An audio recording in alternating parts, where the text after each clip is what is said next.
All right. Welcome to the General Strike Summit. Today is day one, and I'm joined here today with FHL member, fellow FHL member Nick. How you doing, Nick? I'm doing good, CJ. I think this is going to be a great day for our community because at Fred Hampton Leftist, our goal is to unite a coalition to fight this late stage capitalist police state hellhole that we live in. There's going to be a lot of discussions, and I said from the very beginning that I am willing to talk to people who disagree with my strategy because I am willing to improve as a leftist. I want our community to improve, even if someone come on here and schools me, right?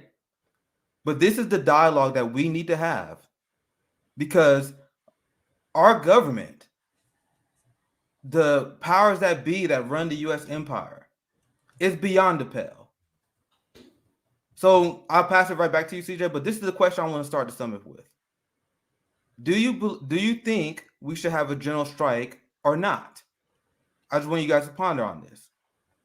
If your answer to that question is no, explain to me what your option is. If you don't have an option, you need to do some reading. You need to do some soul searching because I don't know how you could sleep at night leaving behind all the people who are victims of the state violence of our government. Now, if your answer is yes, we should have a general strike, but you acknowledge that it's hard to organize, my response to that is let's get started. So that's what we're doing here at the General Strike Summit. Welcome, guys. Yes, welcome. And let's introduce our first, I guess you can call him guest, but he's a comrade. He's part of the community. How are you doing, Case? Or everybody online knows you as CaseStudyQB, but how are you doing, Case?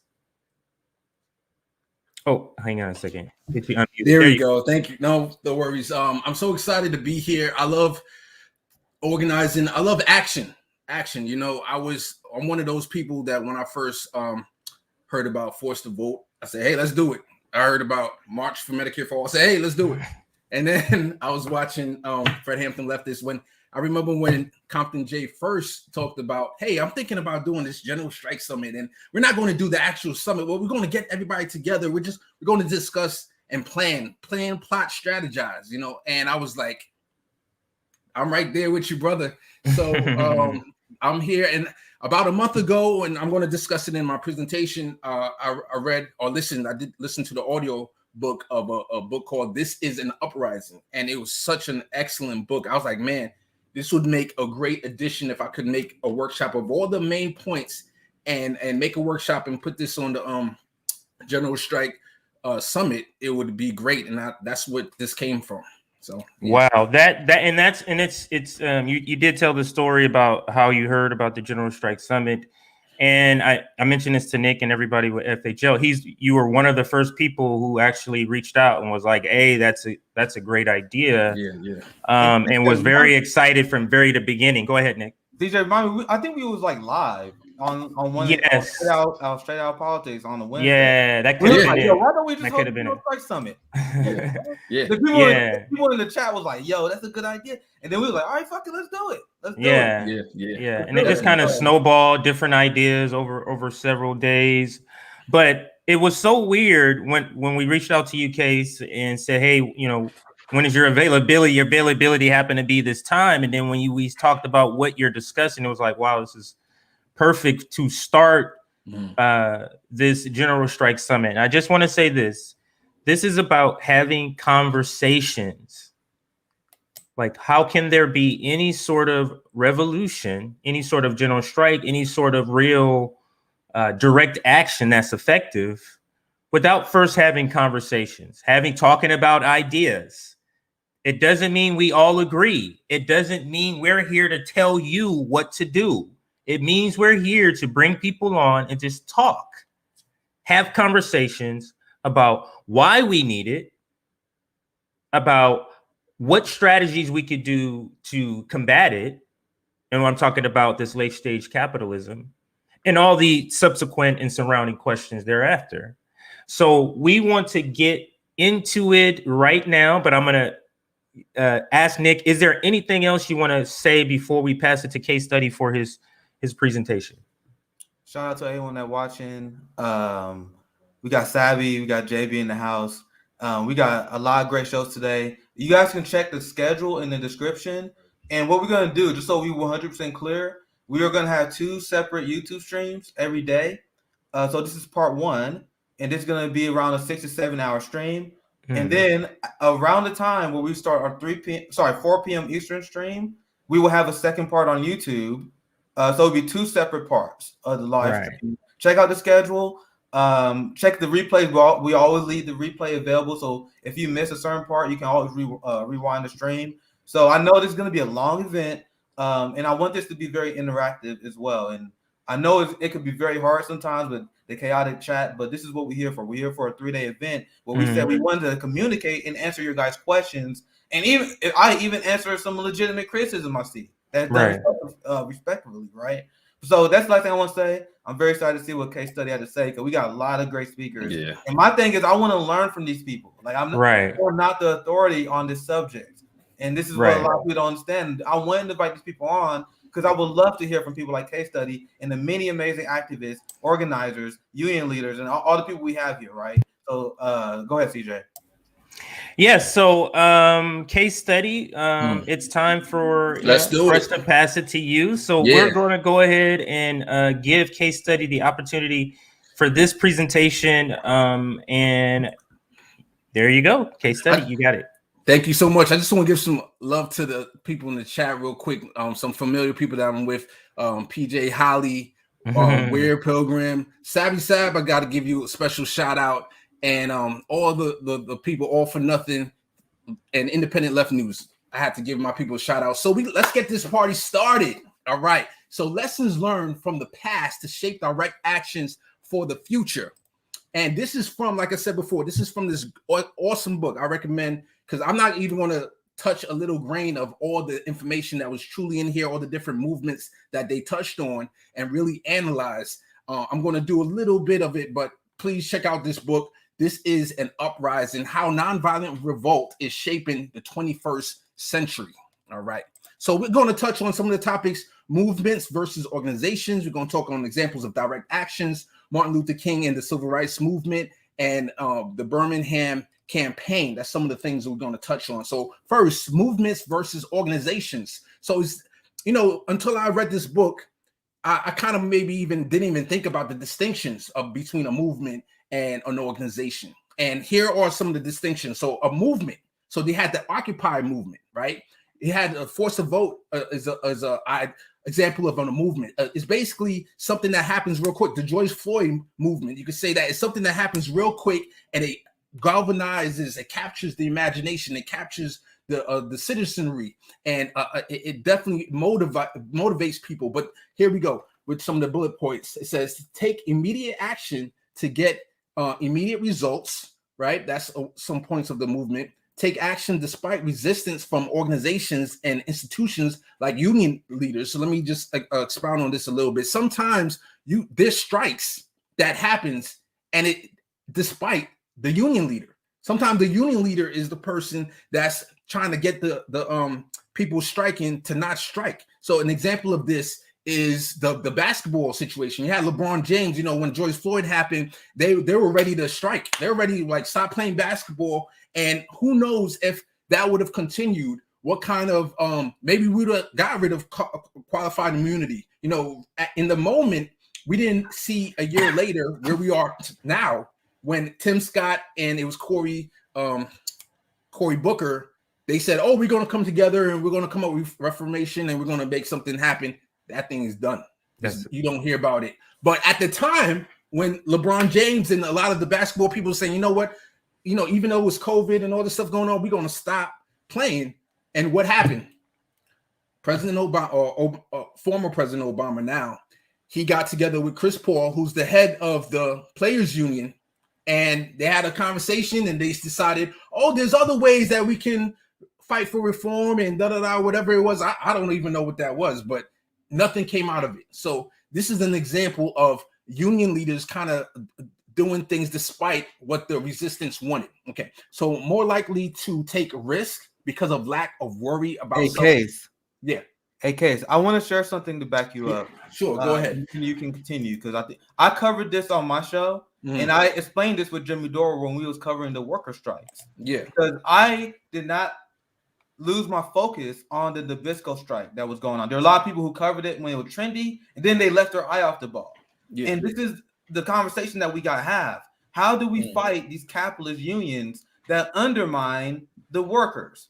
So look, check this out, and I'm gonna share this real quick, and I'll get your guys' thoughts, and then we can continue. So this is reported, War Socialist website. Nabisco workers strike enters second month as company and BCTGM union plot attacks on pay and healthcare. So that's the union that they are under, right? So I'm gonna skip down here. So the most recent contract offer by Mondelez, I apologize, International, Nabisco parent company. Well, that's a mouthful, but their contract offer expired, right? The talks are set to resume between Mondelez and the union on Monday. However, the negotiations will not be between two adversaries. Rather, there will be strategy sessions between companies and its union partners on how to secure the company demands. So the union leaders was meeting with the company to try to get the workers to stop striking. Yeah. That's the state in our unions in this country. Yep. Sorry, case study. Yeah. Nah, 100%. And I was interviewing she was a DSA member at one time, and she talked about how the union leaders, they're the ones that they're making six figures. You know, while the people who they're representing is the ones making minimum wage and all this stuff. So they're comfortable. You know, we got to put people in these spaces of leaders and in those positions who are feeling the same pain as the people, you know, so that they have skin in the game. And we can't, Congress is full of billionaires. And man, we can really go off on a tangent on this, man. But definitely thank you for bringing that up. This is, that was really good.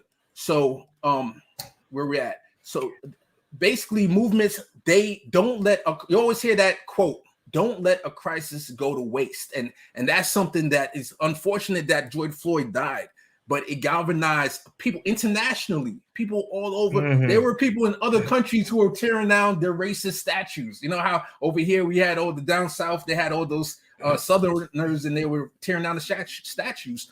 In other countries, they were doing that because of the violence of, and the what happened to George Floyd was so graphic that it just captured the minds of the people. All right, insurgents are short-lived, so that's a con. It's not a benefit of a movement. It's short-lived, right? And you have to move fast. When it does happen, you have to move fast, and that's why whenever something like that happens, another example is when you have a school shooting, right? And people get galvanized around that. What's the first thing that happens? The NRA, the Republicans, they say, hey, wait, guys, we need to slow down. Let's not put legislation right away. We have to, you know, calm down the people. Let's relax. That's the first thing they do when it's the opposite of what we need to do. We need to go harder, and we need to find out a clear goal. And we're going to talk about this later. Have a clear goal when these movements happen, and then fight for that clear goal. All right. Let's go on to the next one. Organizations. So here's an example. An example of an organization is a NAACP, right?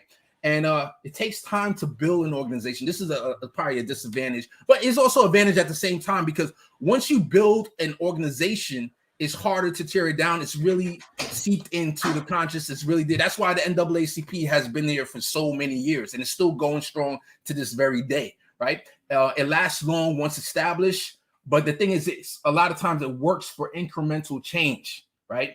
And let me be nuanced. There's a good side, and follow me, guys. There's a good side of incremental change, and there's the bad side, right? The bad side is what you just think of Obama right away, and you know he's missed a change, but very small, very incremental change. He didn't think you could do a lot in a fast amount of time. But if you think about a good incremental change, Bernie Sanders, his Medicare for All plan was to go over 4 years, right? Pramila Jayapal was over 2 years. So that's an example of it's going to take time, but that's a good example of change that, they have to prepare, they have to make sure there's scholarships for doctors and they have to build up the infrastructure if everybody's going to be going into Medicare for All. So that there's nuance when it comes to incremental change. Let me chime in also with my take on that. I guess if you call that incremental change, because I wouldn't call, if you say this is the finish line, but you're just rolling it out over a certain amount of time, I don't really see that because you have a finish line as incremental change. Okay. So I guess it's just the way you view it. Like the rollout is incremental. Yeah, exactly. But you do know that the finish is 4 years in the example, for example, that you gave. So that's all I wanted to say. Back to your presentation. I agree with that. So top-down approach, that's another thing about organization. It has a top-down approach and it discourages creative innovation. So back to the NAACP example. If you're a member of an NAACP in whatever chapter, do you think you can go and talk to the president of the NAACP and say, hey, this TikTok thing is popping. We should get a TikTok page or account. It's kind of hard to do that. And it might happen over time, but they're the last to get on board. And by the time they get on board, it's probably whack or whatever. So that's an example of it's hard to be creative and innovative in a big organization. Could become dependent on outside money to stay funded. So this is very important. Even Martin Luther King came into some trouble when he was doing radical actions. A lot of the people that funded the SCLC were kind of who weren't with it. They can threaten and say, hey, if you keep doing this, we could take away our money. That's like an example of when an organization is dependent on outside money. All right. And is there a solution to that? Is there a solution for an organization? Yeah. Is there a hybrid organization? You know what I mean? I would say the first thing that I can think of is the Rhode Island Cooperative, and that's an innovative electoral politics organization at the local level.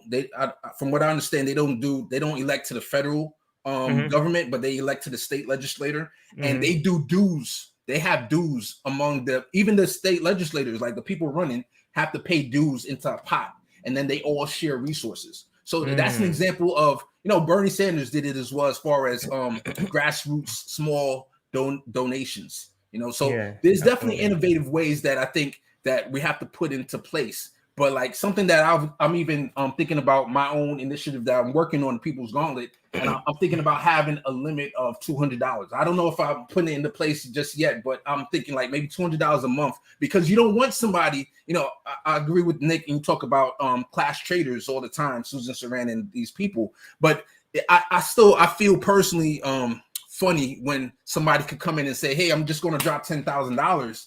You never know. Okay, but what does that come with? What's strings? So like if I just have a $200 limit, that kind of puts the squash on that. And Case, we talk about the difference between mutual aid and charity all the time. And what a lot of these people are, they're capitalist philanthropists, right? So they just drop the money, but the difference between building horizontal mutual aid structures is building a support system that can maintain a strike or other worker action. So if you're doing that, once again, I'll give you props if you're doing that. But if you're just dumping money in some cause, like, yo, I'm doing good, because I don't get some top-down organization, that doesn't cut it. That doesn't cut it. There's so much more that can be done, and I think we're going to talk about the advantage of even using your celebrity. It's unfortunate that we don't have more radical celebrities that, Susan Sarandon is definitely one of them that contributes, but she puts her body on the line as well. I give her tons of props because she donates. When I heard she donated to you guys, I think Fred Hampton Leftist or the Vanguard. She did. I didn't know. Oh, okay. I don't know. If she did, I didn't know that. I think she's been a supporter of mine for a while. So okay, so there you go. She got real class solidarity because she stood in solidarity with Stephen Donziger when he was being prosecuted by the state. She stood in solidarity with indigenous people who were protesting the corporate state that was poisoning their lands. she has showed over and over again that she's willing to put her body online, and her money where her mouth is when it comes to actually standing for her community. And she actually loves and appreciates the people that she want to fight for. There are a lot of people in the boutique left who can't stand the people they claim they fight for. That's why they wouldn't be caught dead in the American Farm March with the filthy proletariat, with the deplorables, with the filthy cranks, as some person called us, right? So this is how they think of the working class. Sabby is in education. JB is disabled. Afeni is doing the freedom fighters in the street marching, and they call us cranks.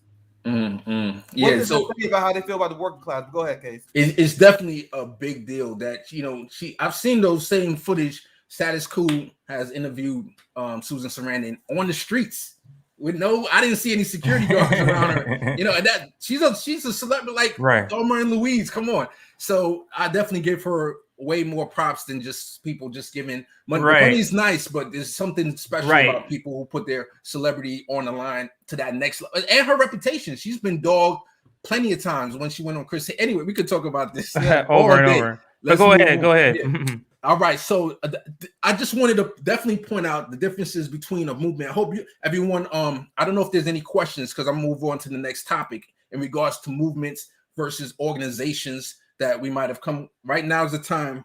I'll just put up a couple of comments where I see somebody just mentioning organizations. So here's one here. Here's one. Yes, if the organization has a separate board and staff because the board makes all the decision and the staff have to exactly. That's a disadvantage to an organization where you have a top-down approach. So we kind of talked about that, where it's just the board's making the decision. Another example of this, I love them, and I hardly have hatred in my heart for anybody, but Movement for People's Party. Much love to them. They follow me on Twitter. But the whole conflict where Nick was and the people that were the staff, they had people that the Vanguard did a great report on bringing on people on their show and discussing that whole situation. Like, to me, if you're a Movement for People's Party, it's a no-brainer for Nick to go on channels that have serious questions. You know what I'm saying?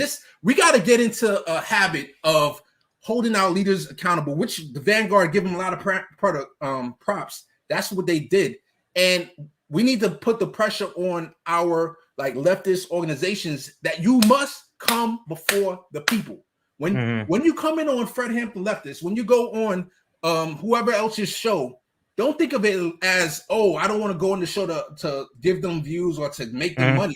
You're going to their audience.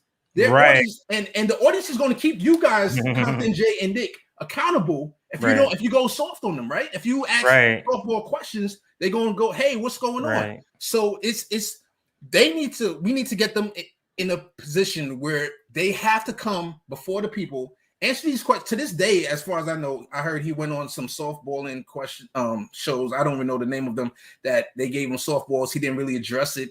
Like, Nick, I see that they're doing a new elections, so then maybe there's a new leader. But if there's a new leader, you need to come on these shows where we can ask tough questions. Otherwise, I can't. One thing. Otherwise, go ahead. One thing I want to say, and that is an important point, we do gotta make sure we hold A1 accountable, and this is why we talk about at Fred Hampton Leftist the idea of promoting horizontal structures, because once again, A1 got different left ideologies, and I am of the belief of hearing different thoughts of from leftists, whether it be anarchism, Marxist-Leninism. I want to hear a lot of different ideas. So let me. When it comes to this issue, we gotta continue to hold these people accountable, and we gotta expect them to be able to listen to our activists. We also had to come at with a place of love and community and a place of understanding. I am 100% aware of the situation that I think you bringing up here. I hear Branda talk about it a few times. Once again, on a few shows, but I don't know how hardball it was on him. But we need to continue to open up communication. We can't have people ducking each other, and they're also we can't assume worse intentions.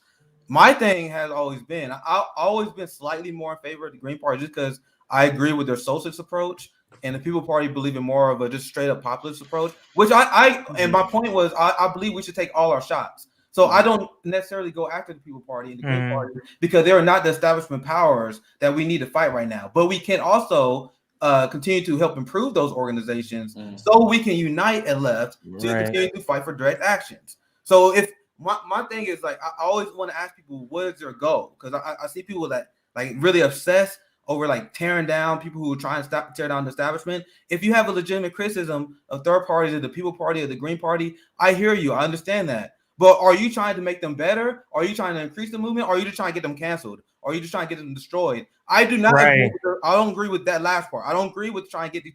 I know some people that are like, yo, Nick Brennan answer, fuck the People Party. Or they'll say, oh, I disagree with this one person from the Green Party, fuck the Green Party. You guys gotta understand, a lot of these parties are localized. So I know people from the KC People Party. I talk to them. I know people from the KC Green Party. So despite all the criticism you may have international, these are great people that I know that want to fight for the betterment of our neighbors. So why would you want to cancel these people who want to work outside of duopoly just for small disagreements? Right. So I ended with that. That's my kind of take on that. Yeah, you want to add on that, CJ? But I have these organizations accountable though. But we need to have a horizontal approach, and we need to come at it with a point of community, right? Right. Go ahead. Right. So what I was going to say is just to kind of integrate both what you said, Nick C. I feel like I got to say Nick C. so we know we're talking about you, Nick C. And Case. Is that we were just talking about this case before you got on. We have to get out of the not having conversations thing.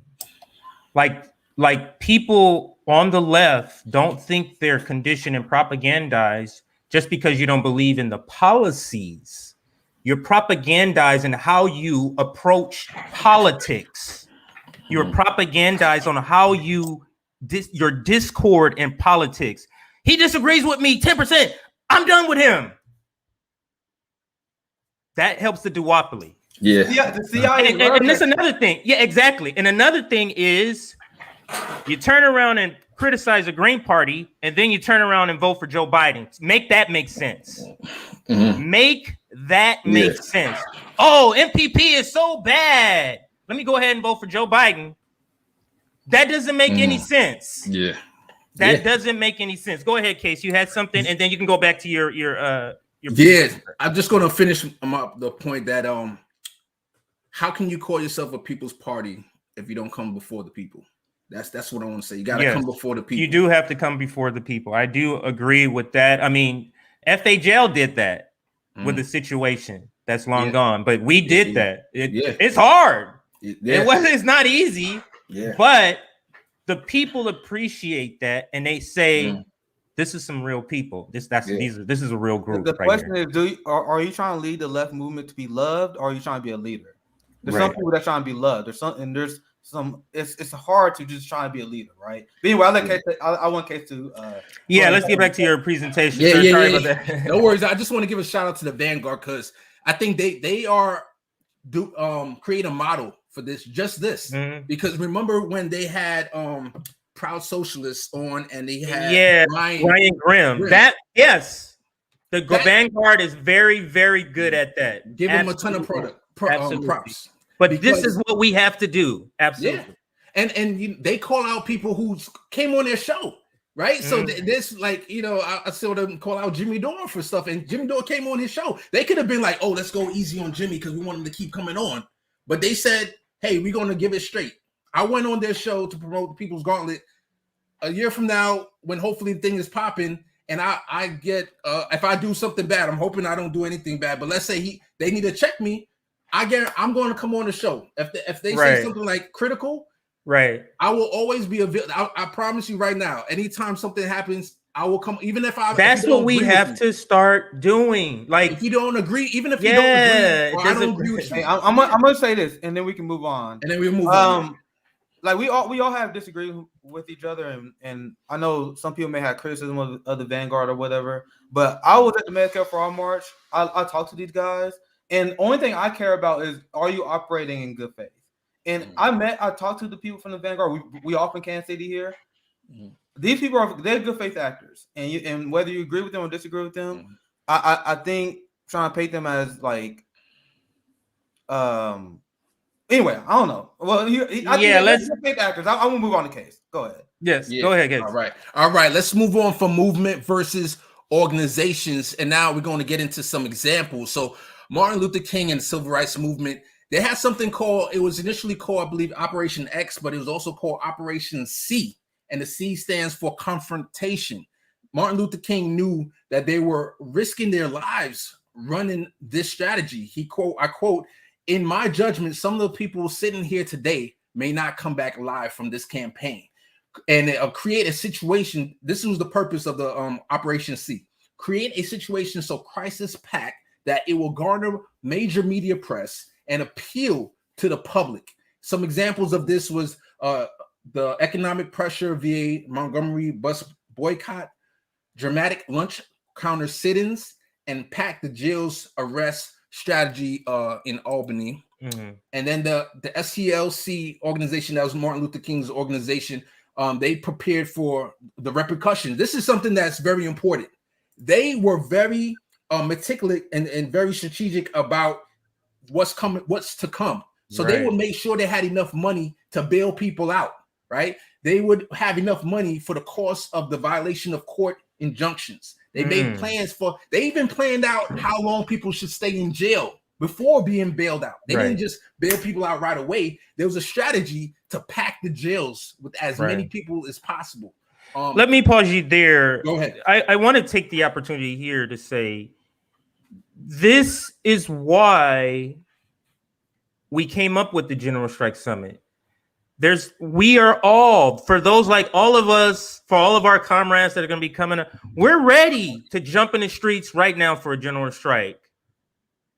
But we need more people and we need strategy. We need to talk. We need to come up. We can't just go out there unless it's something spontaneous. Like if there's a George Floyd event, you need something like that for an instant spark of a general strike. But absent of that, it takes this planning. And look at the planning that MLK and the Civil Rights Movement did, where they planned, let's pack the jails. They can't arrest all of us and put us in jail. Exactly. So let's pack the jails. Let's prepare and have bail money ready. That's planning. That's the strategy. That's what we have to do. And that's why we have to have these conversations. Back to you. Definitely. And they packed the jail so much that Bill Connor wanted to discourage people from continuing to protest. That's when he upped it up a notch. And we're going to talk about that real soon, where he brought out the dogs. They brought out the fire hoses. And because of the pictures, that's what we're going to talk about. All right. So the last thing is calculated boycott effectiveness. So they calculated how much money a business is going to lose ahead of time. They said, hey, if we do this and this and this, they could lose this amount of money. Therefore, we can go to them and say, hey, you're losing this amount of money. We need you to desegregate. We need to take down the whites only signs, right? So this is what happened. It happened. They started this in April. Matter of fact, let me move on, because basically they started it in April, which is at the height of Easter, that holiday. And that was the second largest payday, or it was almost like their version of Black Friday. You know, so they strategically thought about it to do it that way. So let me move on. Some obstacles that Martin Luther King faced himself was opponents to compete in civil rights organizations, questions Martin Luther King's leadership. Some foundations that funded the SCLC was dissatisfied. So this is where that pressure, because you're getting money from outside organizations, can kind of affect what you're doing. Because of Dr. King's youth. Now, this is how strategic they were. They insisted on calling him doctor out of respect because he was so young. He started when he was 33. And if you want the people outside to take a person who's young seriously, you have to everybody else in the organization, they call him by their first name, but they insisted on calling Dr. King. And to this day, we say Dr. Martin Luther King to this day because of that. All right. Let's pause right there. Can you go back to that slide? Now, I'm not at all comparing FHL to the civil rights movement. We aspire to be that. But you tell me that's not the same thing that's happening to us. CJ, the points right there. The points are written in black and white, Nick. I'm looking at, that's the same thing. That's what's going to happen, people. They're going to attack each and every one of us like they just did just yesterday. CJ, and this is why I said we must reframe the issue. I always reject the liberal premise and the people who think they are progressive, but they repeat the premise. Where we need a civil rights movement because things are as bad as they've been. This is the same thing with people who say they disagree with reparations. Oh, you're not a slave. Bro, the state never stopped stealing our wealth. The state never stopped exploiting our labor. Anyone who has basic critical thinking skills, anyone who read basic history, understands civil asset forfeiture that steals our wealth. They understand that we've been victimized illegally by Wall Street, where they illegally tanked our wealth. So that's why our wealth right now is lower than it was in the civil rights era. Right. But people are like, oh, you wasn't a slave though. Right. Right. It diminishes all of the oppression that Black people has gone on, as if we are owed reparations just for the beatings, just for the actual picking of cotton. That's not what that means. And when we resist, what do they do to us? They commit war crimes against their own populace. They use tear gas. They shoot us with what they call rubber bullets, which is actually still encased bullets. What that actually can make people lose their eyes. Well, it's still encased in rubber. People lost their eyes. People have bones broken. It's a devastating weapon that they use indiscriminately. They use it against Black women in our protests. And people think our country is somehow better on race. We got a paramilitary that was infiltrated by white supremacists, shooting Black activists, indigenous activists with rubber bullets, and they're gassing them. But people don't think we need a general strike to stop this. But sorry, Case, I want you to continue. Yes. So I just want to be clear. So we're gonna I have to what 10:45, 10:50. You'll go closer than that because this has got us going right here. I didn't expect to get going this early, we'll probably take it where the handoff is more like closer to maybe 7:50, 7:55. So if you got to take it to there, that's fine. So go ahead. Cool, we'll try to interrupt less. Go ahead.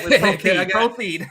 All right. So now we're going to go into the details of Project C. Right, this Project C strategy, also known as the Birmingham campaign, or the Birmingham campaign, is a great example of using the Project C strategy. So the first thing you got to do when you're setting strategy, set a clear goal.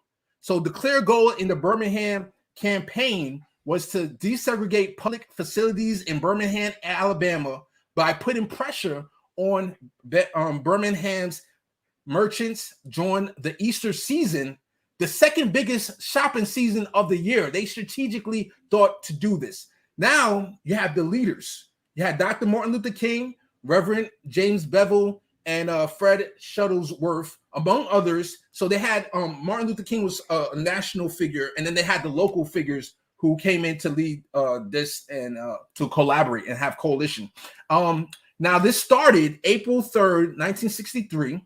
It launched with a mass meetings, launch counter sit-ins, and a march on City Hall, and a boycott of downtown merchants, right? So when they first started, they wanted to start earlier, but they didn't gain that much traction. So that's when they brought in Martin Luther King, who's a national figure, to come to the local area, and he was able to garner more volunteers just because of his celebrity for other reasons. So there was retaliation because they were starting to gain success. They started shutting down shops and disrupting the merchants, and people weren't making money. So just 7 days, the retaliation came. April 10th, the city government obtained a state court injunction against the protest, and then they started putting people in jail. Here's the escalation. May 2nd, more than 1,000 African-American students attempted to march because they were able to garner that amount of volunteers. Wow. And also at first they weren't letting the youth join, but then they made a strategic change and said, okay, you know what, these people could get us more bodies in the streets, let's let them join. And it allowed them to join the march into downtown Birmingham, where hundreds were arrested. So this is the thing, hundreds were arrested. The next few days, images of children being blasted by high pressure fire hose, clubbed by police officers, and attacked by dogs appeared on television, in the newspaper, sparking international outrage. So that's that George Floyd moment back then, you know. And Martin Luther King, he thought about how can he be effective? He put his own body on the line and he got arrested. And that was something his father was telling him, no, don't do it. Other people was telling him, no, don't do it. And he decided to do it. And what did we get out of it? The famous letters from the Birmingham jail. That's what we got out of that. And also, people were, it got the president of the United States, JFK at the time, involved because his wife was afraid they were going to make him disappear in the jail. And they contacted JFK and he said, don't worry about it. We're going to make sure. He made calls, him and Robert F. Kennedy, who was the attorney general, they made calls to make sure that Martin Luther King would be okay. So here's victory. May 10th, 1963, King and Fred Shuttlesworth announced an agreement with the city of Birmingham to desegregate lunch counters, restroom, drinking fountains, and the department stores, fit-in rooms within 90 days to hire blacks in stores as salesmen and clerks, and to release of hundreds of jail protesters on bond. So this is something that they didn't say, oh, we're going to get legislation passed, or we're going to do this or that. They had a targeted goal, and they were able to accomplish it within a couple months. April, 2 or 3 months right there. So let me keep it moving. But unfortunately, with success comes more retaliation. So I didn't want to sugarcoat the whole situation. You got to look at the aftermath, right? So here's more retaliation. May 11th, 1963, a bomb damaged Martin Luther King's Hope Motel. Alfred Daniel King, Martin Luther King's brother, he had a home in Alabama that was bombed. And then, of course, the famous September 15th, 1963, KKK members bombed the Birmingham 16th Street Baptist Church, which had been the stage center for many of the spring demonstrations, and the 4 young black girls died. But nonetheless, Birmingham was considered one of the most successful campaigns of the civil rights era. And let me remind you, this was before they had just had a big failure, the SLC and Martin Luther King, before doing this strategy. So something I'm going to mention at the end is we always have to keep fighting. We're going to fail. You learn from your lessons and you keep moving. So let me keep it moving as we keep going. 1043. Dangers of not planning ahead. So here's some examples outside of the civil rights movement. There were the color revolutions of 2003, the Rose Revolution in Georgia, that's over in the Russia area. 2004, Orange Revolution in Ukraine. Young people played a critical role in leading the movements, but were unprepared for what would happen after they accomplished their goals. So they wanted to overthrow, the person that was leading at the time. They were corrupt people.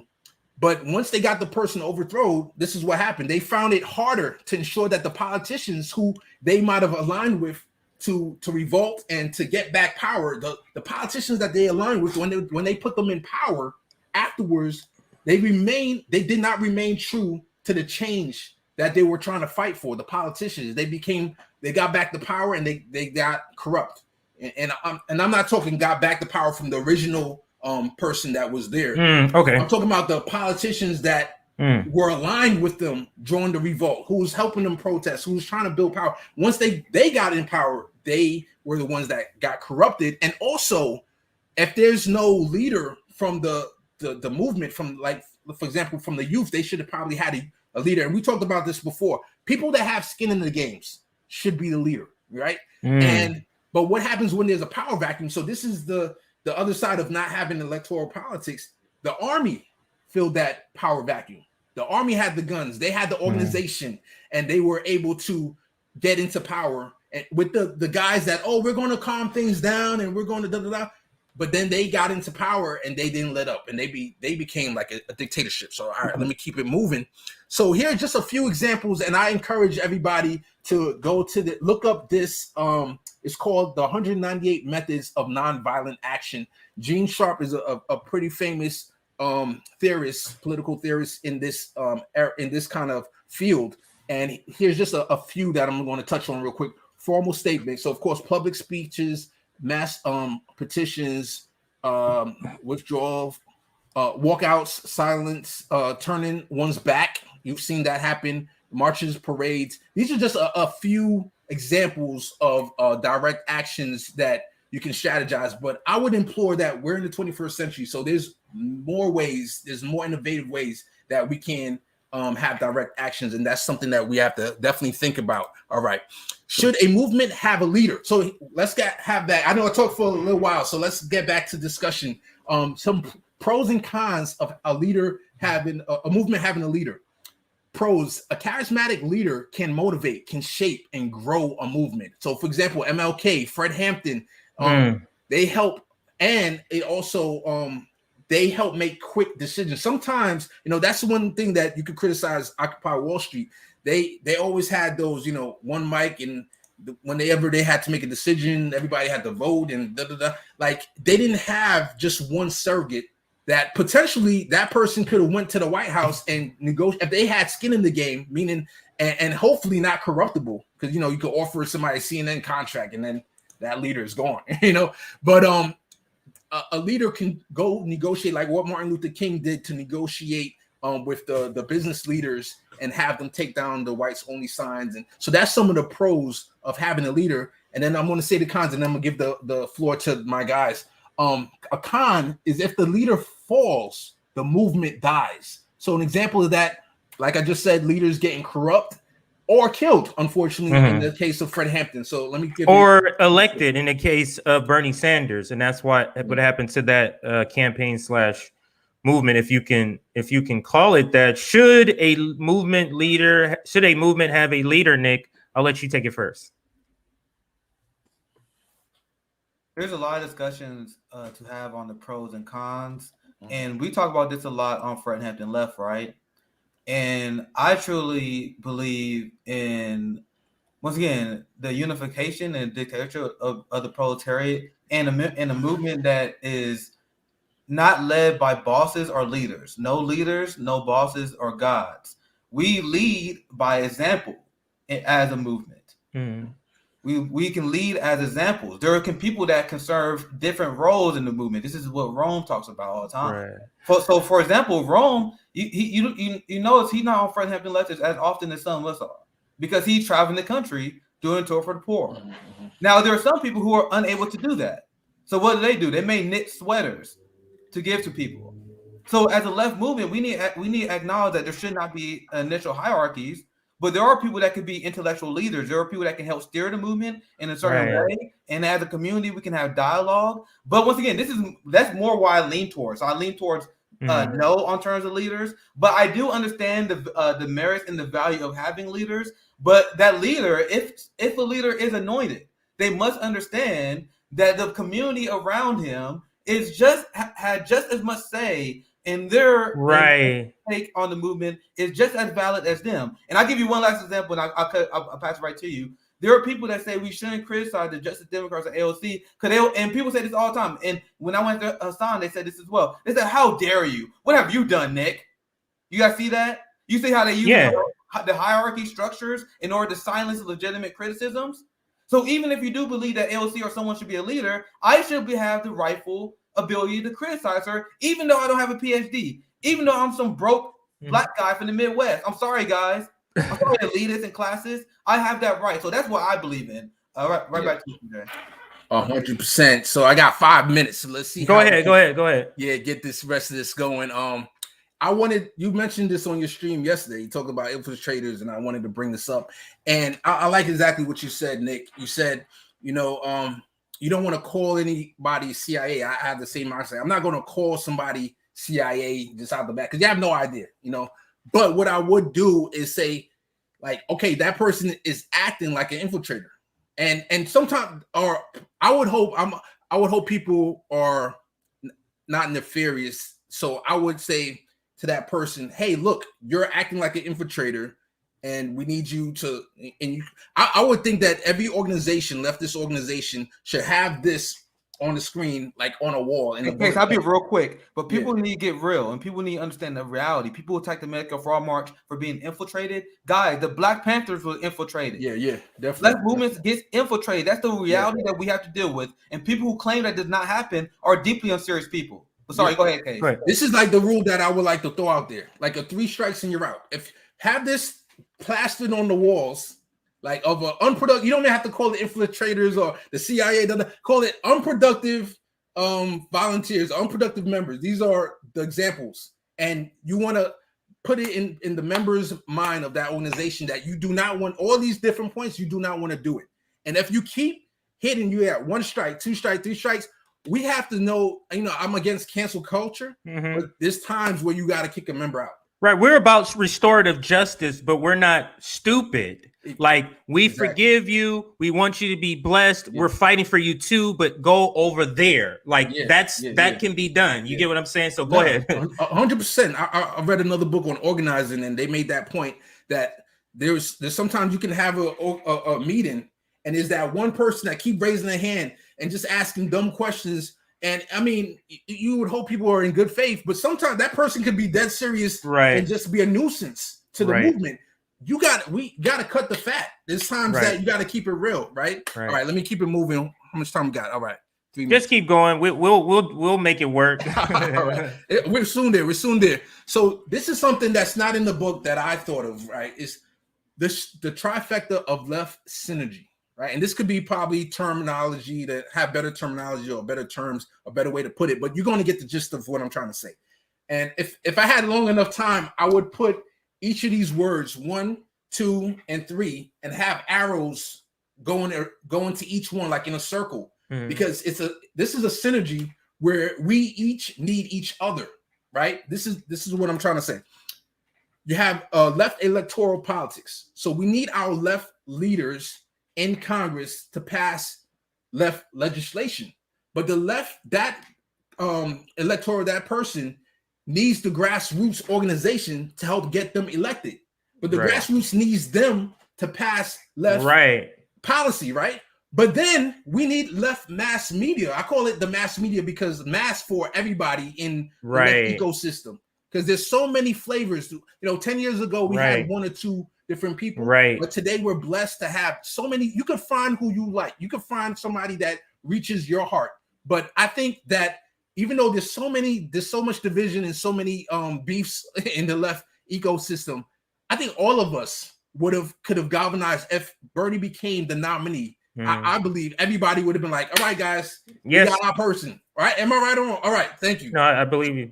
So I agree. From TYT to Jimmy, I think even Jimmy Dore to whatever. If 2020 Bernie would have got the nomination, we could have all came together, held hands, and like, yo, let's go, right? So that's the left mass media that we're talking about, because the mainstream media defeated Bernie, with all the different slanders and all that still happens to this day. From Bernie to India Walton that just happened, and they basically kept talking about the fact that her car got towed because she didn't pay the registration on a car, and they try to put a person that's poor running for higher office, and they shamed her for being poor. And that's the local media. So we need each other. And unfortunately, a big qualm that I have is the fact that we have candidates who use the left media to get into office. They go everywhere. Then when they get elected, you never see them again. Or maybe they come here and there sparingly, but they pretty much drop off. And that's something that I'm hoping, and as somebody, and I'm different in the sense that I do believe in electoral politics. So I'm glad you guys didn't cancel me and say, hey, you got, literally the People's Gauntlet is an electoral politics initiative. But you guys didn't cancel me and say, hey, you can't do, a workshop. Listen, electoral politics, if we live in the system is corrupt. Electoral politics is the process of the system. The system the corrupt system is in place. We want to be doing things in that system as we're doing direct action. Yeah, exactly. I'm going to say not Fred Hampton left, is what I'm saying is it needs to be flipped. We're doing more electoral politics and less direct action. Let's do more direct action, still do electoral politics, but the focus needs to be more on the direct action. Go ahead. Yeah, so I think there's tools in the toolbox, and electoral politics. I've heard you said this before, Compton J, that that's just a tool that can be used. Exactly. Right. Exactly. And when I talk about the ecosystem, I've learned about mutual aid through watching Fred Hampton Leftist. I didn't know as much as I know until watching you guys. But because I'm working on the People's Gauntlet, which is like, and a lot of energy is going into that. Probably I would say a lot of my energy is going to electoral politics, but I'm willing and open to direct action, to mutual aid, and to even finding out. I've even thinking about ways to incorporate mutual aid into the People's Gauntlet, and that's something I'm unconsciously thinking of. But you guys definitely focus mainly on mutual aid and direct action, while other people can focus. Okay, we over here working on electoral politics, and you might have people over here working on left mass media or whatever else. That's the whole point of they believe in top-down structures, and that's what we want to educate people on, the difference between the structures. Right. So once again, you can use electoral politics as a tool as long as it's a horizontal structure. Right. Like, if you actually have a socialist actually running that would get my interest. But most people that was running that's not their format. But sorry, Case, right back to you. Hey, Case, you said you could stick around for the next segment. Yeah, I will. Okay, so maybe we'll keep you around for the next segment if the next people will say, as long as everybody who's on next is fine with that. Okay. I'll take a break because I'm gonna be back right on in an hour. We have a show with Professor Zenkus. Is that the one you're talking about? We had Karim Bettache on. I'm gonna be on in about an hour. Hope you guys enjoyed the first hour. I think we can start the transition to the next show. Yeah. Slides. That's it. I'm gonna go. I don't want to rush you. You. Okay. Real quick. But if you need to take off, Nick, you can take off. I'll go ahead and complete the transition. As you finish a case study, since you're gonna be staying on, you're fine to kind of bleed over if you need to. Okay. So go ahead and finish your. Cool. And the last thing I want to say, my shameless plug for the People's Gauntlet, is that the whole purpose of it is to have a bottom-up approach to electoral politics. You know, the focus is having the candidates come before the people and we vet you. You know, instead of like, and God bless them, Justice Democrats, they're trying to do their best as much as they can. You got Democracy for America, but we disagree on certain things, right? Who else we got? Our Revolution, they're pragmatic. Progressives, whatever that means, right? So the thing is, you don't know how they're vetting their people. Like, it's not public. You know, we don't know who's the gatekeeper of saying we're going to endorse this person, while People's Gauntlet is literally you're coming before the people with all the topics. But anyway, let's continue on and finish. We're basically at the end. So this is my suggestion, and this can definitely be formed, you know, over the next 3 days or at some point. But we need to have a solid list of demands for the general strike. So I'm giving a couple of suggestions.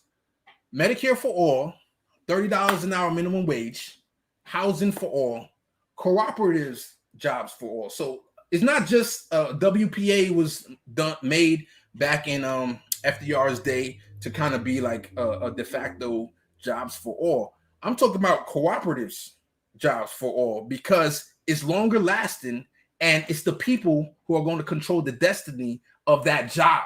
So you don't even you're kind of even taking out unions out of this equation and giving the power directly to the people. Anyway, $2,000 a month universal basic income / Social Security for all. Maybe Social Security for all. I heard that's a way to market a UBI for everybody. So, all right. And then once again, I just want to shout out to this book by Mark Egler and Paul Egler. Please check it out, read it. If you listen to audiobooks like me, I'm an audible person that I like to listen to books. Check it out if you can. And then this is the last slide. They must make mistakes and learn from them. Make more mistakes and learn anew. Martin Luther King. Don't be afraid to make mistakes. We're going to make mistakes, but we're going to learn from them, and we're going to improve and move on. Thank you so much for giving me this time. And I appreciate talking to the audience. Much love to everybody in all the spectrums of the left. One thing I want to say real quick is I had a promo. I unpinned it now. And in my promo, I had people from David Dole to everybody to my man Nico House. Nico House was the very first person that ever tweeted me when I had 0 Twitter followers. And then I had David Dole. He was the next person that found my account, and he started posting it. And he was giving me shout outs in his videos, and that helped me grow tremendously. And I purposely put people who didn't agree with each other and different, you know, they had different audience in that same video, because I wanted to show that even though we have differences, they all use, you know, my clips. because we're all on the left. Right. So I wanted to show solidarity with everybody. And there were people in the comments that were like, oh, this guy's the boutique left and this person is the alt left and all different names. And I put a tweet that said specifically, I did that purposely to show that we could work together. Right. Thank you so much. No, thank you, because that was a great presentation. I do want to welcome Skye. She's here for our next hour. How are you?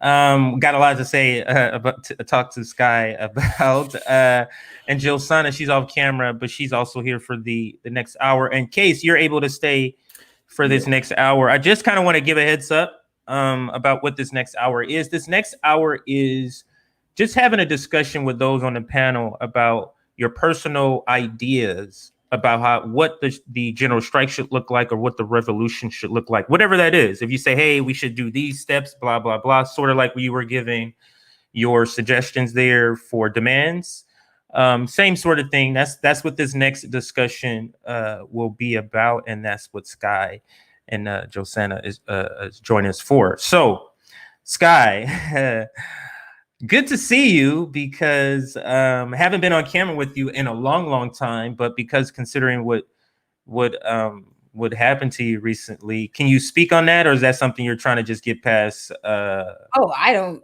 you know, I don't care. Do you know what happened? Do you know why? Well, let me just say your account was suspended on Twitter. I mean, how many followers or how many subscribers or followers, that is correct, did you have when you were cut? I had like 39. Yeah. Can you believe that? So they cut her account, 39,000 followers. And do you have any idea why? Because they always kind of give a generalization. I know what they said. They said that it was for hate speech. But that's not what it was for. The last tweet, someone said something to me about me hating white people because I was speaking badly about Kyle Rittenhouse, and I have a lot of people who are on the right, and they were sucking his dick. So of course I was disgusted, not for the reason that people think. I believe he was a federal agent, and he was placed in there, and they were hunting. I don't think the victims, I think they wish there were Black victims. They wish there were more Black victims. The main victims, like, trust me, like, they knew that there was going to be a problem, and it was set up to pretty much take our rights. So when they're acting like he's a hero, I'm like, no, I'm scared about the president this said. I don't give a fuck about Kyle Rittenhouse. He can go fuck himself. And but I was sitting there saying that he was a crisis actor and that he was a federal agent and that this is just all take our rights because the CIA don't stop doing CIA shit. People were like, oh, you're a conspiracy theorist. Bro, if you look at the past of what they do to movements, if you look at the past of what they've done to revolutionaries, if you look how they infiltrated and co-opted, if you look at the media and what they have done in the media, the CIA didn't stop doing this shit. Operation Mockingbird didn't stop. This is things that are known. So once that happened, some random bot account came and baited me. I fell for it. I was just being sarcastic. And he was like, oh, you hate all white people. You're just another racist Black. And I was like, hell yeah, death to whitey, LOL. And then bam, within a second. Wow. So now I'm like, all right, maybe it was algorithmic, but I kind of knew. But because I'm talking about the Kyle Rittenhouse thing, this is what's suspicious. When I was talking about the Kyle Rittenhouse, before they suspended me, they logged me out my account. Okay. And if I just got suspended for hate speech, my business account on IG has been deleted. And my in real life business has been deleted. That account. It doesn't matter. I'll get by on word of mouth. Like when absolutely. Reckless, like I don't give a fuck. Like I already knew that things were going to happen eventually. Now I was surprised that it instantly went to IG because supposedly they're not supposed to combine each other. But my main IG account is still there, but I can't get into it because I'm locked out. I can get into my creep IG account, but I have to get in from my creep IG account. But I have to get in from another phone. So anything I get on from my device, I had an alternative Twitter account, got on from the same device, instantly suspended. So I can get all that. But yeah, and I said so much worse shit before than that. Like I call people, like I say so much fucked up shit. If anyone follows me on Twitter, you know I'm constantly like I'm constantly triggering people on. That's where your name. That's why you have the name that you had at the Miss Uncancelable or something like that. Yeah. I told him Jack was the only thing that was going to shut me up. Right. Right. So I said so much worse. So to me, it was just and I think I don't know.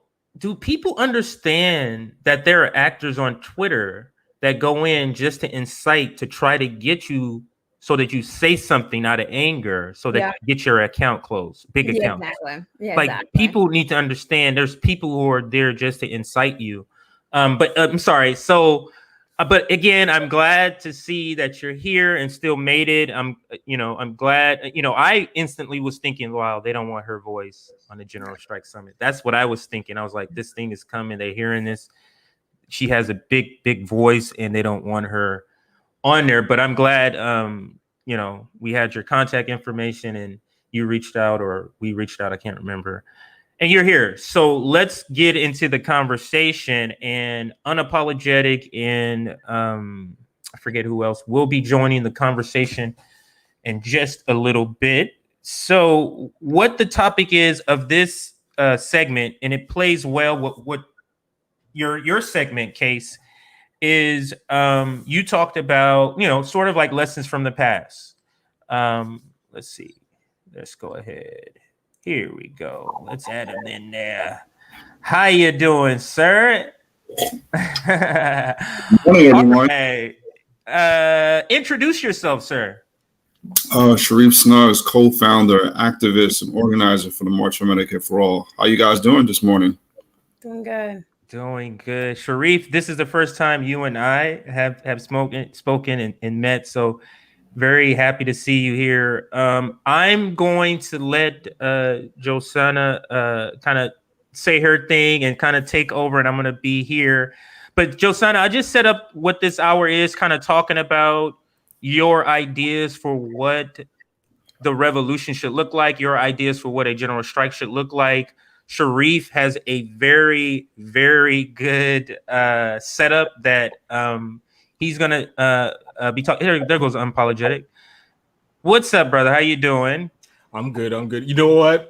Something funny. I was actually watching the stream on my phone until you said my name, and I realized. Yes. What? I was told maybe. Hey, we're happy to have you anyway. I was told that you were going to be here, so that's why I assume that. So I'm glad that the panel is now full. Case was not scheduled, but Case was gracious enough. He had the first hour. He's able to stay.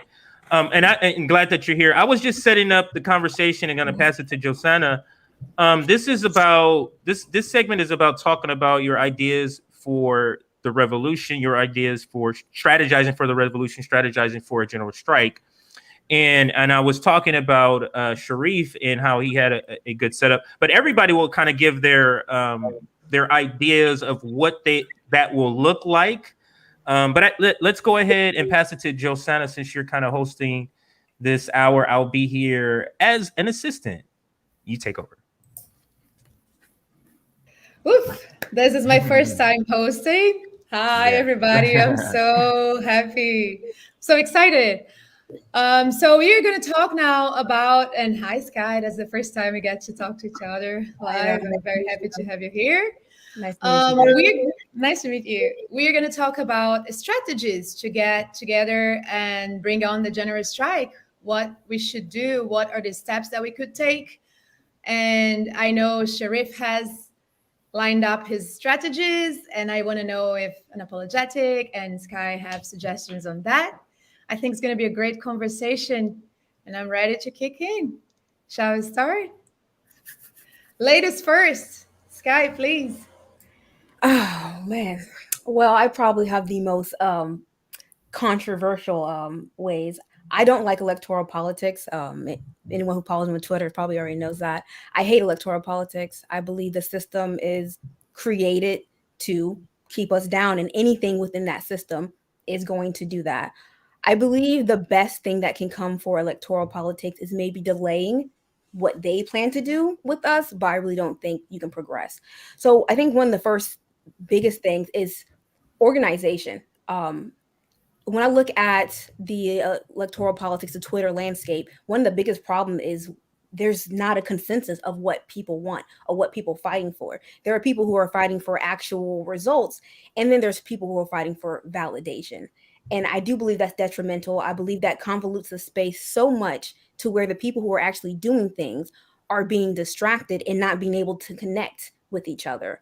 I also believe there's almost the ideology of things are getting in the way of results. I believe ideology in theory is very important, balance with action and realism. Tomorrow, let's say, there's going to be they're going to clean up a neighborhood. There's going to be a political group, and they're going to clean up a neighborhood around my area where I'm from. They're libertarians. I don't give a fuck that they're libertarians. I don't care. You're going to help clean up the hood where the fucking city employees do not care if anything happens in this is any of our cities, that if you grew up in poverty, this government's not going to do shit, then they're not going to do shit. So now I'm going to go there and I'm going to link up with them and we're going to clean some shit up. So I think one is balancing ideology with realism, and getting three values that your movements have. And if people can align with those, even if it looks different, let that shit ride. Let it ride. Because getting in the details and the intricacies of everything is just too much. Then leadership. Leadership is beyond one of the biggest struggles I think that we're having right now. People who aren't doing shit and they're not putting in the work to actually look at the landscape and see what happened. They're trying to take a position of understanding and they're doing it all in theory. People who are from privileged positions trying to tell people who are actually in the struggle, what's important. And it's just, leadership is very important. I think unity is as much as important as dividing. I think we need to unite some things. I think some things we need to cut off. Personally, it doesn't matter about labels. I'm willing to work with anyone that's doing certain things, but imperialists, it's for anti-imperialists, working with liberals is hard for me. Working with anyone who does not believe that, people overseas should have the same rights and freedoms as us, that's something that's hard for me. You know what I'm saying? Now, again, everyone's going to be different. So also sacrifice. I don't believe that most people are willing to do the sacrifice that it takes to have a revolution. It's funny. And I think people need to be invalidated with this shit. I see people always coming at Afeni in Rome. Probably one of the most, they're one of the most active activists on Twitter. They're constantly showing what they're doing. They're constantly doing some stuff. They're constantly doing movements. This is their life. They're committed to it. And there are constantly people who are pretentious and constantly trying to get in the way of this. I mean, instead of trying to convince these people were jokes. I don't really want anything to do with these people at all. I don't give a fuck. I'm not trying to convince them. I'm not wasting time. If I ever come back on social media, whatever, I'm just going to fucking block the fuck out of it. I'm going to have a fucking block list more than G off. You know what I'm saying? Everyone's getting blocked. Bro, if you're a distraction and you're not actually doing shit, fuck it.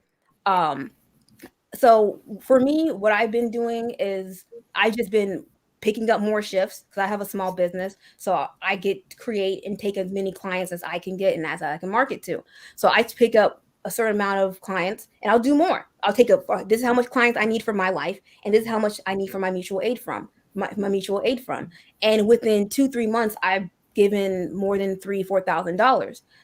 I don't have money. I'm not someone who has the type of money where that's not a little bit of money. That's 25% of my income. However, I've been poor up until 4 or 5 months ago. So, I mean, now me having a certain level of living, I can just give all that excess money and not feel that bad about it. Now I'm investing, in crypto. Crypto was a big reason I was able to give that money. I wouldn't be able to do it without crypto. So using any means, people are like, oh, you have a business. Oh, you use crypto. Oh, capitalism. I don't give a fuck. I was able to help feed people. I was able to help out my homies. I was able to do stuff. So being honest about sacrifice. Some people can give time. You don't have the extra money. That's fine. You can give time. Sometimes you can give work. Get out, actually do something. Setting a goal. For movements and leaders, you have to tell people what the goalpost is. You can't just say, hey, do this. Tweet and share. But people are getting way too cocky about their contribution when they're not really contributing shit. And that creates an air of delusion. Now everyone's thinking they're getting offline. They're like, you know what? I did a lot of tweeting this year. You know what I'm saying? I did really good. you didn't do shit. Like, yeah, retweeting and sharing the movement is great, but if that movement isn't creating action, then it doesn't fucking matter. And I just think everyone's so worried. We're so worried about liberal ideology and woke ideology and all this shit that I just feel like so many people are missing the point. It's helping people's life. It's changing people's life. It's actually starting up mutual aid funds. It's actually starting up parallel societies. It's going in your community and letting your community know, hey, if you need something, come to me. You know, it's creating law. It's trying to get rid of these laws where we can't even set up community gardens. You have to get a license.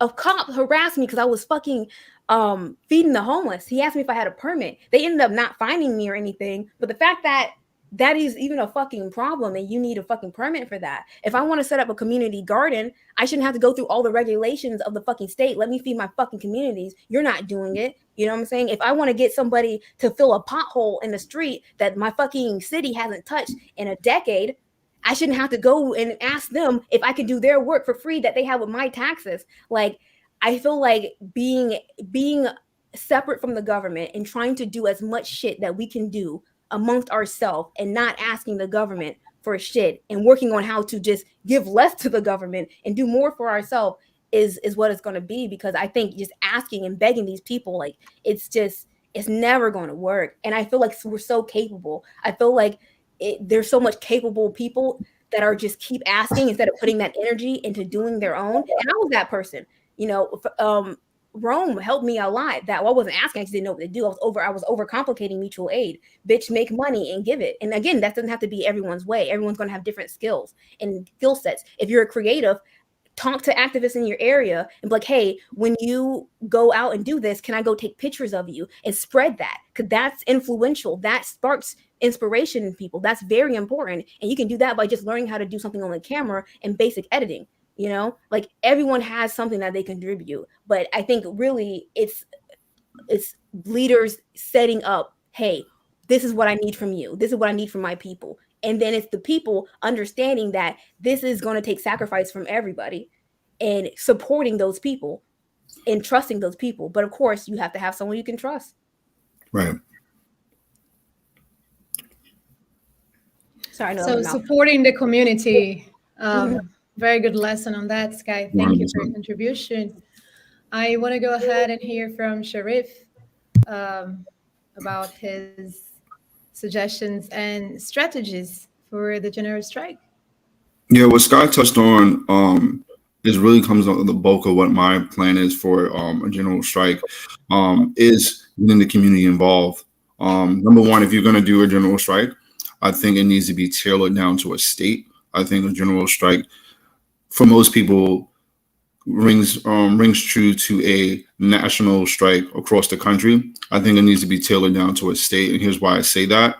Because you want to get other comrades in other states to participate. I don't think a general strike should be secret. Obviously, this event isn't secret. Everyone on Twitter, everyone on social media knows that we're having this general strike summit. And I think when we do a general strike, it needs to be just like this. So you do a state, then you pick a city. And then after that, you pick a city, you pick an industry. You don't want to, you want to make it simple as possible. You want everyone to be engaged. So let's say, for example, I pick the driver's industry, right? And make my point clear that when I think we do a general strike, we're not doing a general strike against, your local truck driver who's delivering groceries at a, your local grocery store. We're talking about your Amazons, your Ubers, your Lyfts, people who, drive for UPS. We're talking about the establishment, right? We're not talking about, an undocumented immigrant who has, a local pawn shop that, who's barely getting by. We're talking about $1 billion corporation shutting that shit down. So pick a city, pick a state, pick a city, pick an industry. And then once you pick an industry, the best path forward from that is having a town hall. That industry needs to decide what do they need, right? So it's great to have a general strike. It's great to say, we want better wages, but what do that particular job is looking for? I work for a living. Most of us probably work for a living. There are other things that come with the job that we need other than finance. right? So there's a litany of things that I can list down at my job, other than income, that my job needs to improve on, right? So I need to let my staff members know that, and also let my community know that. And the reason why you want the community involved, because, for example, let's say if I'm McDonald's, right? I'm going on strike. I want Taco Bell to know that, right? So Taco Bell and McDonald's workers all maybe have similar issues, similar problems, because again, this is the duopoly, this is a corporation, right? They all have general the same issues. So instead of you having 50 employees going on strike, now you have 100 employees going on strike. So you definitely want to get the community involved. And with that being said, you want to have this town hall. So you want to invite all the locals involved, not just people who are going on strike, because you definitely need the mutual aid. You're going to definitely need, you're definitely going to need to crowdfund. And I'll go into why crowdfunding is important, because not every business, not every corporation have unions. Like I work for a corporation, we don't have a union, right? So even if you do get unions involved and you do want to have a general strike, how do you have a strike fund? And you do need a strike fund. So I would say you need your unions. You need to create your own strike fund, because the unions don't want to use, you're not going to be able to use, you want to use all your resources from the strike fund. So you definitely want to have your own fund set up. And that's where crowdfunding is going to come into play, because you do want to raise funds. And then you also do want other comrades to donate, not just money, but also other resources, other things that might be beneficial to those strikers. Because the first thing you want to do is think about what's beneficial to the strikers, right? Other than what they're looking for. And so why I say that community involvement is important, because once those strikers go on strike, right, they need to be thinking about their families. They need to be thinking about their kids. Who's going to take those kids to school? Who's going to help them with homework? You know, where these people are going to live. And then furthermore, also too, something I mentioned to Josanna and also to Sabrina this past week is that small business needs to be involved in general strike, because again, general strike is not for the corporation, right? We're still in the pandemic. Most businesses that suffered are small business, right? The major corporations are the one that did well during the pandemic. So a general strike is beneficial to small business. So I give the example of drivers, right? We have tons of small businesses that use drivers, right? But a lot of those drivers also don't make a lot of money, obviously, because they work for a small business. But if, let's say, you have an Uber driver or Amazon driver, let's say on strike, they work for that small business during that time of the strike, right? Now you're incentivizing and you're also helping that small business who do need drivers. Right. So this is what I'm talking about, building a community and getting everyone involved. So now that small business actually have extra hands that they didn't have before, because a lot of businesses in New York, and I'm pretty sure this happens across the country, is not because they don't have the money to pay people. It's just that no one wants to work for them because the money is so low. It's just not enough money. And so they just don't have the extra hands to work in that business. I know a lot of businesses are suffering from that because they can't get people in. So, you know, again, if we're going to have a general strike, I think it needs to be community focused. We definitely need to have a town hall. It should not be a secret. You need everyone involved, and then start small, start in your state first, and then outreach to outside of the state. You want to get them involved, because I think it needs to snowball. So you start, let's say, with New York, and then you maybe go to Massachusetts, and then maybe go to Florida, and then you just keep building and building. You turn it into a campaign, like any other campaign when you're raising funds. I think that it needs to snowball that, and then it builds that energy. And then once you see one state can do it, another state says, "Oh, I can do it." And then, but also do giving people a recipe of how to do it. You know what I mean? And so I think that is another form of community building, because people don't want to always be the first one in, but once you're the first one in and you see how it's easy to do it, then everyone else is like, "Oh, I can do that." And that's what you want to do. You want to have that O factor with a general strike. So that's why I also think staying statewide and starting small. We've already seen so many strikes already in this country already, and it hasn't been a general strike. It's just been a strike in a particular city or a particular state. I think that's the perfect move, because it's very controlled, it's very central. Again, the community knows what they need, and also too, again, echoing talking to small business is super and vital, because again, we're not talking about small business going against them. We're talking about going against the establishment. They're the ones who's the problem. So again, I think that's the best move possible. Absolutely. I'm going to pass it back to you right here, Josanna, but I do got to step away and walk my daughter to school real quick. I'll be back. So I'll be back. But back to Josanna, and to the first two speakers with their ideas, I do want to say this. I did hear a lot of overlapping, if not overlapping, things that could fit together and work together in a massive direct action sort of strategy. So I did hear that from them both so far. So I shall be back. I love what you were saying. I mean, I have tried to harp on the importance of small business to the left. So because I don't, like I said, I'm a very no label club, but I would say I live my life like a socialist, which is funny that how some people try to push me out, but fine. But I have tried to harp on that because one, I just can't explain enough. There's two places to get services and resources: big corporations and small businesses.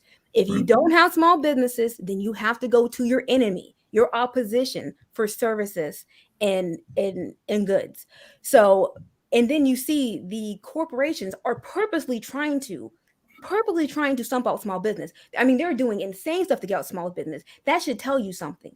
If you're anti-capitalist, if you're anti-corporation, if that's what you're claiming, then you have to think, if small businesses are my enemies, why the hell is the government doing everything they can to get rid of them? Like, I love what you said, I can't say it enough. Get small businesses included. This is what would have happened if BLM, when we were doing those protests, if we were the ones armed protecting small businesses, they wouldn't have been able to plant those federal agents who really fucked up small businesses and try to blame it on us. And then the small businesses would have realized, when all the corporations are fucking burning and they're all closed and all the businesses are going to them, they would have realized, wait, big corporations not being able to control everything is really fucking good for us, you know? And it would have been so much more for our favor. Instead, they use it against us. They use something that was right, because fuck them for what they're doing in the fucking police state. But because it wasn't an organized thing and they infiltrated, they made it work against us.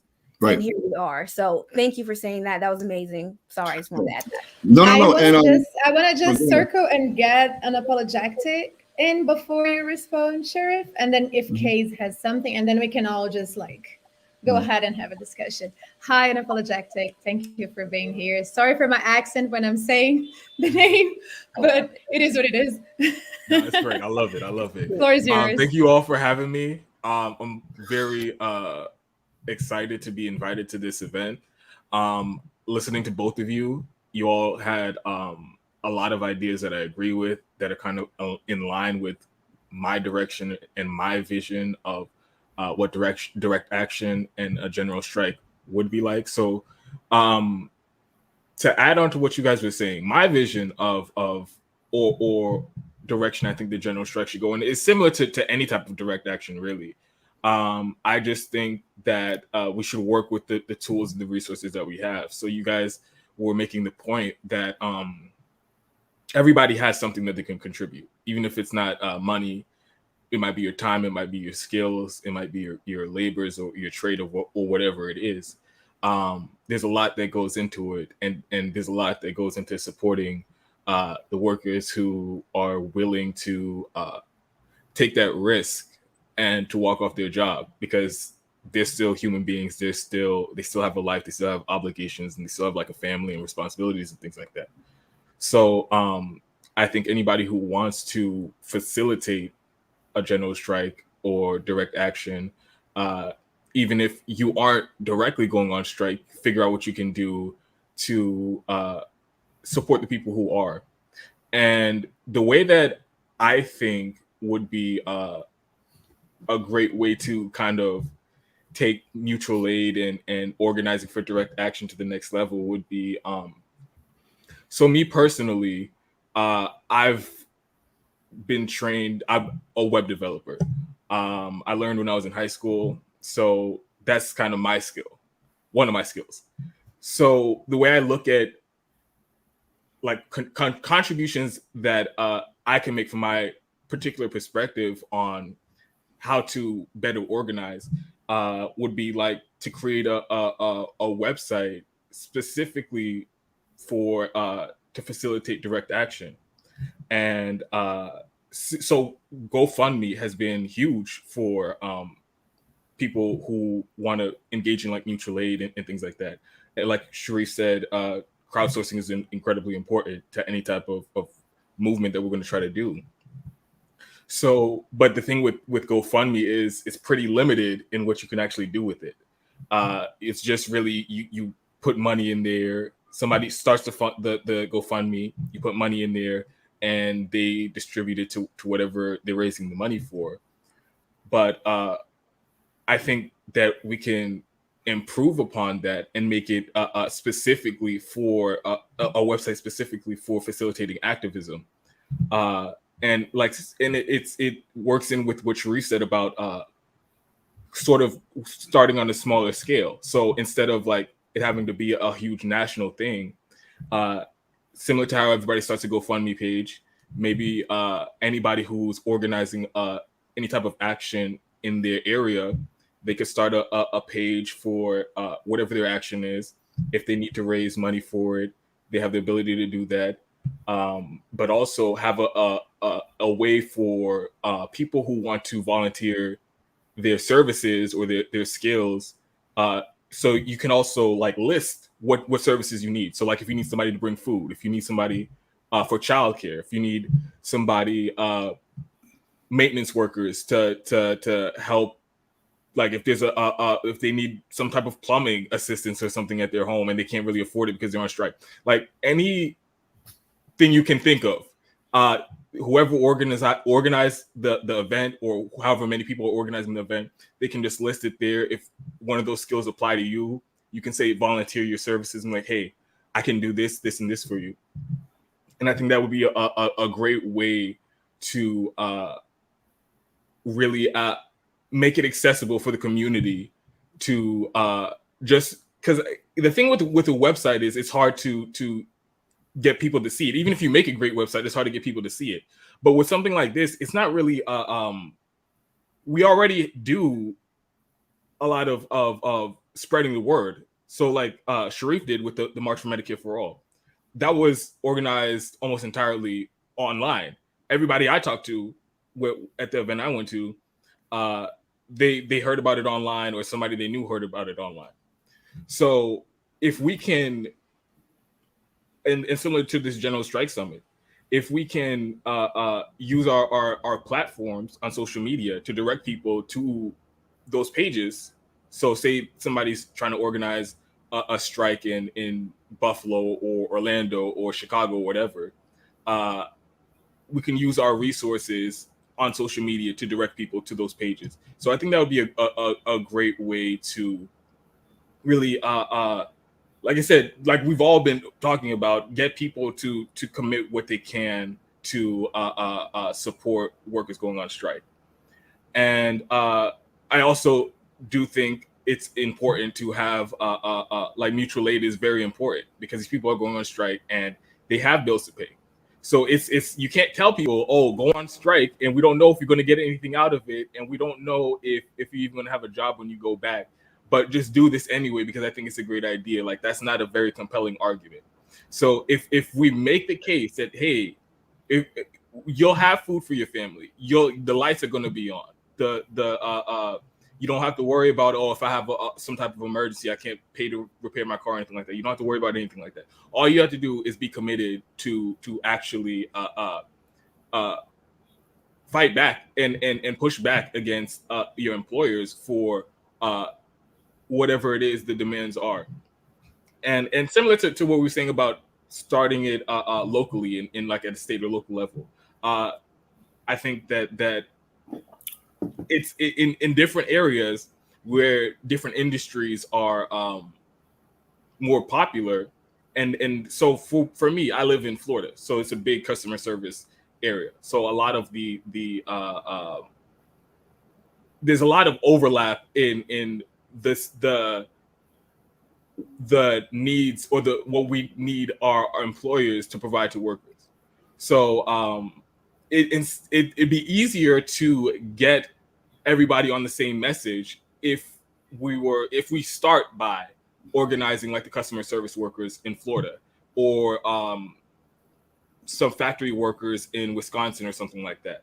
So the workers in each specific state, each specific area, they know what they need from their employers. So it'd be easier to have a coherent a set of demands that everybody would be able to agree to. So I really do think sort of breaking it down into smaller, easier to organize, easier to manage level would be a great boost to a great support to the cause, and actually getting our message across. Because like people mentioned Black Lives Matter through the stream, they didn't really have it was a whole national campaign, and they didn't really have a list of policy demands that they were really going with. The most coherent policy demand was defund the police, and everybody was kind of looking around and like, okay, so who's going to come up with the policy demands? Is it going to come from Chicago? Is it going to come from LA? Is it going to come from New Orleans? And so I just think organizing at a local level, it's very productive. And like we did with, like Shareef did with, and many of the people who organized March for Medicare for All, just because you organize it at a local level doesn't mean it's not going to expand to other cities, because that turned into a 50-city day of action, and everybody was organizing it on a local level, and it turned out it was a great day of action. It was a historic day of action. So I do think that we can continue to build upon that, and like I said, everybody has something they can contribute, even if it's just cooking. If you could do whatever services you can provide, monetary support. And at the end of the day, if you really think you have absolutely nothing to contribute, get the message out there, try to raise as much support as you can. And a body in the street is also a good way to support. So if you have nothing else to give, show up and be out there. Yeah, definitely. Much love. So let's create a case study, for lack of a better word, right? And I'm going to bring a little bit of electoral politics into this. So forgive me, Skye Daddy. That's my wheelhouse of thinking. Like I'll try to meld the two together. So let's come up with a case study. We had Joe Manchin, who single-handedly, got rid of, along with Kristen Sinema, $15 an hour minimum wage. What if we decided go to West Virginia? And from what I understand, part of it was because he owns hotels, or I don't know if it's one hotel that he owns or multiple hotels. So we said, okay, thank you. Thank you, Joe Manchin. We're going to come to your state and we're going to organize your hotels. And I don't know how much they're making, but if we can get somebody on the inside that's a worker, and let's say they are making $7.25 an hour, we're going to say, okay, we're going to prepare and organize a general strike to get them a certain amount of money. I don't want to say $15 an hour because we, God knows we need more. But in West Virginia, $15 an hour might be a good amount of money. So we say, okay, we have Hotel Joe Manchin. We want to make them lose money, right? And this goes back to my presentation of strategizing and getting into the nitty gritty. So we say, okay, we've discovered that they make $1 million a year. We want to cut that in half. Or how can we do that? Okay, around Christmas time is when they get the most amount of money, right? Okay, so we're going to organize right before Christmas time. We're going to organize the workers. We're going to gather mutual aid. So let's say Christmas time we're talking about. So let's say the summertime. We're going to raise about a certain amount of money so that the workers we're going to be able to sustain them. We're going to be able to see who rents and who doesn't rent, who can move in with another worker, who, things like that. And then we're going to raise money for mutual aid.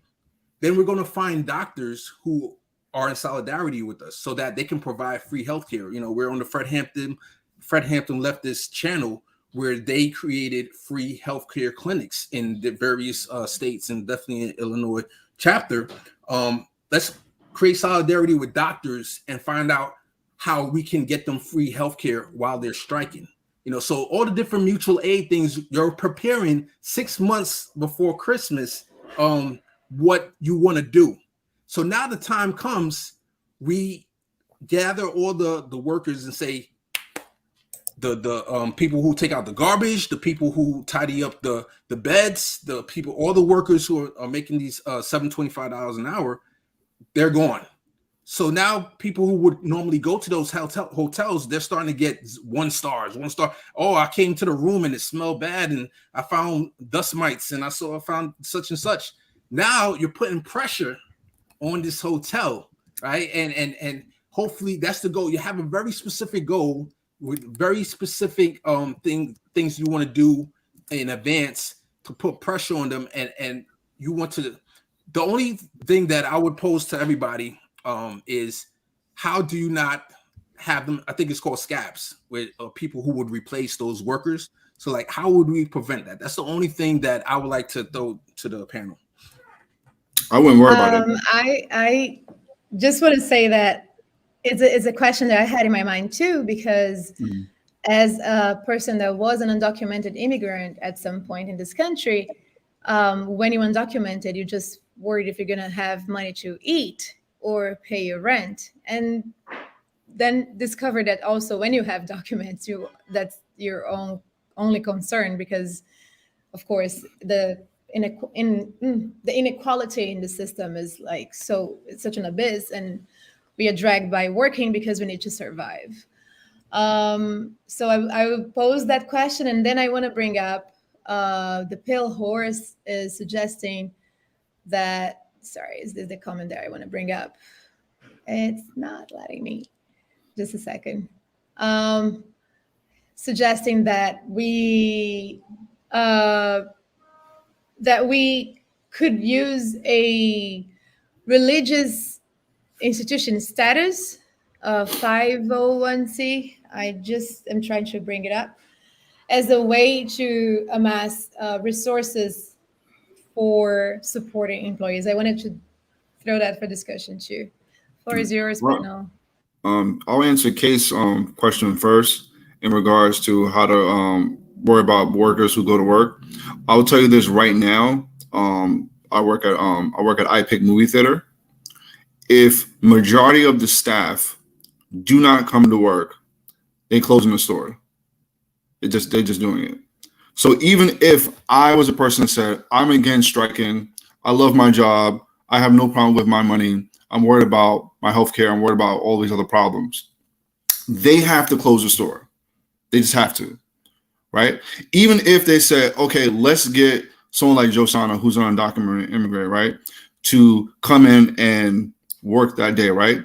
Now that's a legal problem, right? Let's argument's sake, corporations always do things illegally, but now openly, they now have to address publicly, right, that they have to supplement workers by bringing undocumented immigrants to this job with this corporate because they can't get in citizens to work at this job. So I wouldn't personally worry about workers who don't want to strike. I'll focus on those who do want to strike because they have to close the store if the majority of that staff doesn't come to work. They just have to. And also to one thing I was mentioning about a strike fund and starting a campaign, you starting the strike fund and the campaign to pay the workers, right? So I'm telling you like this, if a lot of the members of my job, they make $12 an hour, right?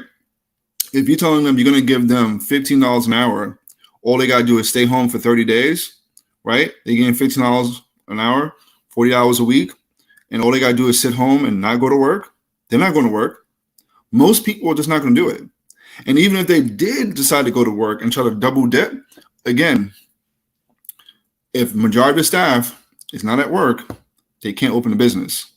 So they're still screwed out of the way. And again, you want them to try to do something like, let's get undocumented immigrants to come to work, because now you're letting the problem be public, which is good, because now everyone knows that you're treating these workers unfairly.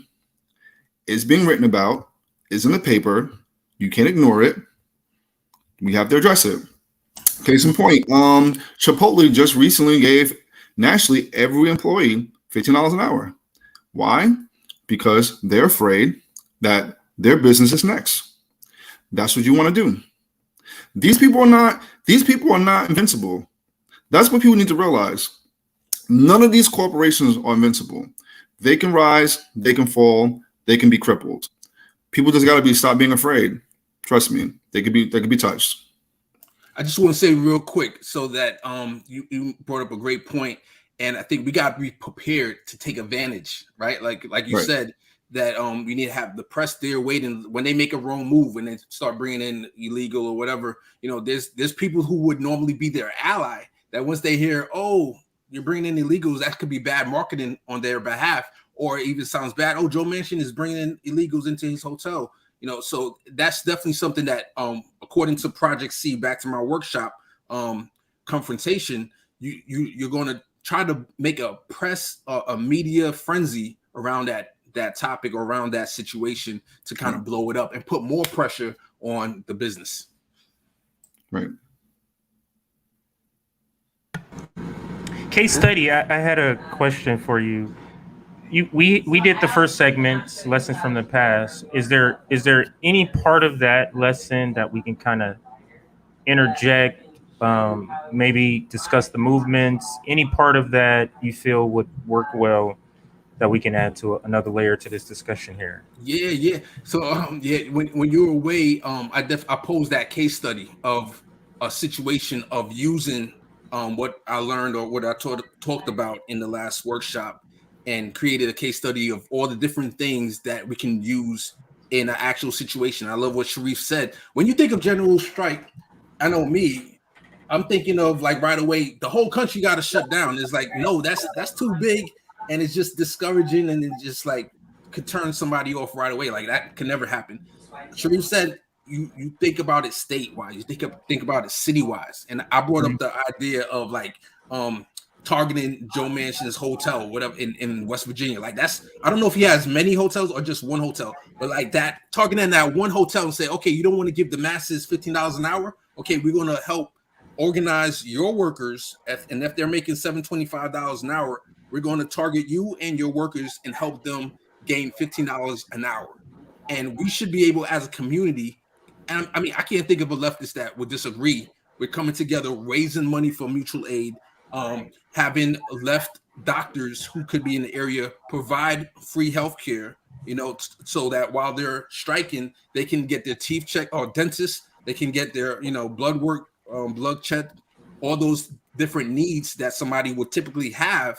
Matter of fact, maybe even more. Maybe they don't even get healthcare right now, and we could provide them with mutual aid healthcare, free healthcare, so that they can purposely strike. The only thing that I thought of that Shareef answered was that, how do we prevent scabs or people from crossing the picket line and filling those jobs? So in your case, Shareef, you said that they shut down the movie theater if a certain amount of people doesn't show up.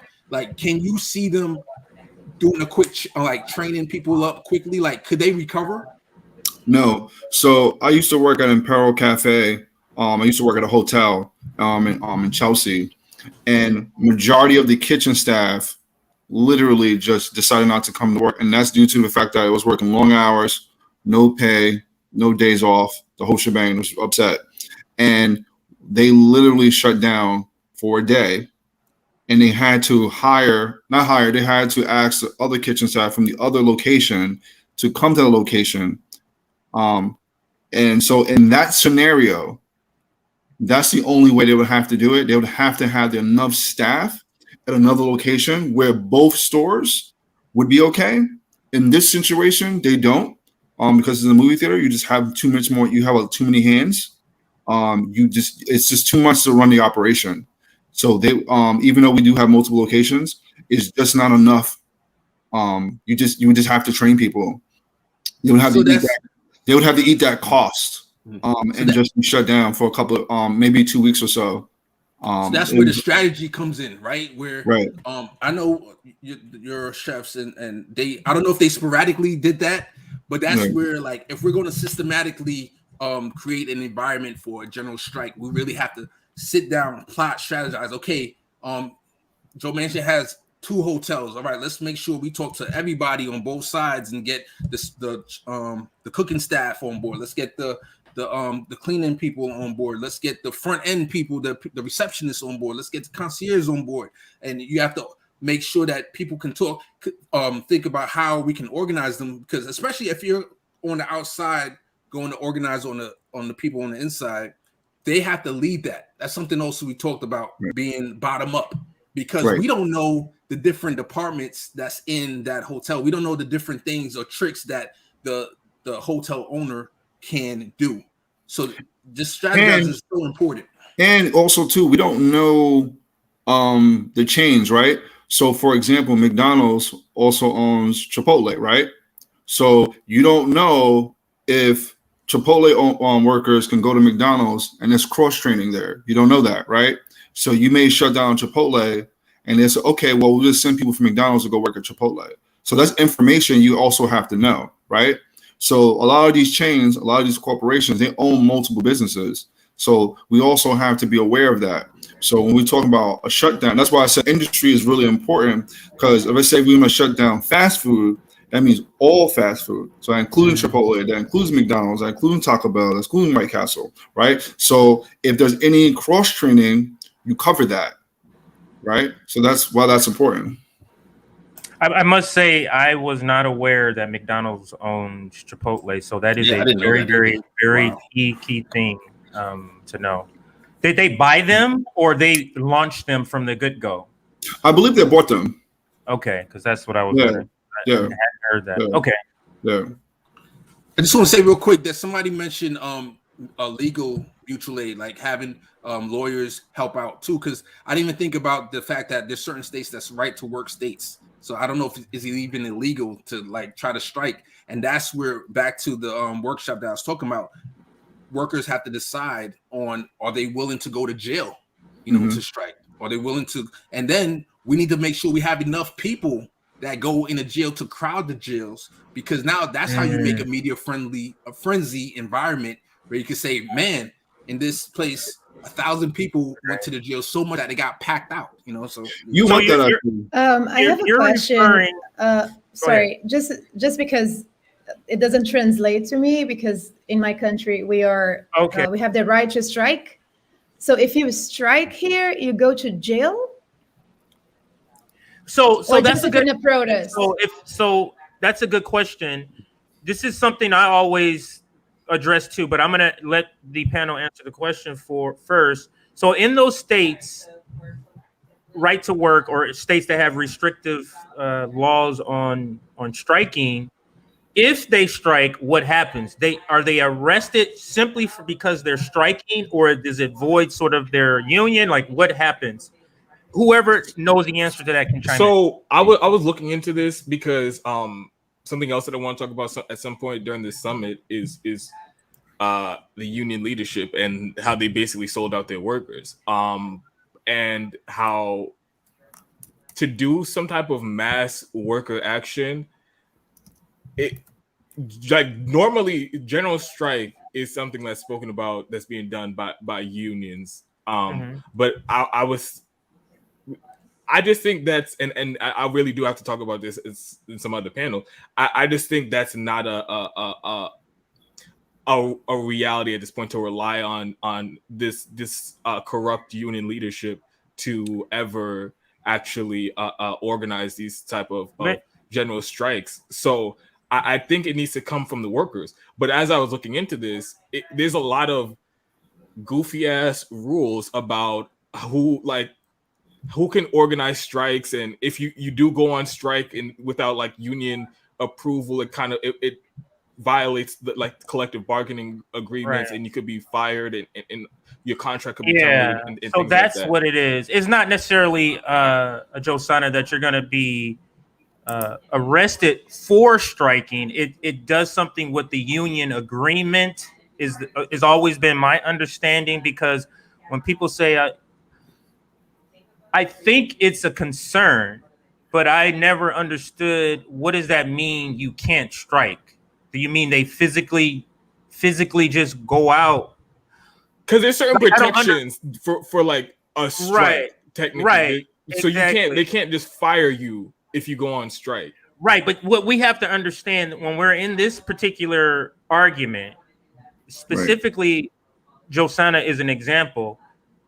Why are we having rules? She's a person who believes in the entire structure thinking of that people have been telling us that needs to be done away with. That's why it's hard to understand. What do you mean we can't strike? I'm a human. I have legs. I'm just going to walk out and strike. What does that mean? Because we're talking about the confines, really, of the ruling class has set up. Yeah, and I say fuck that, because I think that's honestly an obstacle to preventing She's saying, people. Forget that. But there's not, the people who are in that situation who have kids and families may not have that same take on whether or not we should just do that. So that's why legal services are important. That's the concern we have to address. So I just wanted to make sure I said that, and we got about 4 minutes, Josanna, for the rest of this. So just let you know. Yeah. Also, so what I'm seeing here so far is that we need mostly to create a strike fund and maybe food banks, because people will need support in structural means, and a way to also get medical support involved and legal support involved.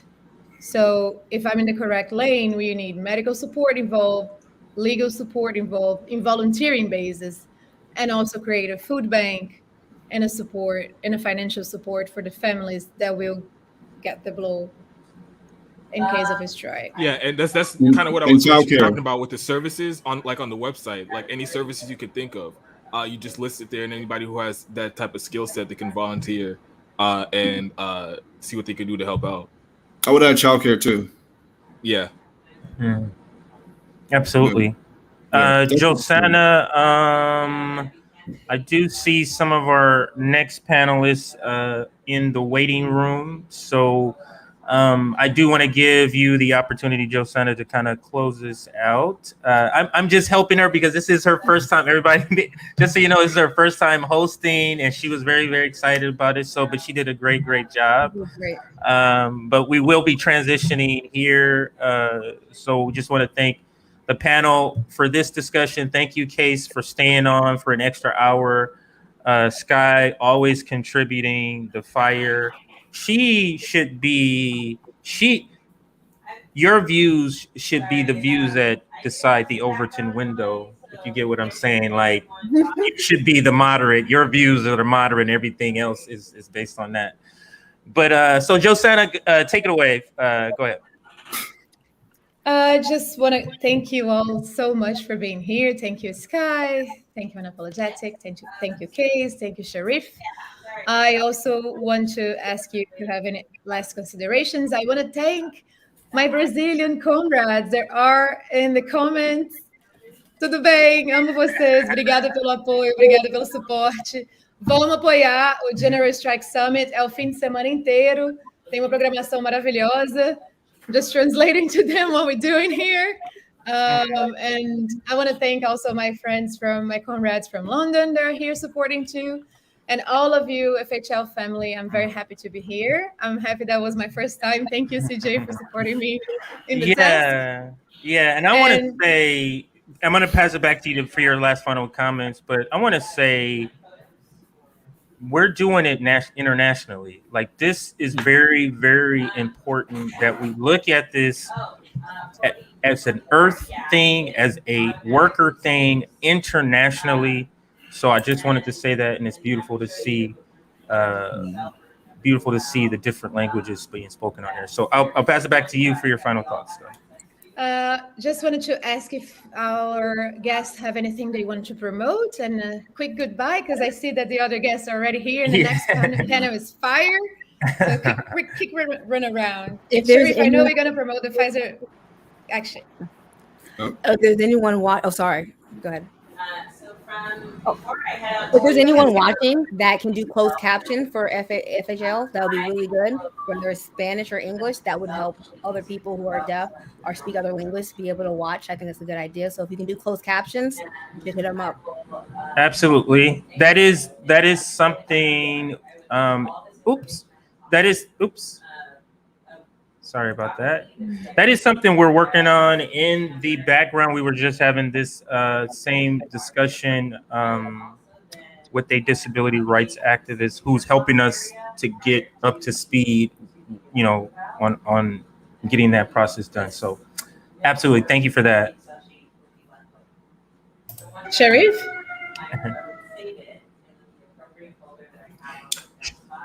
Any last well, thoughts? Yeah, go ahead. No, I was saying that you guys did a beautiful job yesterday promoting the Occupy Pfizer action this Monday. So, yeah, thank you guys. You guys are always in community. I love the work that you guys are always doing. And I would love to continue to keep having discussions about having a general strike. And hopefully sometime in the near future, we can actually physically organize one. That is absolutely the goal. That is the end goal. Unapologetic. I just want to say it was a great panel. It was a great discussion. So far, y'all 2 for 2 with the panels. I don't really have much to promote. I will say that everybody should stick around for the weekend. I will be here on and off. I'm going to be around for the next hour.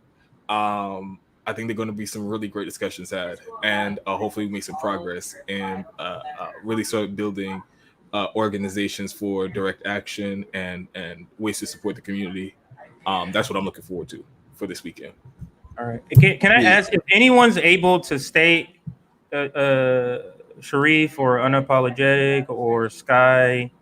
Are you able to stay on? If you are, the next discussion is about capitalism and how that's the problem. So I figure everybody here may want to stick around. But if you have to go, you completely understand because you weren't scheduled for that. But you're more than welcome to stick around.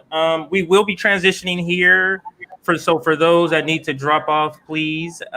Thank you for your contribution. I didn't get to promote. I can promote real quick. I'm sorry. I'm sorry, Case. I'm sorry, Case. It's I'm sorry. It's all good. I do a show every Monday at 8 p.m. Eastern Standard Time with my political junkies once a week.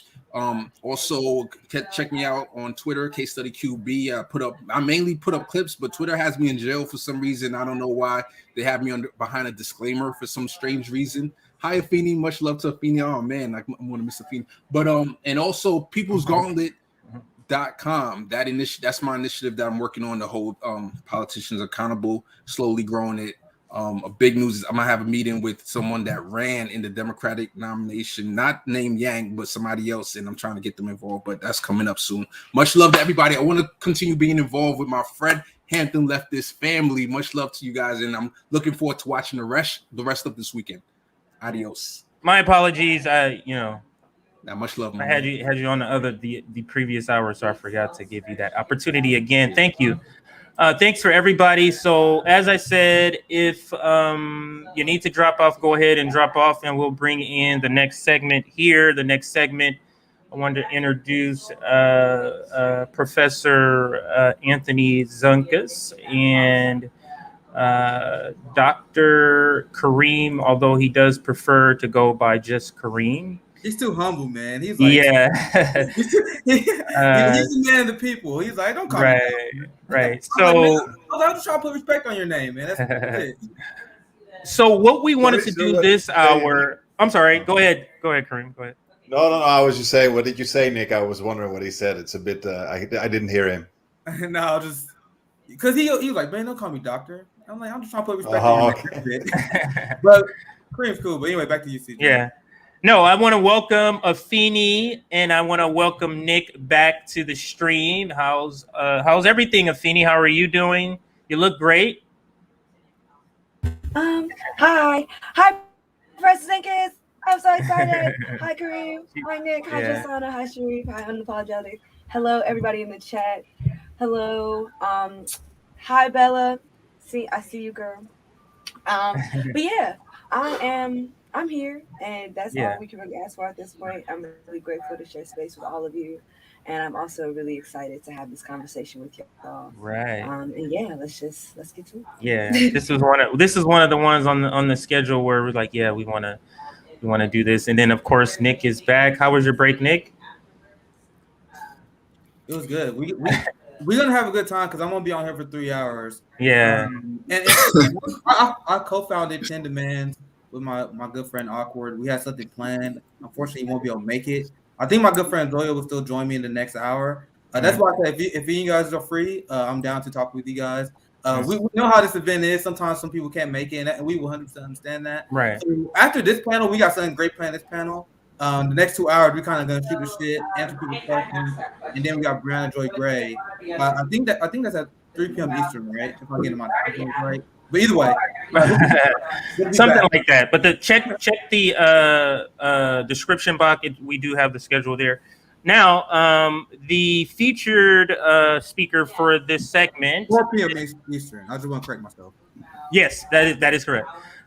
Is Professor Anthony Zenkus, and I saw your TED Talk, Anthony, on capitalism and the effects of capitalism, and I wanted to have you come on, or we wanted to have you come on this summit and kind of talk about that. We want to make the case. And I think this segment is about making the case for why a general strike is needed. So some segments will be about making the case. Some segments, like the last segment, was about strategies. The previous one was about learning from the past. This one is about making the case against or for a general strike. So Anthony Zenkus, take it away, sir. All right. Thank you so much, Jay and Shareef and Afeni and everybody else. God, what an amazing panel. So, the Democrats are always talking about why we need to pay attention to the science. So I want to talk a little bit about the science of how capitalism affects us, right? So I did a TED Talk on this a few years ago. And one of the main points that struck me a few years ago was that the National Institutes of Health did a study. And they compared the brains of rich kids with the brains of poor kids. And what they found was that the brains of poor kids have been profoundly affected by the stress of being poor in a rich society, okay? And what it most affected, this stress, and in fact, some of these kids had brains that resembled that of adult stroke victims. These were like 9, 10, 11-year-old children living in chronic poverty and racism, many of them, because of inequality and because of capitalism. And the part of their brain responsible for judgment and advanced thinking and considering different concepts and ideas had literally been physically stressed to the point where it did not work as well. And so I want to talk a little bit about that, but I also want to say that as much as I'm going to go over how capitalism damages us as humans, as a human species, I'm also going to talk about hope. Because if it was all just a story about how we're being harmed, but not how we can heal, it wouldn't be helpful. So we're going to talk about that too. There is hope. Here's the thing. We know that the most, the 10 most preventable causes of disease and death in the United States are stress related and sometimes stress induced. Things like heart disease, things like cancer, things like strokes. Yes, they have to do with lifestyle, but a lot has to do with our levels of stress because, we're animals. We have a stress response, just like all other animals do. And when our stress response is triggered, it's only supposed to go up for a short period of time. Think about when we were hunter-gatherers, we were being chased by a predator. So we needed to be able to get our heart rate up and our blood pressure up and get that going. So all these chemicals stream into our brain and our bodies to help us get away to a place of safety. But in evolution, that was only needed sometimes. Your brain doesn't distinguish between what is causing you stress. So it doesn't know if it's like a wild animal chasing you because it wants to eat you, or it does, or whether it's being afraid you're going to be fired from your job, or not being able to pay a bill, or facing eviction like millions of families are right now. And what that does is it raises the level of those chemicals in our brains to the point where it becomes toxic to our brains. If you're a kid, kids' brains develop pretty quickly over a period of years. That their heads grow and they become real, and what's happening there is when the brain is developing and that stress is present, it becomes toxic. And stress levels that go up for days, weeks, months, or years at a time can literally poison the parts of the brain responsible for communication, retrieving memories, socializing, right? And so all of this is known in science. It's not even controversial. If you're a kid living in Flint, Michigan, while the water crisis was at its worst, right? And you couldn't even turn on the faucet to boil water. You had to be careful about showering, right? You're living with stress every day. If you're a child of one of the millions of families facing eviction right now, and worried that when you walk home from school, your belongings may be on the sidewalk and your parents may have no place for you to live, that stress is not the kind of stress where you're running away from a predator. That stress is lasting. It's lasting hour to hour, day to day, week to week, month to year. So kids growing up in an unequal society, those that face the most challenges are the ones that have the most stress. So, what we know is that because of capitalism, this stress exists in the working class, especially the working poor or the unemployed, on a daily basis. And it causes them, these kids are having problems succeeding in school.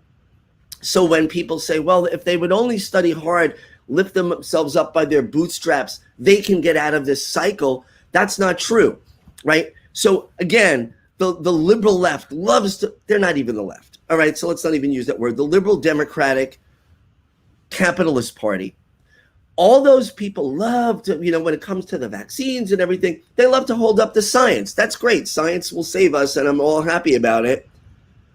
But when it comes to capitalism, they disregard their own government's findings. So the Centers for Disease Control, which a lot on the liberal Democratic side are holding up, right, when it comes to COVID, right? And that's good.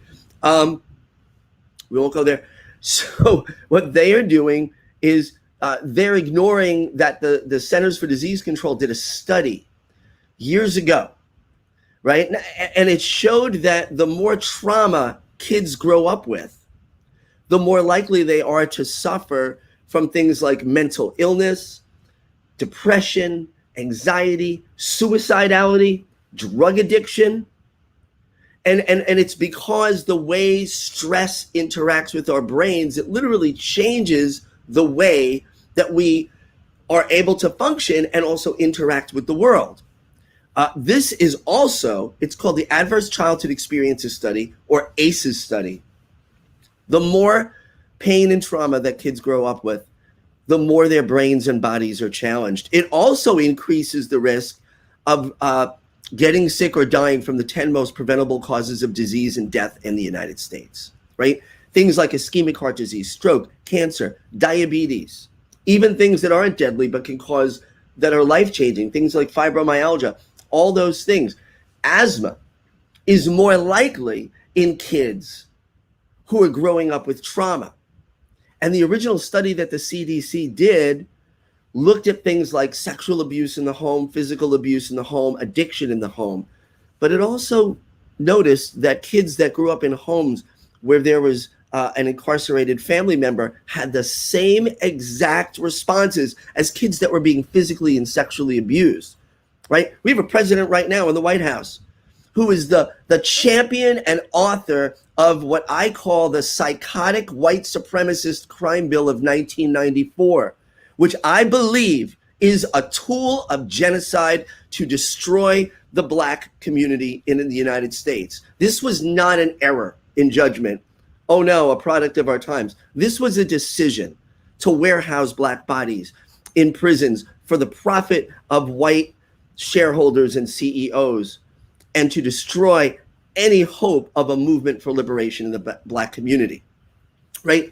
But think about this. It's not just a Black person being held in prison, an adult, a parent. What happens to their children? Well, the CDC, the very CDC that the liberals love to hold up when it comes to talking about COVID, says that that is one of the things that contributes to drug addiction, mental illness, and those with the most trauma in childhood actually die an average of 20 years younger than the rest of us. Why do you think the Black community in America has a lower life expectancy than white people do? Why do poor people have a lower life expectancy? You know what I'll tell you it's not? And this is the liberal answer to everything. Oh, it's the genes. We need to, it's the genes. There's something wrong with their genes. First of all, I will tell you that people who use that phrase don't even know how genes work. Genes work in conjunction with the environment. And when the environment is loving and supportive, and when the environment helps us reach our best potential, our genes express in a very positive way. But when our environments are threat-filled, are filled with otherism like racism or trauma, then our genes express in a very different way. What happens is our stress responses shoot up at the slightest thing. So you can see kids growing up with chronic poverty. If they're sitting in a classroom and a door, you know, those thick classroom doors, right? That door slams and makes a big noise. Kids who are dealing with stress on a daily basis, their stress response goes up and stays up for hours because of that, because it's been trained that way. So here's the thing. When your stress response goes up, the front of your brain responsible for advanced thinking doesn't work so well. In fact, that's actually a feature of evolution that's kept us alive, because when we're stressed out, we're not supposed to be thinking and pondering. We're supposed to be running the hell away from whatever it is that wants to eat us, right? So, but, you know, our stress systems evolved over hundreds of thousands of years before we were living in what we call modern society. They weren't meant to go up and stay up. You weren't meant to have like glucocorticoids, which is a chemical like cortisol coursing through your blood on a daily basis. So here's the thing. Science proves that hyper-competitive and unequal societies are literally toxic to the brain development of kids, and that can last a lifetime.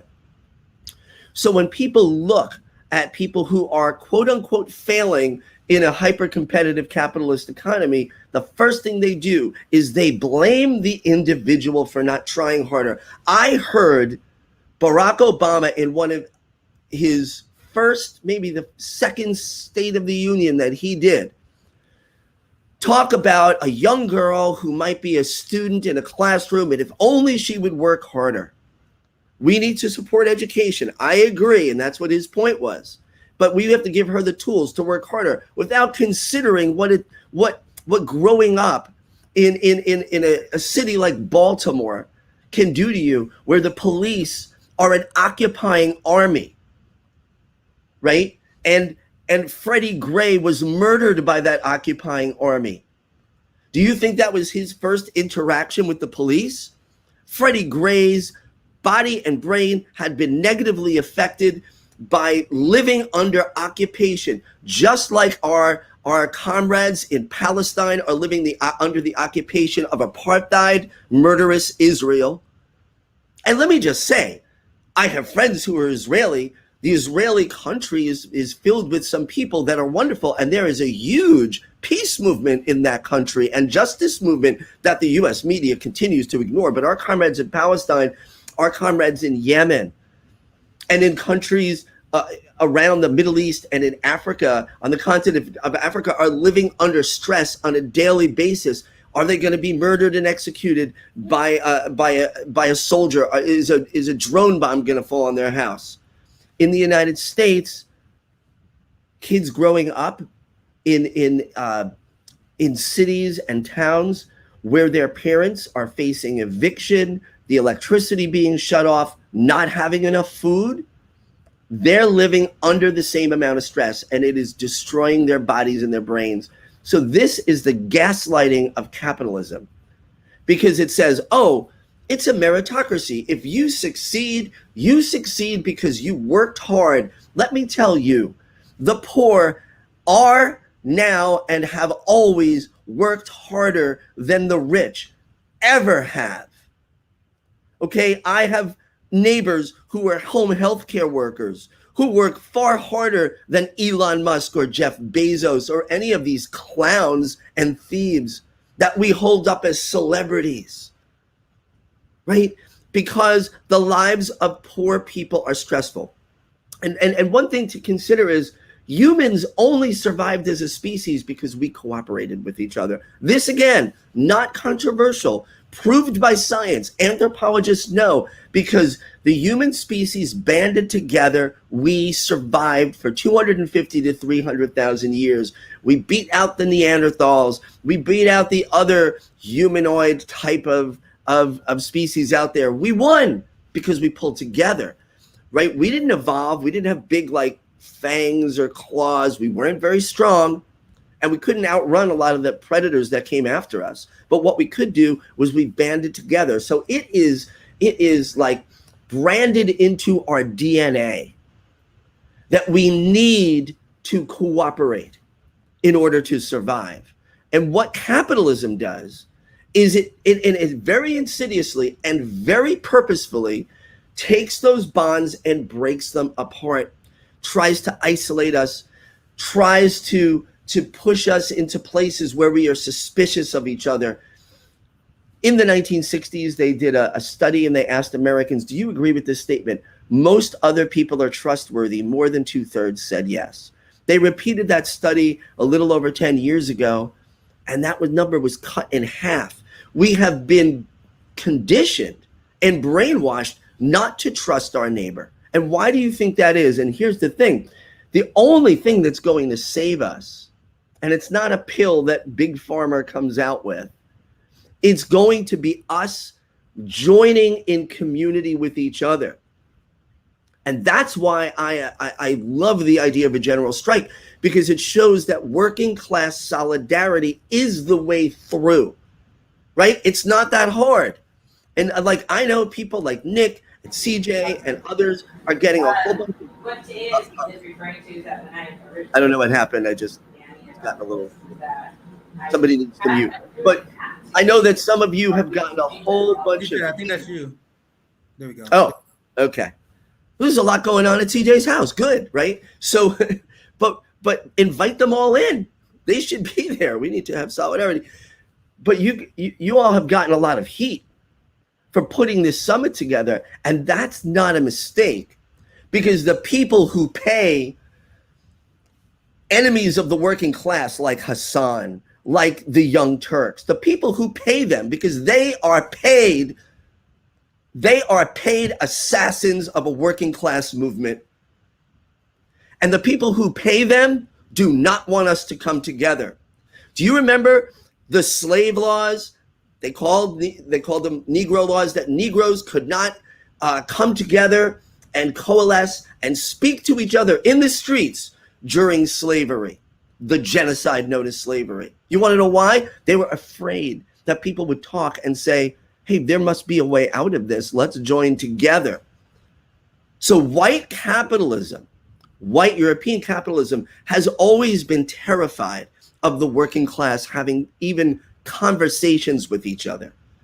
And look, I'm born white, I'm born male, all this privilege heaped upon me for no reason at all. And so I have people say this, like, well, what right do you have to talk about this? Well, it's not about my right. It's about my responsibility, because all this privilege heaped upon me has been done on the blood and sweat of marginalized communities in this country. Capitalism is the vehicle, right? And I know there's all this talk about class reductionism and, versus racism. Here's the thing. Stop dividing us. You cannot have a conversation about capitalism in the United States without having a conversation about white supremacy, because the two are locked together. I live on Long Island right now, right? I've been in New York City. I live on Long Island right now. We are the 10th most segregated region, racially segregated region in the United States. We also have 4 of the richest communities in the United States. And those things aren't just coincidental. Extreme wealth and extreme poverty cannot exist in a country that is not a capitalist nation. So capitalism needs white supremacy. Well, it is white supremacy, but capitalism needs racism and segregation as a tool to separate the working class. Just like when years ago, when there were white indentured servants, what did the owner class do to prevent them from coalescing with black indentured servants? They said, oh, we're going to give you privileges. We're going to give you things. Divide and conquer. That old strategy of divide and conquer. Anthony, I do want to bring in Karim, the other resident doctor. And I just wanted to get your, before I go to the panel. Sorry, I just want to let everyone know, we got my man Karim out of China, professor out of Hong Kong. Just for any new viewers, get background to him, but go ahead. Oh, yeah, absolutely. Yeah, absolutely. Right. It's just amazing. I think I just agree with pretty much everything Anthony every time says when I'm on the show with him.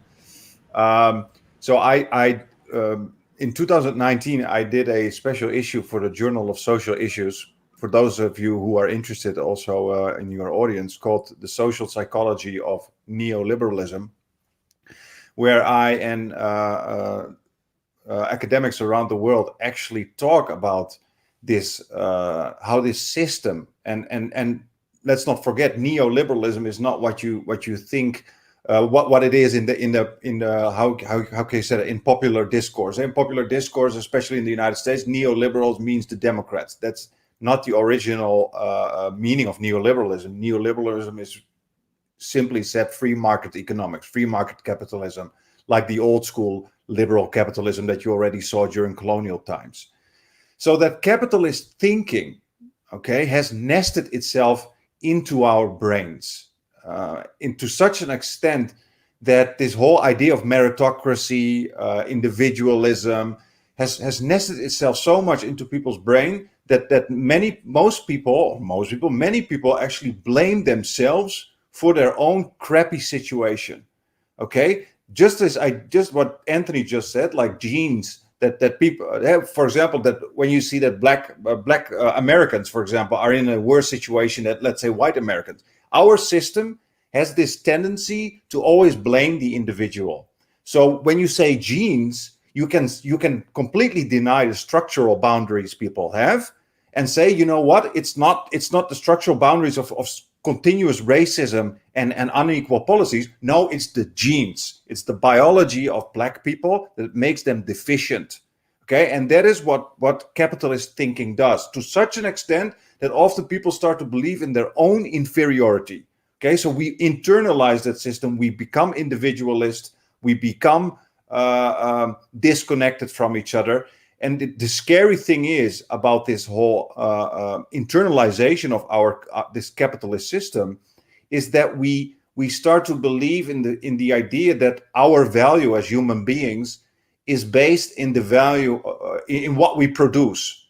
Okay, so the idea that you are a valuable human being to society when you are a productive person. Okay, that's why people who don't have a job feel so terrible about themselves. Okay, it's not about what you can bring emotionally or with love or friendship. Forget about that. It's about what you produce in with regards to work. You know, like what can you produce for society in terms of labor? You know what I mean? And non-producing characteristics such as love and friendship are just not valued.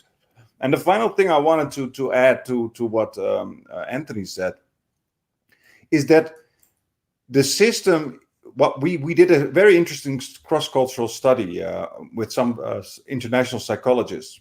And the interesting thing is actually what you see is that the more people internalize neoliberal beliefs of free market, individualist style capitalism, is that the more they endorse these beliefs, the more racist they become. It's a very interesting effect. Okay, so the more neoliberal, the more capitalist you think, the more racist you become. And the funny thing is also people who endorse these capitalist beliefs also do not want to engage in collective action, like a general strike, for example. So the more you believe in that system of producing, of being this meritocracy, the less, or how can I say it in English, the less you believe in collective action or joining hands in social movements, because you just don't really believe in these structural boundaries. You think that most things are your individual responsibility.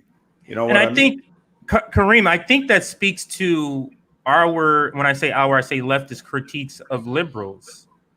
That's what you're speaking to there. But I do want to bring in the panel now. So Afeni, I'll go to you first. We preach about this on FHL all the time, but it is very unique to hear that there's actual diseases, conditions caused by capitalism. And at one point, before I pass it to Afeni, it's funny how capitalism causes these conditions, and then they turn around and create the medication to help you cope with those same conditions that they created. That's funny. But let's bring in Afeni first here on the panel. What are your thoughts on just everything that has been said, capitalism, the effects on humans? A lot of these effects, Afeni, is what you see in the Black community, the high rates of anxiety, the PTS. Like, I literally believe that there's so many Black people in the community, especially these poorer communities, they're just walking around with PTSD. So many people. So, Afeni, what are your thoughts on everything that's been said so far? Absolutely. Professor Zenkus put it perfectly in his most scientific way possible. Capitalism is killing us.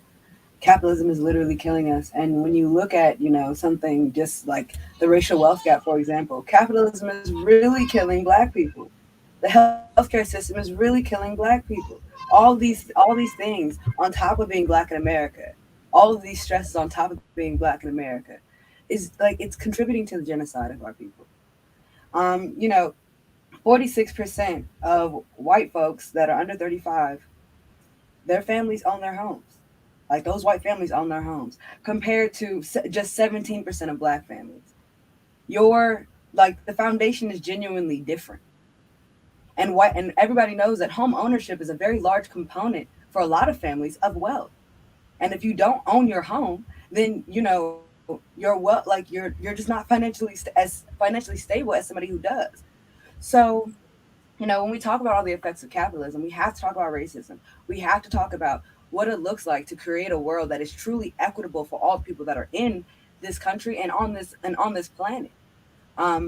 It was so beautifully put earlier. I heard somebody said, I feel like, I'm not sure if it was the other panel or this one, that said that this is an international movement. Like, absolutely. Like, the reason why we're talking about this is because it's not just about general strike in America.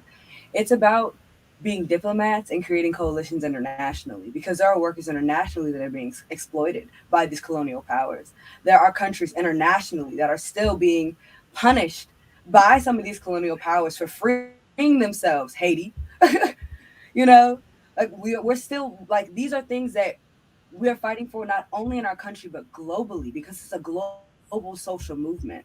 And Karim was right as well when he talked about how poverty is not an individual problem. Poverty is a policy choice in this country.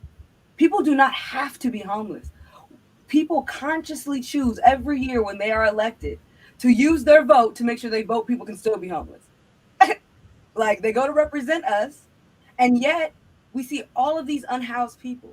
And guess what? 40% of people that are unhoused in this country are Black. So, we're having all these different conversations, but the conversation that we really need to be having is how important it is for mutual aid to be a part of this general strike, because it is the vehicle of all these social movements, because poverty is a policy choice. It is a collective policy choice that they are making and imposing on all of us. So we have to stand in solidarity with each other. We have to redistribute not only resources, but we have to redistribute education. It is not enough to sit up in your ivory tower and to raise $200,000 when you're not actually in the streets doing the work. It's not enough to do that, period. So, I think that as we have these conversations, as we talk about true equity, we really need to talk about how we can stand in solidarity with each other, how we can help each other, and actually care for each other in the ways that, we say that we want our government to do. We have to create the world that we want to live in, period. And the most beautiful thing that I can say about leftists is we can see all this shit that is going on in the world, all this negativity, all of this violence, and we can still see something better. We can still see that a path forward in which people don't have to be treated this way. A path forward in which nobody is homeless in the richest country in the world, where 46% of children are not food insecure if they live below the poverty line, because that was happening before COVID. Right. That was happening before COVID. They're starving, and that's a great point. But they do a lot of things where they want to lessen the blow.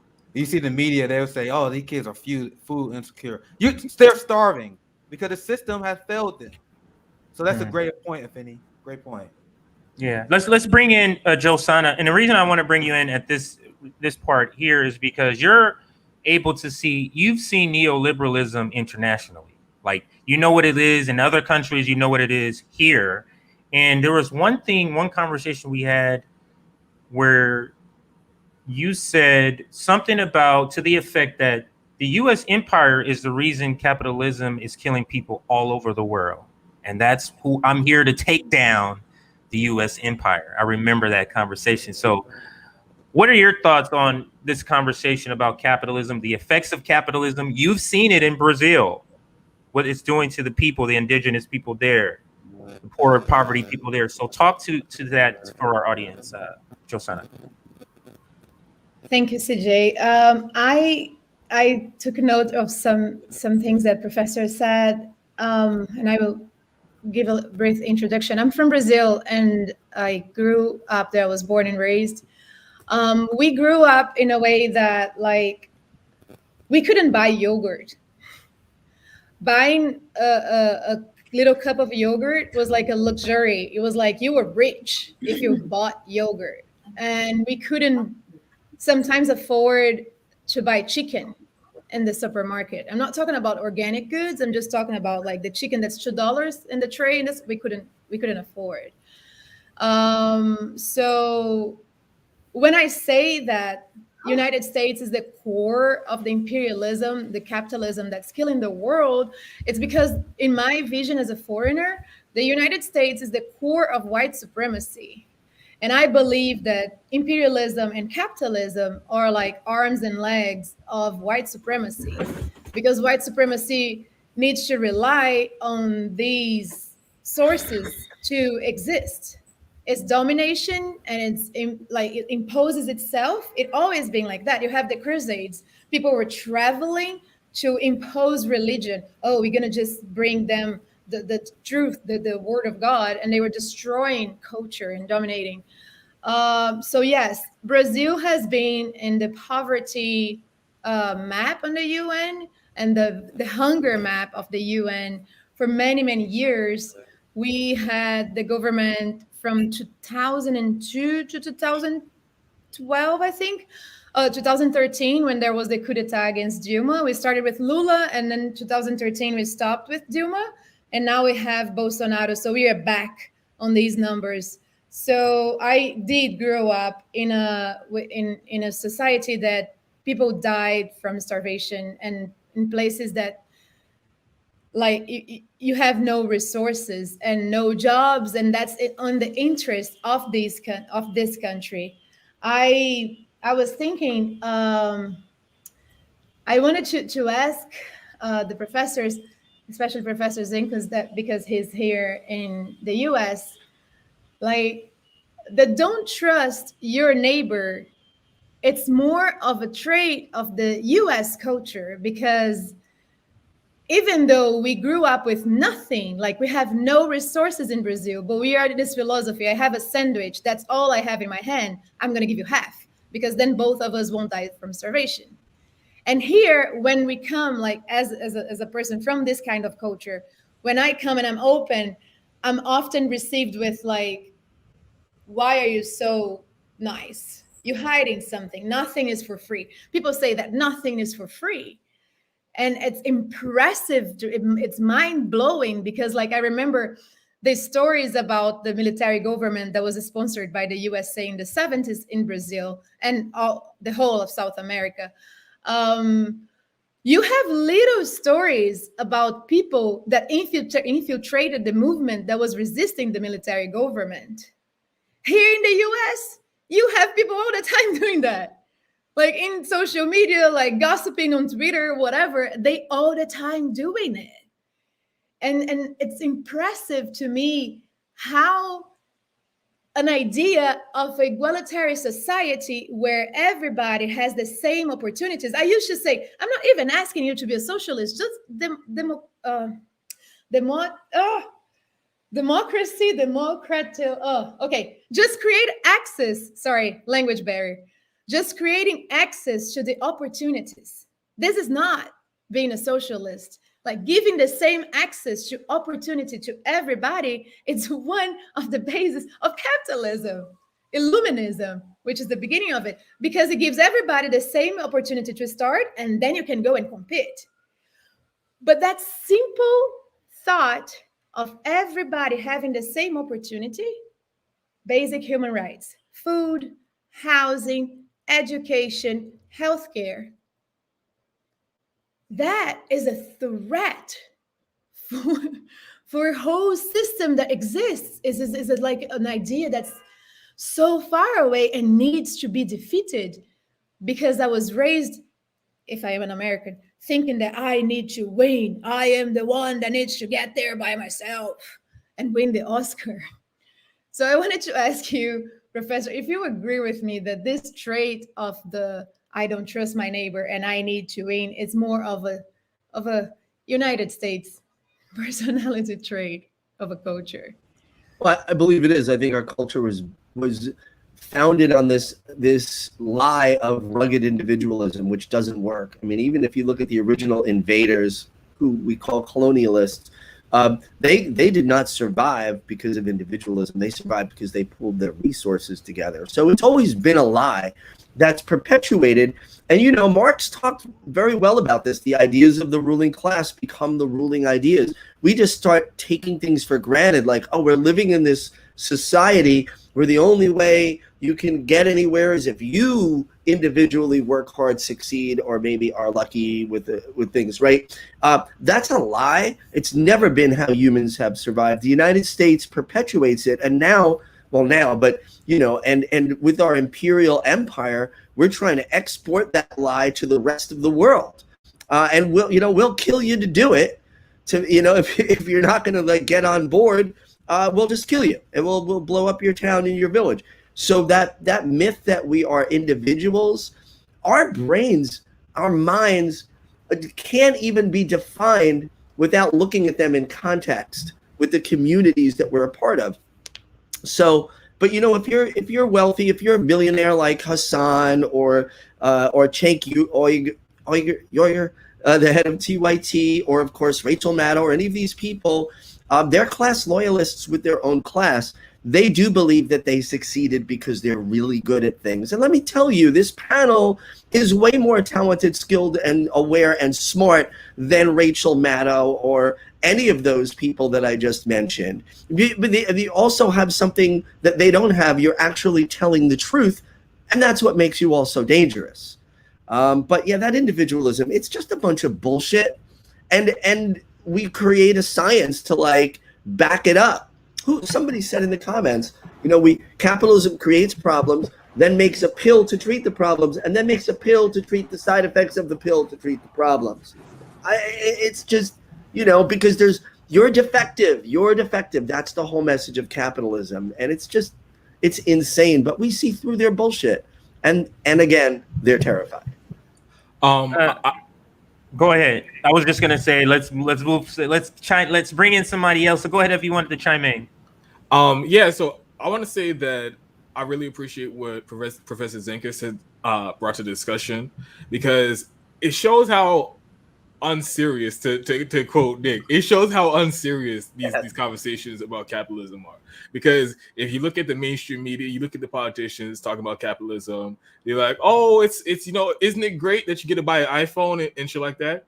But that is such a weird way to like try to boil down what capitalism is, when it's something that has such a huge, wide-reaching effect on everybody's life. To boil it down to, oh, you get to go to the store and buy some useless shit. Like, let's actually talk about how it affects people's lives.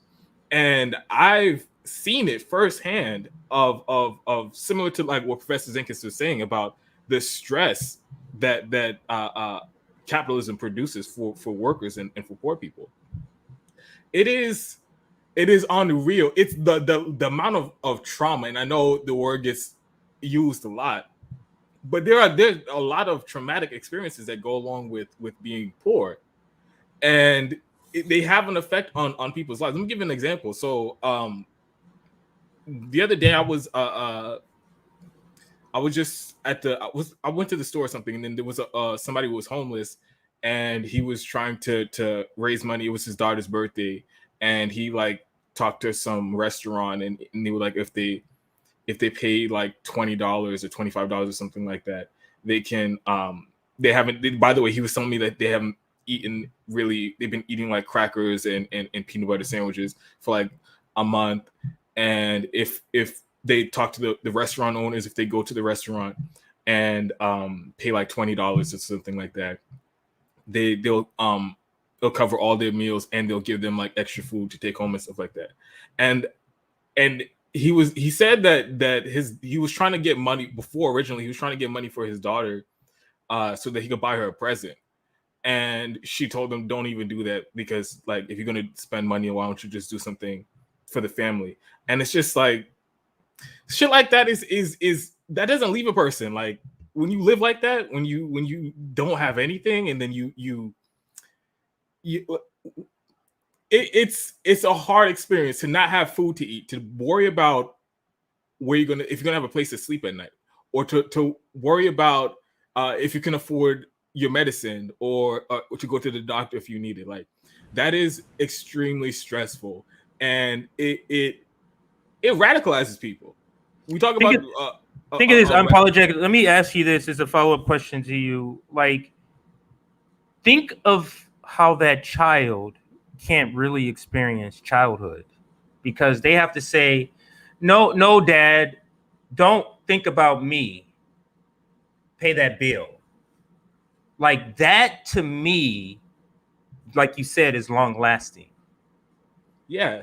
And all the people who have to sleep in their cars, or don't even have a car to sleep in. And it's just like, all those things, they compound. And I realized that back to like the whole hyper individualization that capitalism produces, like all of those that real life human suffering that's happening in everybody's community, that's, people are just completely shut off to that. And it's not even like an intentional thing, but like you said, this is what the system produces.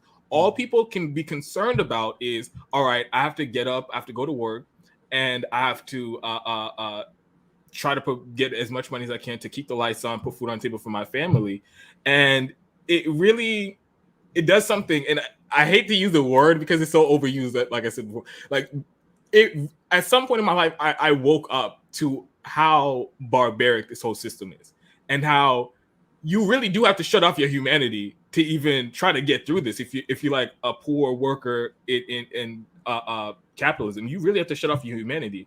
And what the thing, like, people think that we exist or we exist to just be a tool to make somebody money. That's basically what your waking existence is about.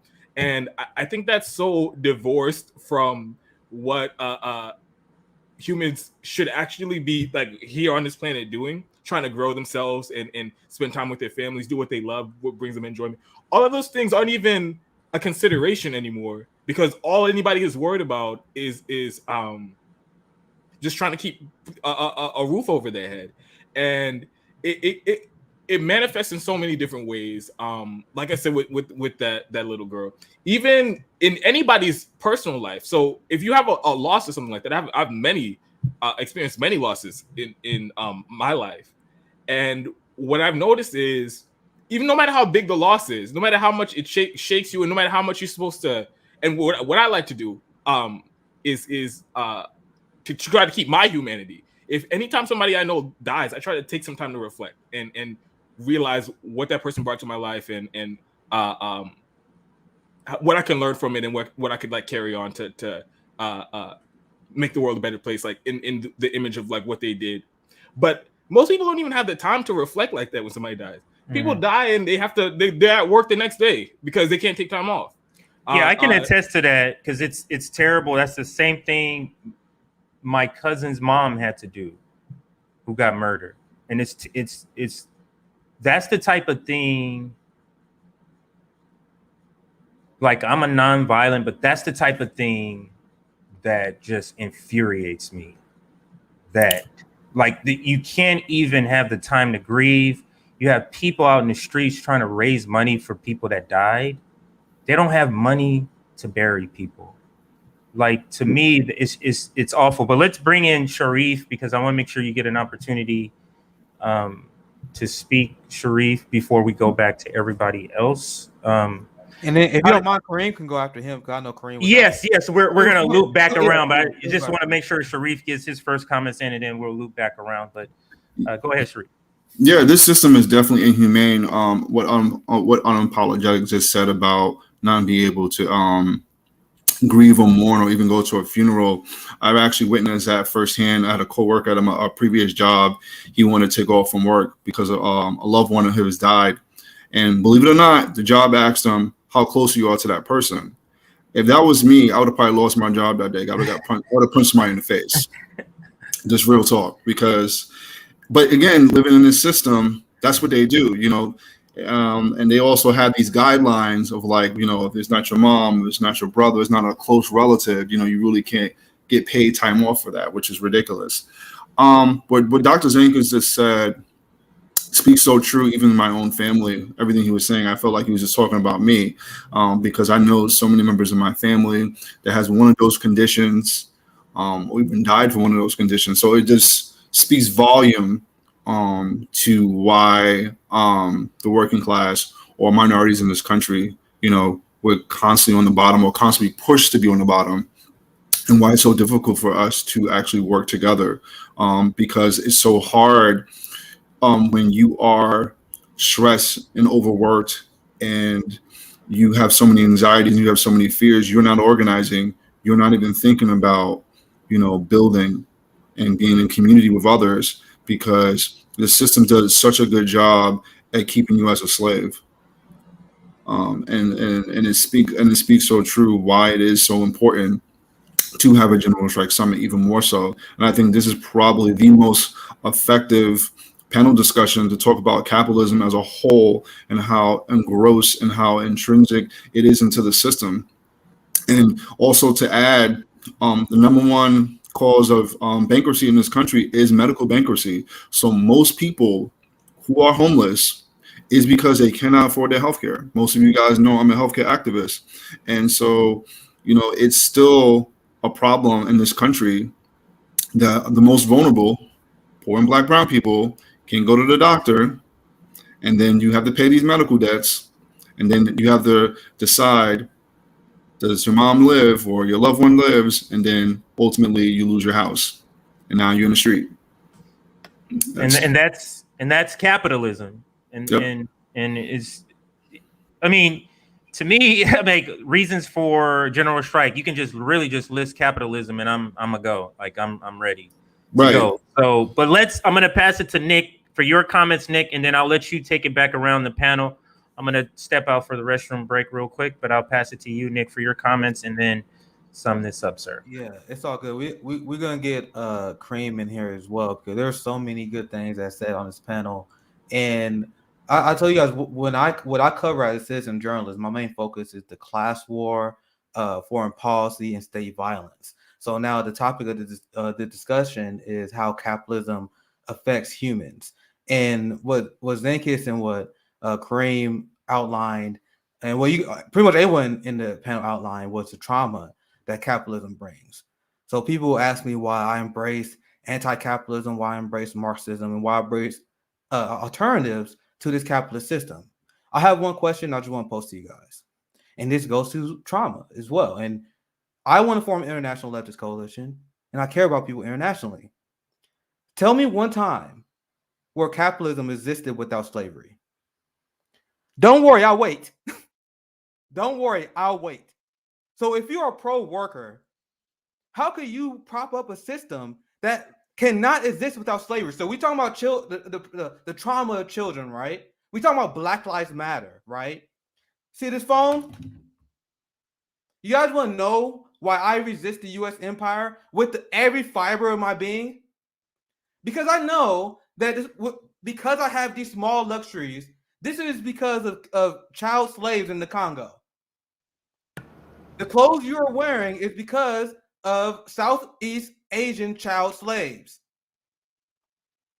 So if you embrace this system that cannot survive without slavery, that makes you complicit with white supremacy, period. So I'm sorry, I don't hedge like a lot of people do. That's why I can turn some people off. I'm not for everybody, because some people like to give people excuses for like supporting the Jim Crow system. Our system is such a joke that we have school lunch debt. We have kids that have to eat cold meals. I used to go through this as well growing up. This is the trauma. We talking about trauma, right? Imagine being around a group of your peers in line and you get called out and isolated because your parents do not make enough money to pay what should already be included in your taxes. This is the system you're proud of? This is the system you think we can eliminate with electoral politics? So when you talk about trauma, imagine that kid that's pointing out everyone else is eating great hot meals, whatever that is. They used to have this good chicken sandwich in my school. Tuesday, everyone was looking forward to it. But that Tuesday, when that chicken sandwich came out, and you had school lunch debt,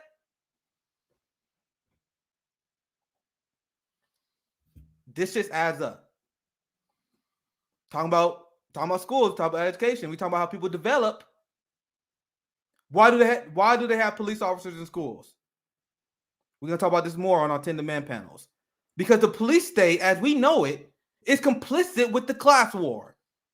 So if you are complicit with funding the police state or putting cops in schools that is designed to get young Black children used to the police state, the prison industrial complex system, it's designed for them to get used to the occupation of the police in their neighborhoods, right?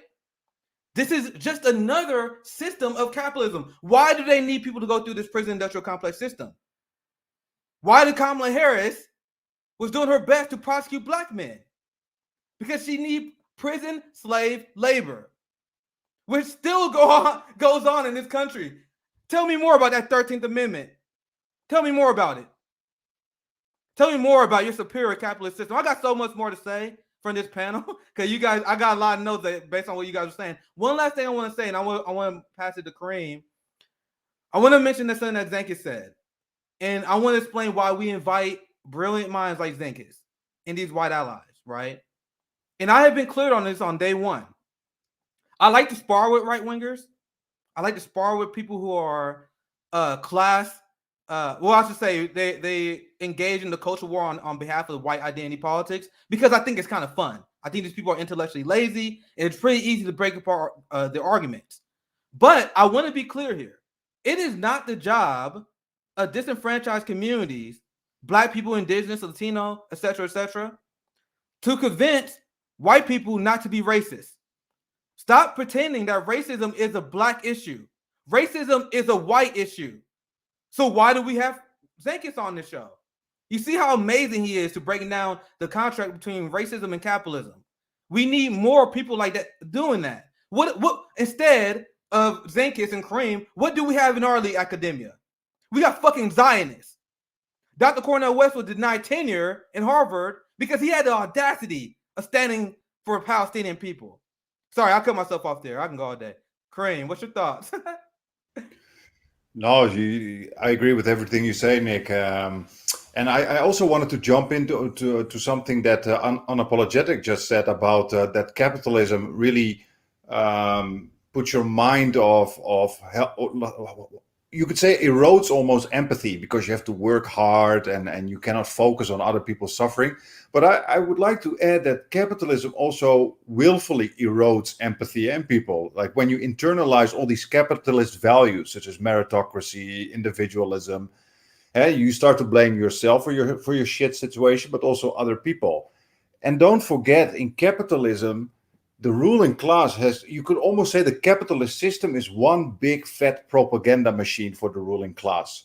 Okay, if you look at the media, and I'm not talking just the media in the United States, you guys, your media is influencing every country in the world. Why? Because they installed so-called democratic capitalist systems where your ruling class buys up the media and spreads the same rotten propaganda messages around the world as they do in the United States.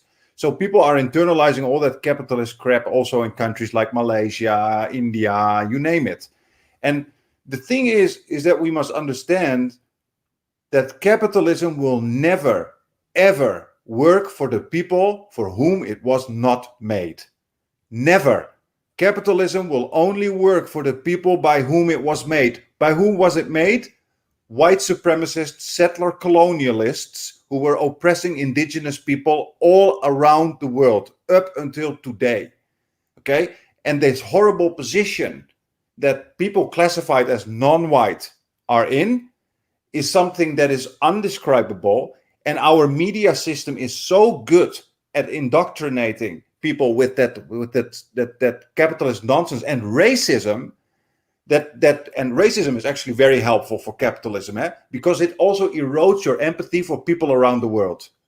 Why did nobody care that millions of Iraqis died during Bush's war on terror? Millions. But 12 people during a terrorist attack in France died, which is terrible, don't get me wrong. 12 people, but versus millions in Iraq, nobody cared, but 12 people died in an attack in France. And you had the whole world putting flags on their Facebook, French flags, and saying we are with the victims. This is what that propaganda system does. It erodes your empathy for those who suffer, whether it's in the United States, people who are poor, or people who are of color, or whether it's around the world, Latin America, Africa, South America, Southeast Asia, the Middle East. And this is the problem that we are facing as leftists. We are facing an incredibly powerful system that is being run by powerful capitalists, and that at the same time is indoctrinating us with our own inferiority, so to speak. You know what I mean? It completely erodes our humanity, and that is the purpose of this system. I wanted to add that to what Unapologetic just said. Well said, Karim. I want to get Zenkus back in here, and then we can go to Afeni after Zenkus. You have anything you want to add? Yeah, I got a couple of things. First of all, I have a big mouth, and but people need to know this. By the way, somebody called me a doctor. Thank you so much. I am not a doctor. I am a professor, not a doctor yet. But I will say this. I yell about the amazing research that people like Karim do. Please read what he is putting out there, because what Karim and others who are awake in the scientific community are doing is they are putting the research together behind the understanding and the awakening that neoliberalism, that capitalism is a scourge on humanity, and they're backing it up with science. So thank you so much, Karim. So much love for you. A few years ago, there was a show I don't know if it was Netflix or one of those. It was called The Man in the High Castle. And the whole premise of the show was, what if Nazis won the war? Guess what? Nazis won the fucking war, because Nazis run this country. People who believe in racial supremacy of white people are running this country. They are running the Democratic Party. Joe Biden, a psychotic white supremacist. Donald Trump, a psychotic white supremacist. Both of them racists, both of them rapists. And by the way, that is not a coincidence. So yeah, it's not science fiction to think, what if the Nazis won? You're living in that society right now, and you don't even know it, right? We're talking about white capitalist terror. When they strangle the life out of Eric Garner for no reason whatsoever on a, and I'm sorry, you know, trigger alert here, on a street corner in Staten Island in broad daylight, when they kneel on the back of George Floyd, when they murder and probably, let's just say murder at least Sandra Bland, and I could go down the list, Kamani Gray, Freddie Gray, all these people, they are doing this on purpose. They being white supremacist neoliberal capitalists who use the police as soldiers to enforce terror in the working class and black communities. This is not a one-off. Kyle Rittenhouse isn't a one-off. He's working for the system. You don't think this is what happened in Nazi Germany? You don't know. I mean, people who study what Kristallnacht is, going around smashing windows, breaking the windows of the Jewish businesses, that's what they're doing to us every single day. And they're especially targeting black working class people because they want you not to step out of line, because they are terrified of what will happen when you do. Which brings me to the last piece, which is a general strike, which I fully support. Now, I just want to throw one idea out, and I hope this will get talked about in future sessions, which I'm so excited to hear today about general strikes. And that is, where do we start it? So I'm a veteran of the Occupy Wall Street movement. That started in a park in lower Manhattan, and it went global within 2 weeks. So how do we start a general strike? Answer, I don't know. But I wonder if we focus on cities and communities and we try to get it going in a few different places and strike the fear and terror into them. I envision people standing in front of the banking corporate headquarters in Midtown Manhattan, maybe just 20 of us, maybe 30 of us, standing with signs that say on strike. What are you on strike against? The fucking system that kills people and strangles people, that allows the richest country in the world to have at least 1 in 5 children living in poverty and starvation. That's what we're on strike against. You're insane shit. If you've been in an abusive relationship, you know at some point you realize, my God, this has all been a lie. I'm imploring the people, working class people who are actually doing well right now, understand you're just a few paychecks away from where the most vulnerable are. And if you think they're not going to chew you up and spit you out in a heartbeat, you are dead wrong. Working class solidarity. Karl Marx didn't just talk about economics. Karl Marx talked about our relationship to ourselves and our community and others. Karl Marx was a genius, and that was his piece. It wasn't just about economics. It's about how we relate to society. Break the chains. Talk to people. You see a person who looks unhoused or homeless on the street. It's great if you can give them $1, but can you sit and have a conversation with them? Because I've done that, and it's affected my life. Meanwhile, a lot of the dividers will say, oh, you can't talk to them. They may be a Trump supporter. This is the divide and conquer game that a lot of the people who criticize this summit will say. They're deplorables. Well, we should have the professional managerial class only lead the movement. This is the kind of stuff they really believe. That's another level of classism. I want to get Afeni in. I want to get your overall thoughts on the conversation thus far. Afeni? Absolutely. You know, We talked about slavery earlier as far as capitalism not being able to survive without slavery. And I want to be very explicitly clear that capitalism within America cannot survive without slavery. Right now, you have people in California that are incarcerated that are fighting wildfires. And they cannot be a firefighter when they get out of prison. You have people right now, those same people are making California's license plates. Guess how much California charges? $23 per license plate. They have 27 million licensed drivers. You do the math. It's over $600 million in revenue off of slave labor.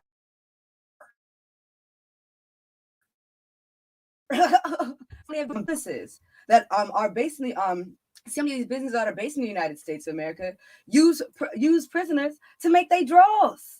Victoria's Secret, you know what I'm saying? Like, it's not. This is everywhere. Slavery, especially in this country, is written into the Constitution. Literally, as soon as somebody is criminalized by the 13th Amendment, they're allowed to be a slave because that's their punishment. That's the type of society that we live in. So when we call for a general strike, it's because, yes, we know it's going to be uncomfortable. Yes, we know that there are going to be certain infrastructures that might go out. They might cut the damn power out on us, y'all. You don't know what the fuck they could do, depending on how long this shit lasts. Let's be very clear. But it's about knowing that there's a better way on the other side of this shit. Going back to my mutual aid thing, you know what I'm saying? I'm always saying that mutual aid is the vehicle to all social movements. And it's very important that we set up mutual aid funds. It is absolutely ridiculous. It is absolutely ridiculous that the U.S. has the highest infant mortality rate of any developed country. And Black women also die 3 times more than white women on delivery tables. So talk about genocide. We're not just talking about the police shooting our boys in the street. We're not just talking about, the fact that we live in society, that a majority of us live in societies and in neighborhoods where it is literally, you're in survival mode. You are operating at the lowest vibrational point, and you see your brother as your enemy, when at the end of the day, the enemy is that motherfucker with that badge. The enemy is all the people with those higher degrees that come into your neighborhoods and sell off your houses. But because they're on survival mode, they can't see that. So our brothers are shooting each other. They shooting kids out here in DC. We are not well. We are not well.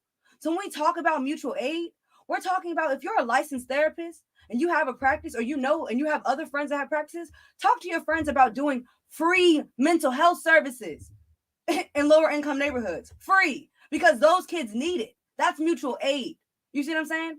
When we talk about, mutual aid being the vehicle to social movements, we think about the ACT UP movement. They have medical clinics set up for gay people specifically.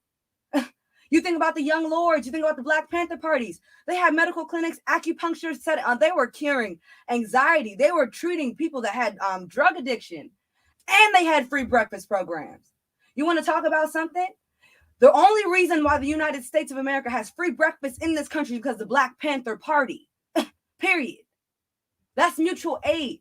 So when we talk about where to start by looking around your community and seeing where you can help. If there are disabled people in your community that are relying on Amazon to get their things delivered to them, maybe you should go knock on their door and see if you can do store runs to them. You go to the fucking grocery store for yourself so you can take their list with you.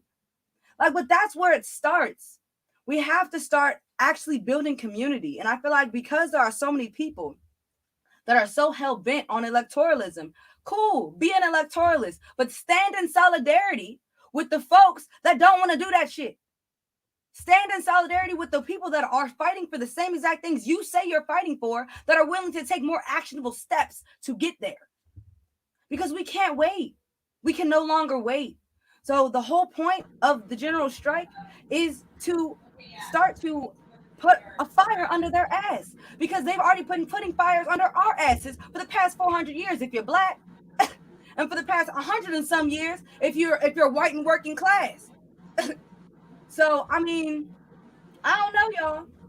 If you're still apprehensive, or if you're still trying to figure out where you can start, just know that it starts by helping in your neighborhood. It starts with you locally radicalizing your friends. That's where it starts.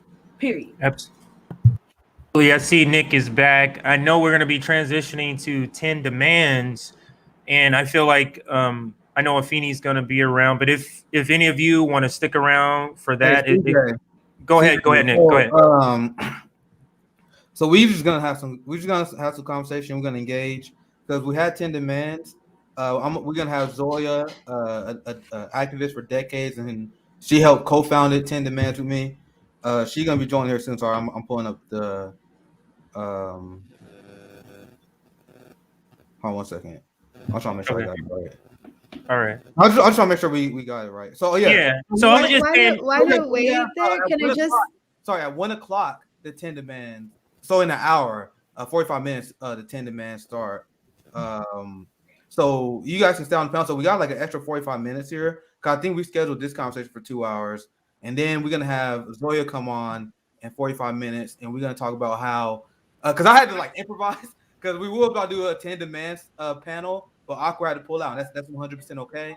So I'm gonna improvise it, and we're gonna talk about how the police state is complicit with the class war, and I have a few things we can discuss on that. Once again, I'm kind of like improvising this because we're doing this live. This is so you guys are free to stay, and actually that'll help.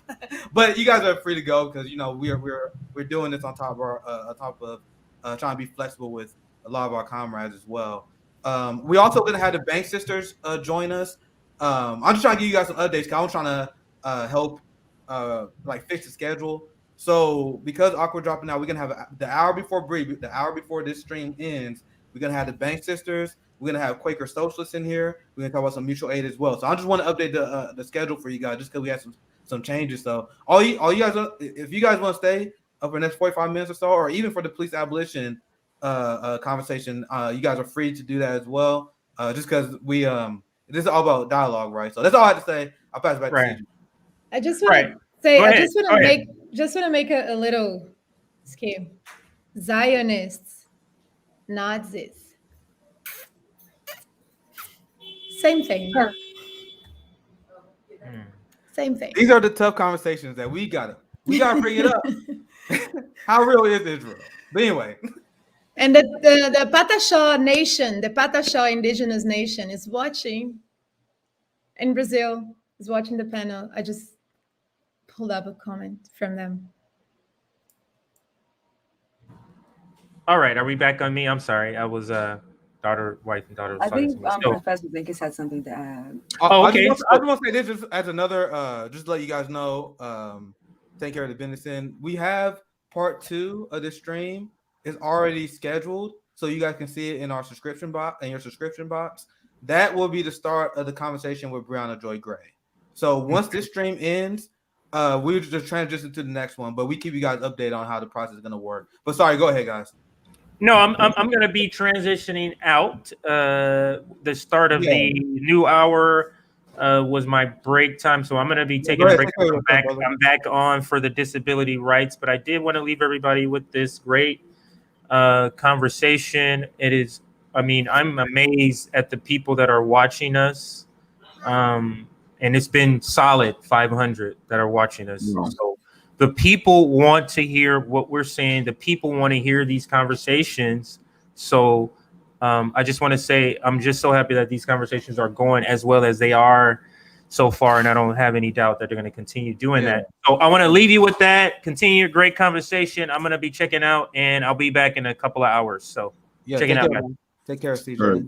Thank you, CJ. Once again, I told you guys. Yeah, sorry. Can I jump in? Go ahead, Karim. Okay, because it's 2:30 here now, almost a.m. here in Hong Kong. Yeah. So I'm going to bed. I'd love to keep on talking, but I have a seminar tomorrow. Yeah, absolutely. Thank you for coming by, Karim. We're gonna have the International Leftist General Strike Edition. We're gonna talk about the biggest strike in human history, right, Karim? Definitely. Yeah. We're gonna talk about that Saturday night, 9:30 Eastern, and it's gonna be like Sunday for you in Hong Kong. But thank you for coming, Karim. Yeah, it was an honor, man. I think all the stuff you guys are doing here, everyone here on the panel, like every single one, amazing people. I really love your channel and what you're doing here, and looking forward to our next conversation. Good to have seen you again, Afeni. It's been a while, and and make sure to email me back, Anthony. I definitely want to keep in touch with you. Thanks, Chris, also, and everyone. Good night for me, and for you. Have a good day. Okay. Thank you, Professor Thank you. Karim. Thank you. Bye. Good night. Yeah, he's gonna be back on tomorrow night, 9:30 Eastern. I want to get Shareef in. You have anything you want to add to the conversation based on what you heard here? We kind of improvising here because once again we had some schedule changes, but let's just talk about some labor. We can take some comments from the chat. Yeah, I would love to pick. Yeah, absolutely. I would love to pick Professor Zenkus' brain more about the effects of capitalism for sure. I was just touching on earlier how the fact that, I felt like he was just speaking to me personally because I said that, I have family members and I have friends of mine who are actually going through chronic problems. Again, it just speaks to the issues that the working class have. I also want to touch on the fact that I'm pretty sure you're aware that Andrew Cuomo, before he left office, he shut down a Brooklyn hospital, the Kingsbrook Hospital. And that also that's something I like to touch on, obviously being a healthcare activist. That's an issue that we need to address in the urban community, right? So that particular hospital was one of two hospitals in that area in Brooklyn, in Kingsbrook. And so now they only have one now. And so like many buildings that get shut down or get closed in New York, because I'm from Queens, we had 4 hospitals in Queens. Now we have 2. And then usually what they'll put up like a Starbucks, or they'll put a parking lot, or they'll put up some type of business, right, to generate income. So it just lets you know not just what the effects it has on us, physically, but also what it has on effect on our community, where that capitalism will do to you. They will decide to remove something that they decide that's important, right? And how's that benefiting the community by removing a hospital? So now when you can afford to travel to a closer hospital, you're subjugated, right, to just not die, basically. And now you don't have no other resource. Can I just chime in on that? Because for those that don't know, since you have so many people listening around the country and outside of the country, New York is a state run by Democrats. Right. So the sexual predator, Andrew Cuomo, who had to resign in disgrace, has been replaced by the lieutenant governor, who's also a Democrat, and the entire legislature in New York is run by Democrats. And in the middle of a deadly pandemic, and New York, I think, lost more lives than any state in this country because of COVID. In the middle of a deadly pandemic, the Democrats shut down a hospital in a poor neighborhood in Brooklyn.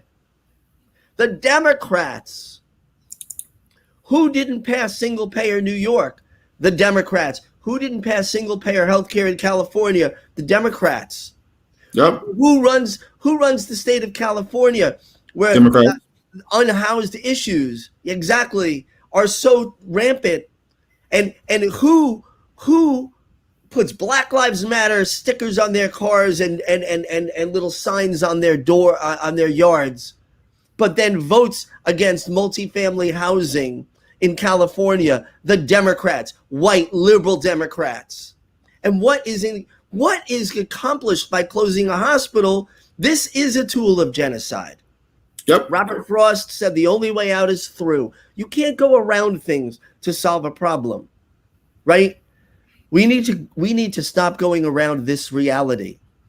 The Democratic Party is an arm of white supremacy and an arm of crushing capitalism.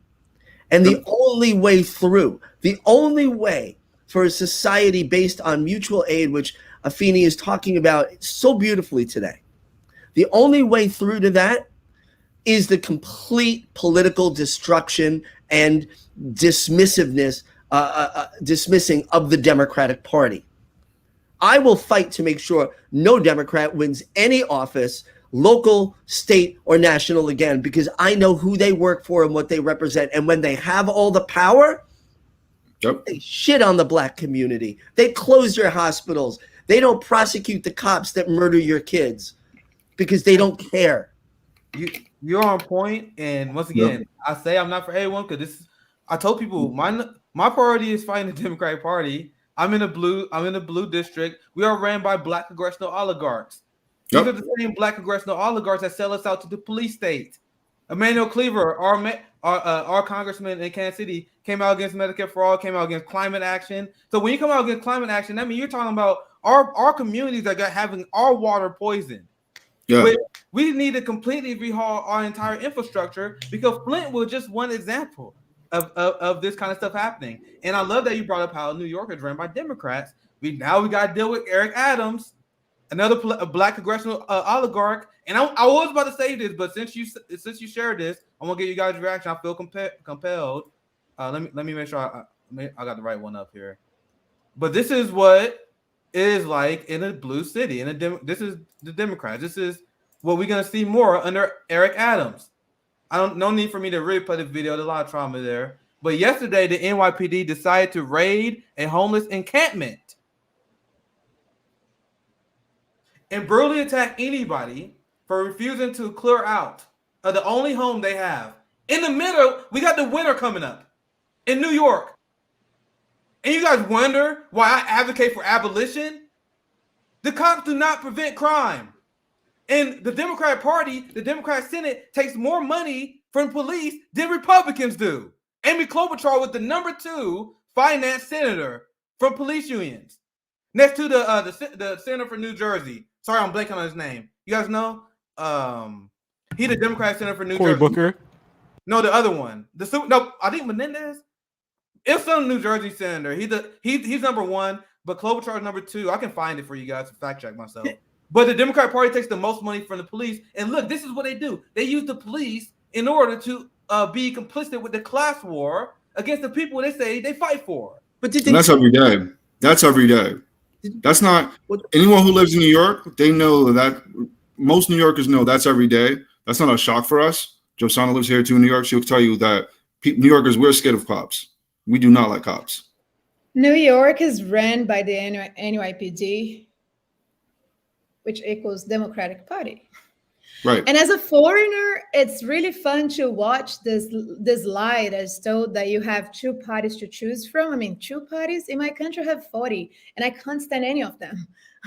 But anyways, you at least have options, because in most of these parties in the left, they are radical comrades. They're trying to get a chance to do something for like 2-4 years before the US sponsors a coup d'etat, right? Because that's what happens. But here you have the lie that you have 2 parties to choose from. You have 1 party. It's 1 party. It's not red. It's not blue. It's white. It's the party of white supremacy. Because I keep on saying that. You can find many videos of me saying the same thing in this channel. To be a politician in the US is a profession. And the white supremacy machine needs to get running. And you work to make the machine run as a politician. So the moment you cross that door, there is a sign that says, leave your soul by the door. So don't come and tell me that you are an activist, that you are a fighter, that you are an organizer when you're trying to go through electoral politics. No, you are not. You're a politician. That's what you do to survive. That's what you do for a living, is your profession. And every single professional, you want to go up in your career. So AOC's goal, for example, it should be Pelosi. It's clear.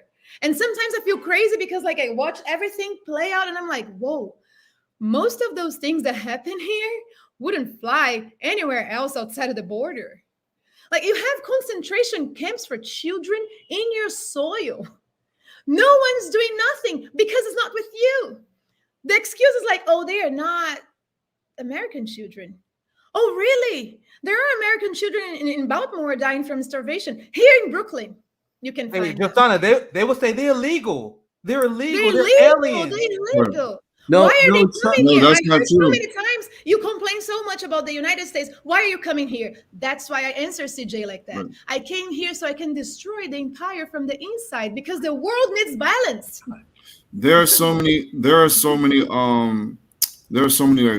food boxes now. I forgot what they actually called in Brooklyn. My son goes to school near Crown Heights, and there's like food boxes where the community now are like putting like dry food, cans, different things like that, because so many people, not even just homeless people, so many different people just don't have money to get groceries.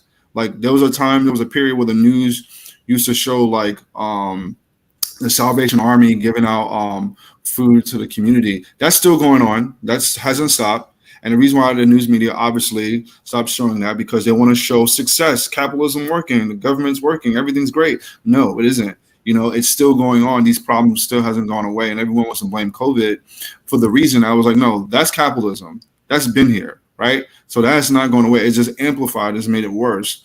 And so it's just really bad how we just turn a blind eye to the gross problems of this system. And we talk about AOC. I used to protest AOC in front of her office, and people used to come up to me and look at me like, do you know who you're protesting? I was like, yeah, this is my district leader.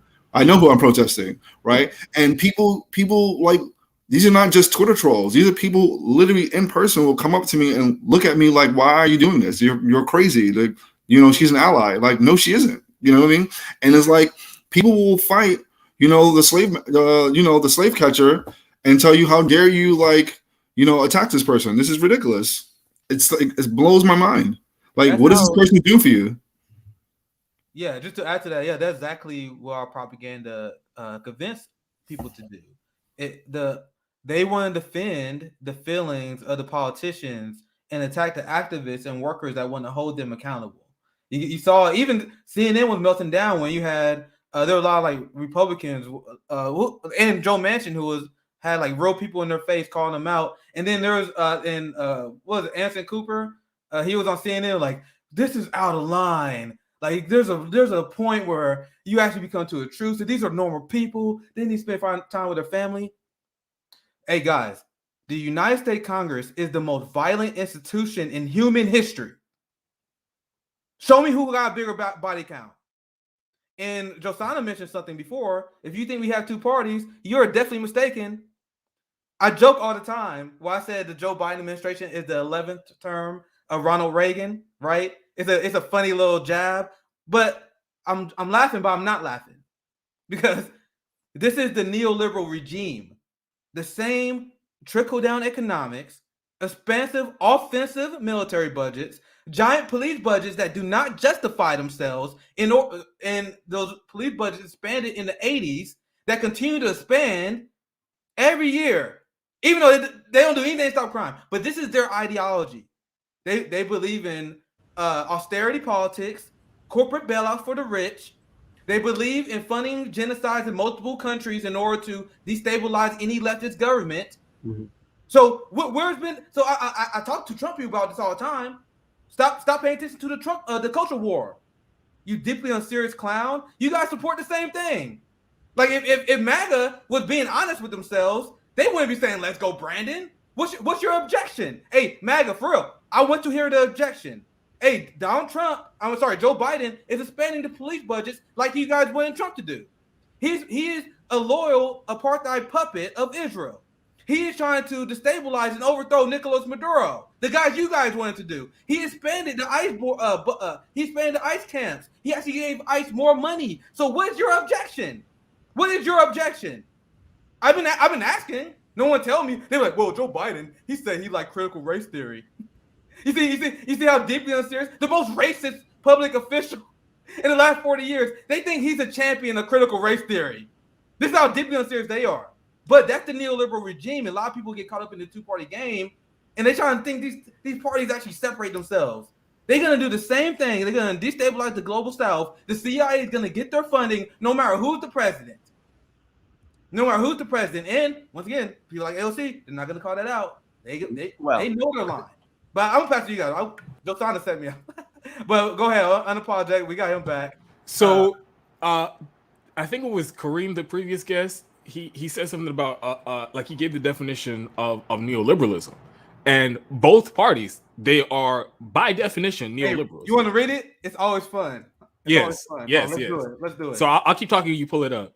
Yeah, so there is no distinction. And like you said, the whole two-party duopoly bullshit, it's just theater.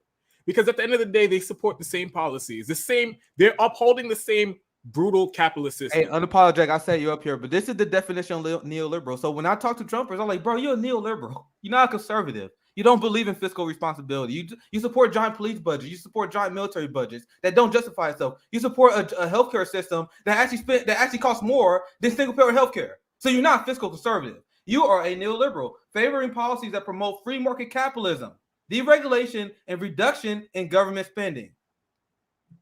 That's the same ideology. Just to say that in Portuguese, the translation for neoliberalism is white right-winger capitalist piece of trash. That's why I said earlier, I won't get apologetic. I won't get you back in here. But this is why I said the progressives that hold water for the neoliberal capitalist Democratic Party, they're the white moderates that MLK was talking about. Not Joe Biden, not Nancy Pelosi, because they're right-wingers. They're not Joe Biden is not the white moderate. He's the enemy, period. But the people who claim to be our allies, like the progressives, they're the people that we were talking about, because these are the people that say, oh, we can't decrease the police budgets. That may hurt Democrats from winning. This is what they say with a straight face. What's your thoughts on unapologetic? Yeah, so all the best way to really see what the agenda of this duopoly that's really just one big one-party oligarchy is, just look at the policies, how they, like you said, the 11th term of Ronald Reagan.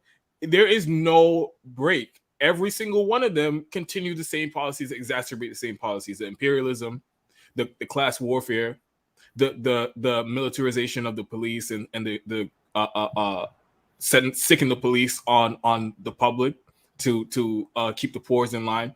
There is no break in these policies. So if Ronald Reagan, the Republican, anybody would classify him as extreme right-wing conservative, every other Democrat who's come into office since then, they don't deviate. They don't deviate. All of their policies, all their votes, everything that they do is to uphold the system of capitalism. So, and that's why it's such a fucking joke when people talk about socialists in Congress, and like Bernie's a socialist or AOC's a socialist. Where? Socialists fucking where? They aren't doing anything to challenge the capitalist system. They not that they are trying and failing. They aren't doing anything to challenge the capitalist system. All they're doing is offering their versions of minor tweaks to the system so that it's slightly less barbaric. Okay, but at the end of the day, as we've talked about on this panel, it is rotten to its core. The system of capitalism is rotten to its core, and it's going to exploit people. And it's like we talked about on this panel. If you just sit down for 5 minutes, sit down for an hour, and you really try to like make a list of pros and cons of capitalism, it is nothing but overwhelmingly harmful to society. So it's deeply unserious, as they could say, to even entertain the idea that some type of a deviation from capitalism is going to come from the people who are entrenched in the system, the people who are the establishment. They're not going to propose a system that takes power away from them. So any type of transition, any type of movement towards socialism or any type of left ideology where power goes back to the people and resources are actually dedicated to supporting communities, anything like that is going to come from the streets. All of that is going to come from pressure in the streets. And all that other bullshit is just theater, because at the end of the day, they'll play you like they did with this bullshit Build Back Better plan. They'll throw all these good things out there and, oh, we'll give you childcare. We'll give you. At the end of the day, we knew it wasn't going to pass. And when the vote happened, that shit didn't even come up. And they voted on something completely different that did what? Privatize our infrastructure, give subsidies to oil companies, and all this other shit to uphold capitalism. So everything else that they do is just a show to pretend like they care about people. But when it comes down to it, the policies that they do, the legislation that they pass is to uphold the system of capitalism.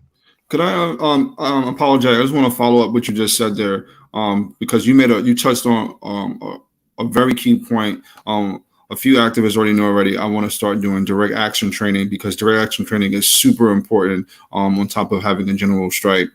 What a lot of people don't realize is that every social movement started in the street, right? we talk about electoral solutions being a solution. It's not. If you look at anything in history, women's suffrage, civil rights, the Vietnam War, the New Deal, it started in the streets. Every single one, right? So for anyone who believes that electoral politics is a solution, it's not. Just look back at history. Let's go back in history. Just Google search it, get a book, watch a documentary. Every time the people has won, it started in the streets. Every single time, without fail. And so for anyone who still wants to hold on to this idea that, AOC or some progressive is your ally or your friend, just look back at history. When did that work out? When did that work? And can you imagine Martin Luther King Jr. If he were to, he built this whole movement, or Malcolm X, or any of the revolutionary civil rights activists. Imagine they built this fucking movement and they were like, all right, everybody, what we're going to do is we're going to be turning over their graves. They're turning over their graves right now. Yeah. We're going to elect some politicians, and the politicians are going to do what we want. That is deeply fucking unserious. That's very unserious. Yeah, they're turning over their graves right now. They're highly upset. I want to thank Nick for bringing the word unserious right where it needs to be, because I just love it. A few thoughts. I think, again, people say, oh, you're very acerbic, and here's the deal, right, as a white guy, I realize that the only acceptable function of privilege is to destroy privilege, and you can't do that quietly. You can't be like, oh, excuse me, privilege, sorry to bother you, but you're really destructive to humanity. You got to punch privilege in the fucking face. Like, that's the only language it understands. And look, other people may have other ways. I'm nonviolent when it comes to my idea of sustained non-cooperation with this system, right? But that doesn't mean it's non-confrontational. So, we need to call our enemies out. I want them not to be enemies. Right, but what the panel was just saying about Bernie Sanders and the squad, and let's call them out by their names: Pramila Jayapal, Alexandria Cortez, Jamal Bowman, and Presley and the others. I had hope for them. I wanted them to be who they pretended to be. Right? I didn't oppose them in the beginning. But now I think it's very clear that in the middle of a deadly pandemic that has taken the lives of 750,000 Americans, that these cowards calling themselves the squad as they pose for the cover of Vanity Fair don't even mention the term Medicare for all anymore. Nope. That is an attack on the working class. So, they could prove me wrong, and I will be the first one to come up and say, hey, I said all these nasty things, but you know what? And they were true at the time, but now they've shown themselves to have risen to the occasion. I would love that. Hey, but I will tell you this right now. Today, Bernie Sanders, if you were working class, Bernie Sanders is your enemy. Alexandria Ocasio-Cortez, who is a Congress member in Queens, is an enemy of the working class. So is Ilhan Omar, a former refugee, which drives, it's heartbreaking to me. She knows what empire does. These are not just people who are waiting their turn to have more of an effect on the government. They're enemies of the working class. Nancy Pelosi is a ghoul. You pull that mask off, and I'm telling you, there's a lizard right by. just not going there. But this is not a human being. This is not a human. This is not a human being. They've declared war on the working class and the poor, and the squad is allowing it to happen. And they're lying to you. If you're struggling with this, and I understand people, because I did in the beginning. If you're struggling with the fact that the squad is your enemy, understand this: everything that they said was good. Who just said this? In the Build Back Better bill, it's not in it anymore. And by the way, as an academic, a person being in academics, Columbia University said Build Back Better will cut child poverty in half. You know when they said that? Back when the Democrats were fighting for a $15 wage. Right? So the Democrats took the $15 wage out of the bill, and now the Democrats still quote the people who said, "Oh, this will cut child poverty in half." Guess what? Not anymore. Right? Build Back Better was supposed to have 12 weeks of parental leave, paid family leave. I'm sorry, which could include parental, which would be good, not as good as other countries, but I'm not going to argue that 12 weeks wouldn't be good. That's not it's not in it anymore. So they keep saying, "Oh, this is progressive legislation." No, you took all the things out that would be good, and who allowed that to happen? By their silence, my last sentence here, by their silence is the squad. And they are giving Joe Biden an A? That racist, rapist, dementia-filled piece of human garbage who declared war on Black and poor people in the 70s and hasn't stopped. Remember, he supported the Hyde Amendment, preventing poor women from getting abortions his entire career. I need to give you guys thoughts. I would love to give you guys thoughts on this. Sorry, Zenkus, I didn't mean to cut you off there. But go, Josanna, you got something you want to add? Yeah, I just want to add to the professor's point because Go ahead. I see this country as a big reality show, right? Because America runs on Hollywood. They run on reality shows. I mean, the last president was a reality show host. So, I think that's what it is. And Reagan I've too. worked, yeah, I've worked in Brazil in TV, and you had like this law, and here they have to, it's like an advice, not a law, that you have the quotes of like, you have to put a person that's Black, a person that's indigenous. At least 10% of your production has to be filled with people of color and minorities. So when it takes to the squad, that's what it is. Bad actors, but a people of color. So you can sell that illusion that, oh, a Latina woman from Queens was elected. No, middle class, white passing Latina was elected to serve Joe Biden. This was prepared by them before, because I don't remember her being so subservient. Like when Trump was in power, she was like on fire every day. And now everything is fine. It's just like Joe Biden when he won, and we had all the protests last year. But when he won, Black lives suddenly matter. Police stopped killing Black people. Right? So in the reality show, you have the percentage of people of color actors that have to fill in, and that's what the squad is. It's an illusion. There's no way to believe in electoral politics and think that people that you are electing, that you are paying from your own pocket, are going to do anything in your favor.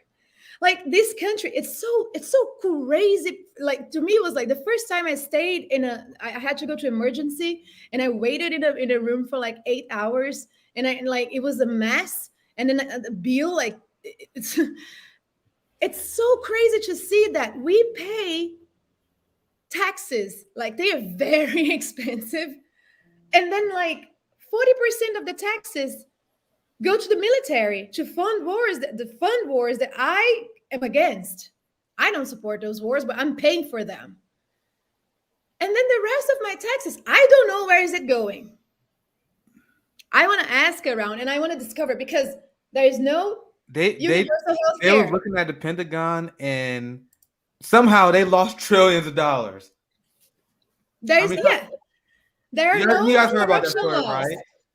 There are no anti-corruption laws. So these people can do whatever they want.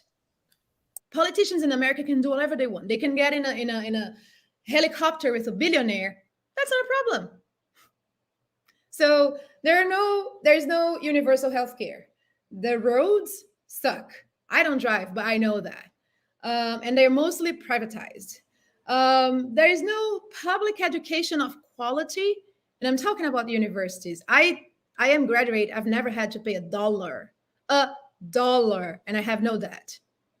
There is no housing. There's no food. So where are my taxes going besides to be like bombs in Palestinian children's head, or Yemen, or whatever US picks next?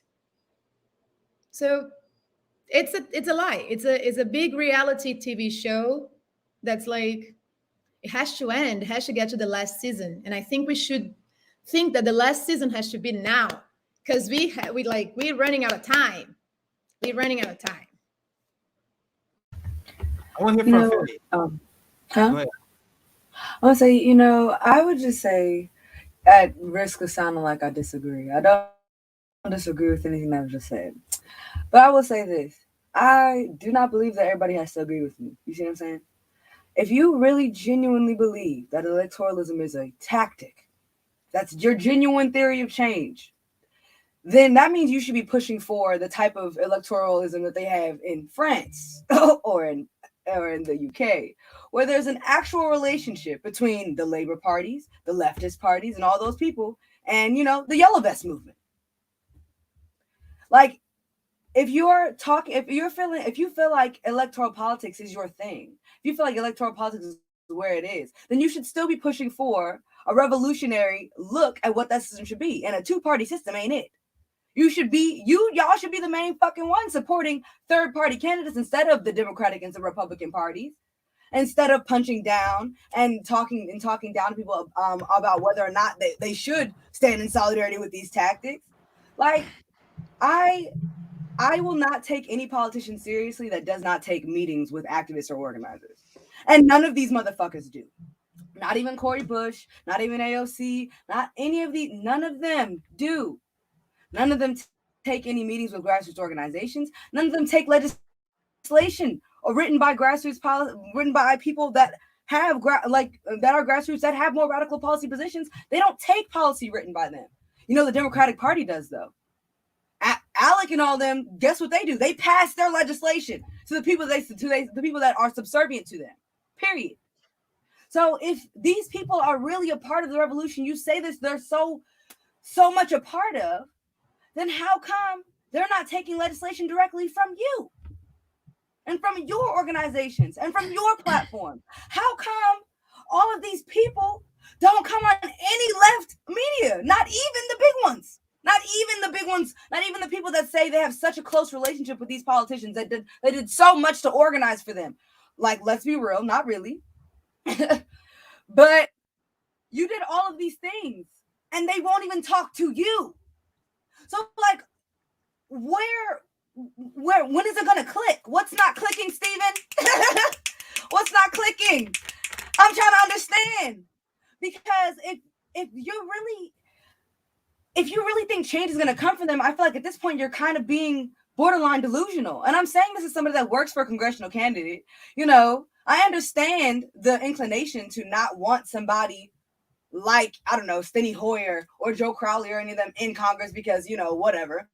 They're so much worse. But really, what is really the difference between having people like AOC, like all these other progressives that got elected that are just going to make excuses for these very same politicians that we say that we hate so much, that are going to literally be the cover that shepherds their policy positions through? People don't talk about enough that the infrastructure bill started at $6 trillion. We kept talking about 3.5. We never talked about that $6 trillion, though. They have been watering it down. And now we're like, what? Like a 1 trillion, 1.2 or something like that? They have been watering it down. So all I'm saying now is, it's like, y'all, we tried it your way. We tried it your way. We tried it your way. Now it is time for you to get off your fucking high horse and try it our way. Because whether or not you want to get out on the streets, not everybody has, the temperament to be directly confrontational, in the street and doing all that stuff. Not everybody has the physical ability to do that, but there are many different ways to participate in the revolution. Find your lane and get in it, because electoral politics can't be the only thing. It can't be the only thing. Can't even be close to the only thing. AOC told me to my face that electing people is not enough. Electing people is not enough. And at the end of the day, we can sit up here and talk all fucking day about how ineffectual these people are. There is no or else that we have given them. Do what we say, or else we're gonna march. Come on now, y'all. So Afeni, this now, y'all.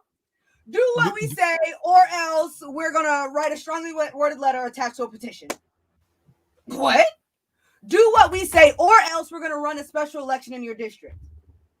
Do what we say, or else we're all gonna general strike and we're not gonna fucking participate in this electoral system. Do what we say, or else we are not going to continue to give to your fucking campaigns. Do what we say, or else we're not paying back none of them student loans. Period. Nobody pay them. Nobody pay them. Fuck that shit. Like, that is what it takes. If there's no threat, power is not going to concede shit without demand. So the general strikes and all this shit is about creating the demand. It's about creating that solidarity for that demand to be met and to ring fucking true. So as long as all of y'all keep fighting about which tactic is more palatable than the others, the more Black children are going to die. The more working class people that are going to get their fucking fingers cut off working in these factories without any health care.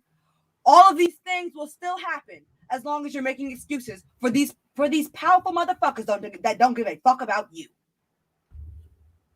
All right, so Afeni, you hit on a point that I think is important to make, because there's no way we're going to convince all these people who are drunk on electoral politics to just give it up. But the point I'm trying to get across is, and I'm writing a Substack article, it's like, have some self-respect.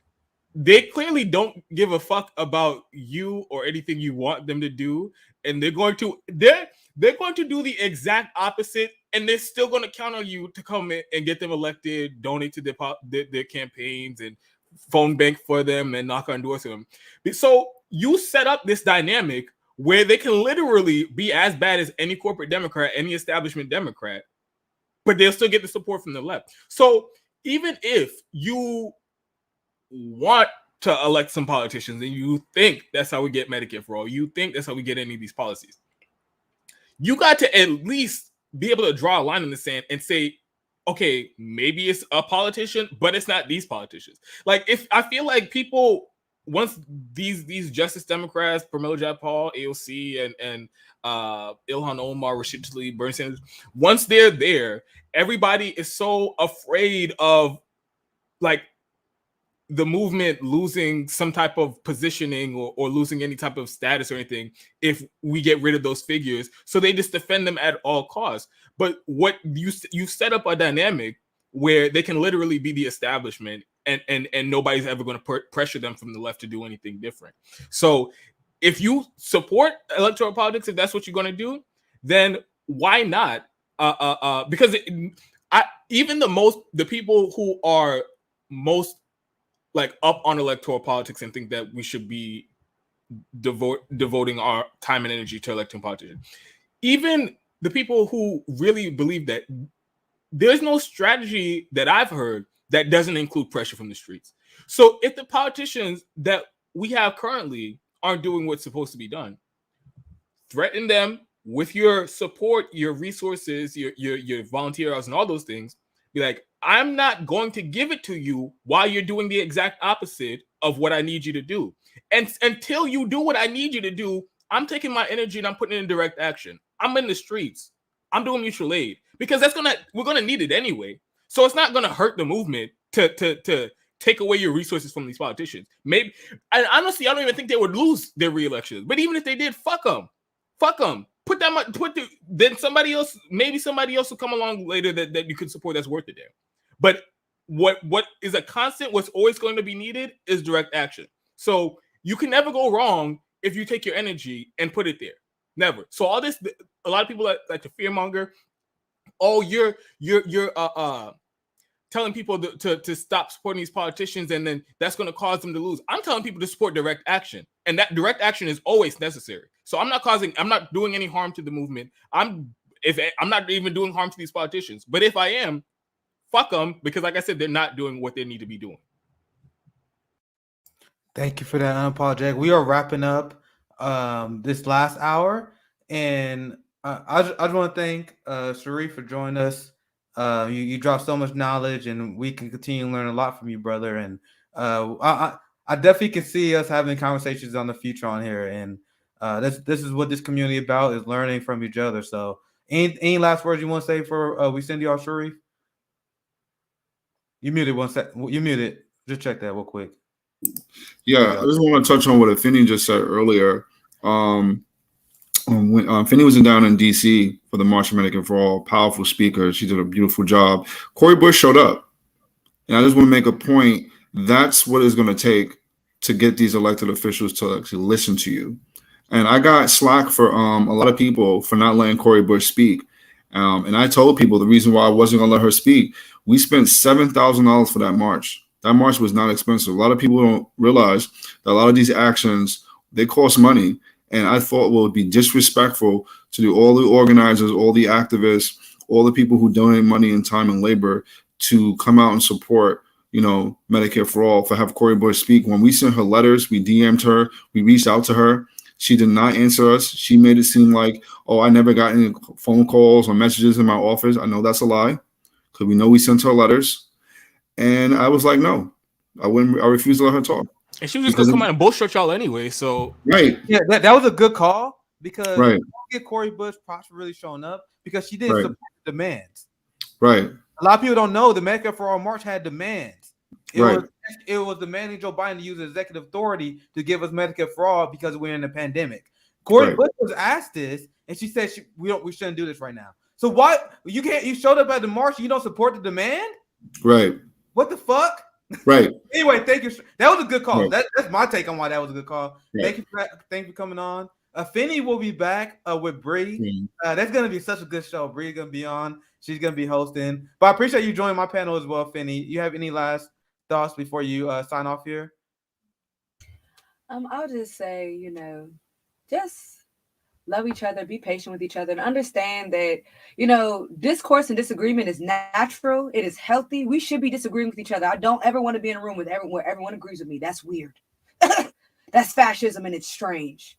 And that's the problem that I have with a lot of the people that are drunk in electoral politics, is the fact that they are so hell-bent on their own idea that they don't want to hear anybody else's. And that's not what organizing is. That is not what a collective bargaining agreement is. And this shit is not about you individually. This is about creating a safe and equitable space for all of us. So get on fucking board. Period. All right. Well said, my friend. We will see you later when you join. It's about 2 hours from now, but you enjoy Bree. We see you later, Afeni. And I want to pass it to Josanna. We have a special guest with us today. Josanna, you want to do the introductions? Yes, I'm so happy. I'm so thrilled. We have a very special guest. She's very keen to my heart. We all know her as Quaker Socialist, but also Sonia. I'm very, very happy to have you here. She's an anarchist at heart, and she's going to teach us all about building mutual aid. And I don't want to say anything more. I want to bring her in. Yay! Hello. Hi, everybody. Hey, Quaker Socialist, longtime friend of the show.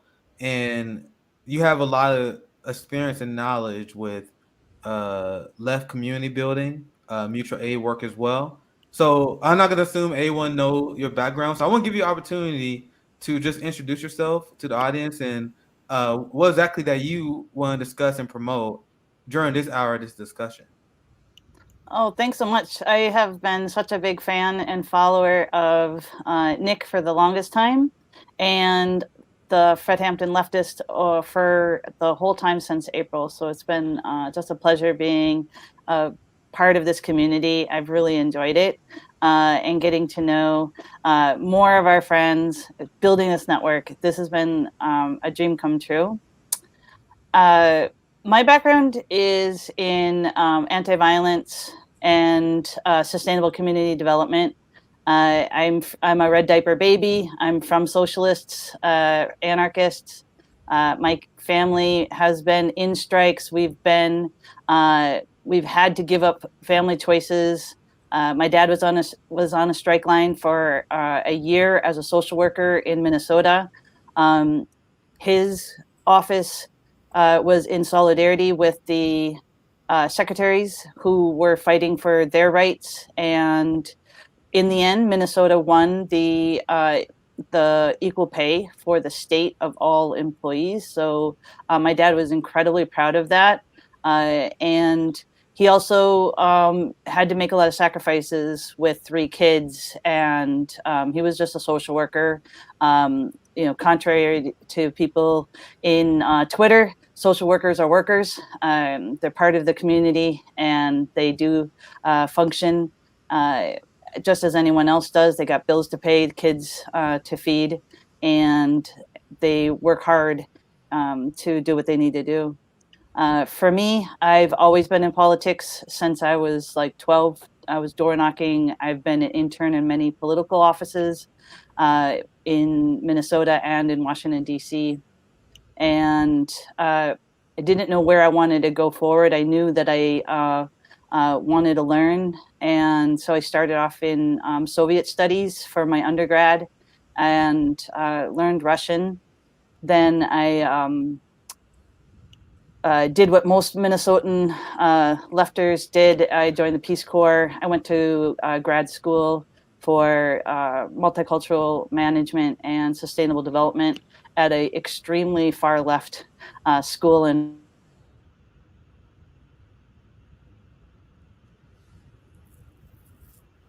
We'll give Quaker 1 second to fix her tech issues, but it was great to talk to Professor Zenkus once again. We got scheduled you back on FHL. We can talk about the system for a long time. So any last thoughts, Zenkus? And then we get right back to you, Quaker. Yeah, thanks to everybody on the panel. You're amazing, and I'm in awe of the incredible, beautiful energy of Fred Hampton Leftists and their guests. I just want to offer a message of solidarity with our comrades in all the towns and cities across the United States who are being oppressed, and we are with you. I want to offer that also to our comrades in Palestine, whose lives are currently being targeted and destroyed by the apartheid state of terrorist Israel. And I want to give my support and love to our comrades in Yemen. I do believe that we're going to win. And I think the ruling elites know it. And I keep saying these words. I think they're terrified, and they should be. But when we do win, we'll invite them in. We'll invite them into the circle. The circle of humanity and all life on this planet is a beautiful thing. And even if you stood against it in the past, we're not going to leave you out. So this is a revolution of love. So thank you so much for letting me be here. I appreciate it, and I love all of you. Thank you for the education, my friend. Have a good one. So great to meet you. I want to get back to Quaker Socialist, and I'll just pass it to you so you can kind of pick off where you left off and your background and where you stand from your activist point of view. Thanks. Sorry, I keep getting thrown out, so I'll just keep coming back in. Yeah, that's okay. That's okay. That's part of the left. We just keep trying. We'll. So the plan is I would love to hear from you and ask you about what your strategies in terms. I know you pretty well, but I want you to explain it for everyone. And then we're gonna actually move on to a segment where I want to explain how the police is complicit with the class war and why that's got to be a main front from leftist movements from now on. Awkward from 10 Demands couldn't make it, but we probably have Zoya come in very soon.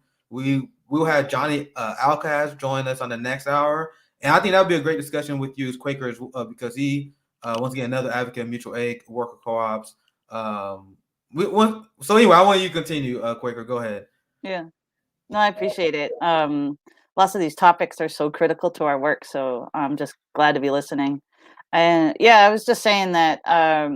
So I, did work in Peace Corps overseas, and was really grateful to be in a community of socialist, Maoist, a lot of different radicals, and getting to know what actual intergenerational mutual aid is, what it means to show up, to be there. And it was really a really great experience. It was in Nepal. So I got to be up in the Himalayan area with the Manangi people.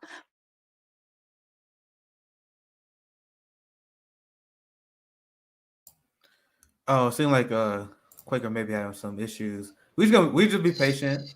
We can be patient with her. Yeah. I think she's back, I think. I'm back. Sorry. It's all good. Yeah. You want to pick up where you left off? Yeah, so I was talking about Manangi people, but so I went on to work in government. I have been in government for a long time, nonprofits, and worked for.